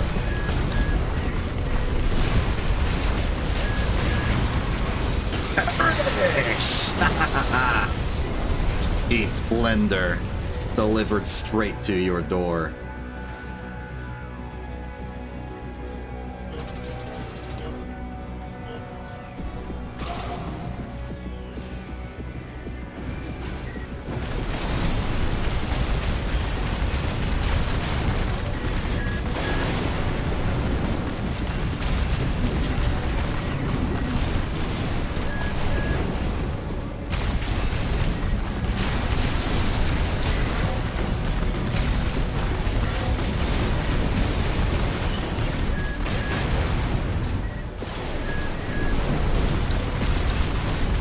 Not going well on the stagger front.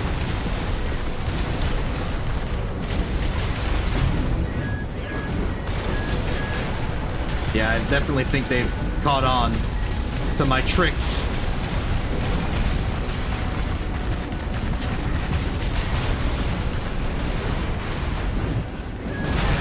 Uh-oh. AP at 50%. There we go. It was probably unnecessary. I was already chipping them down with regular chip anyway. I don't think I provide enough stagger for how many bullets I shoot.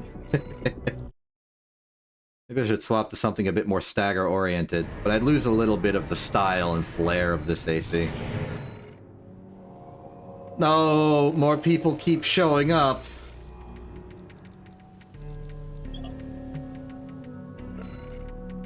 I'm too susceptible to social pressure. I keep fighting. Somebody save me. Somebody, like, destroy the internet for, like, 4 seconds in a way that still lets the stream stay up.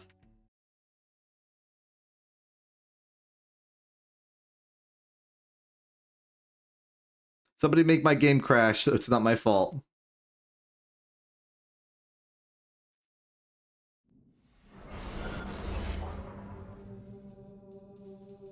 Ah, E.T.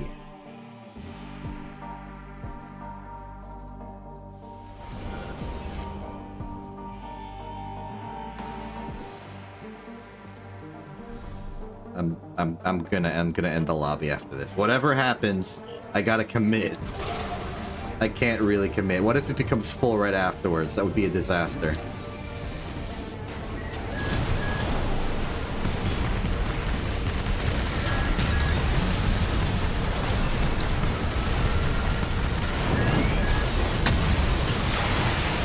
AP at 50%.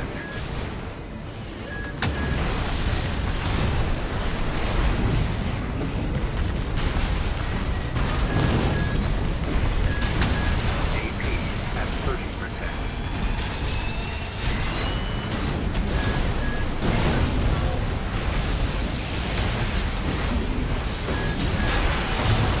Yep, I got completely snuffed out.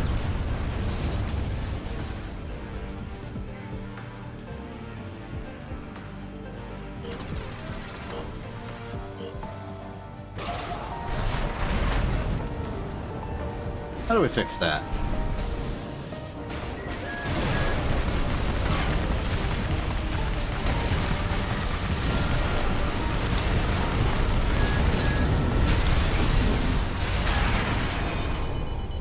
Okay with that exchange?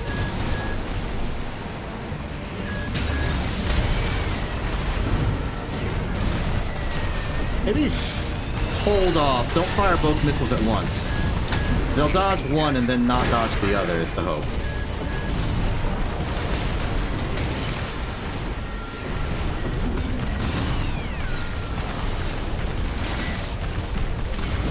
AP at 30%.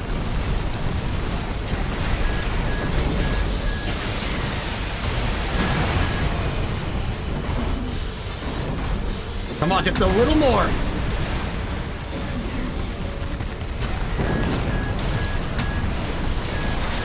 Not enough. Not enough.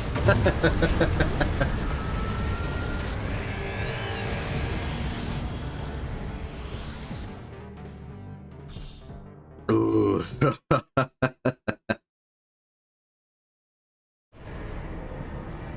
How bad is it? How many more people showed up? Nobody new showed up. I'm leaving. I'm cutting it. I should have probably said goodbye. Ah, no. Everyone's gonna think I'm rude. Oh well. Look, the point has been made. Everything's good. It's been like 4 hours and something. We had a good stream. We got to A4 hyphen. That was the only goal, and we had a good time with ranked. Made some fights, made some friends, made some foes.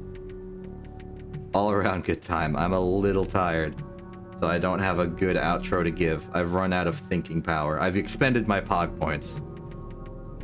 So we're just gonna leave it at that and leave with that. I'm Exception. This is InTV. Have a good day, and good night.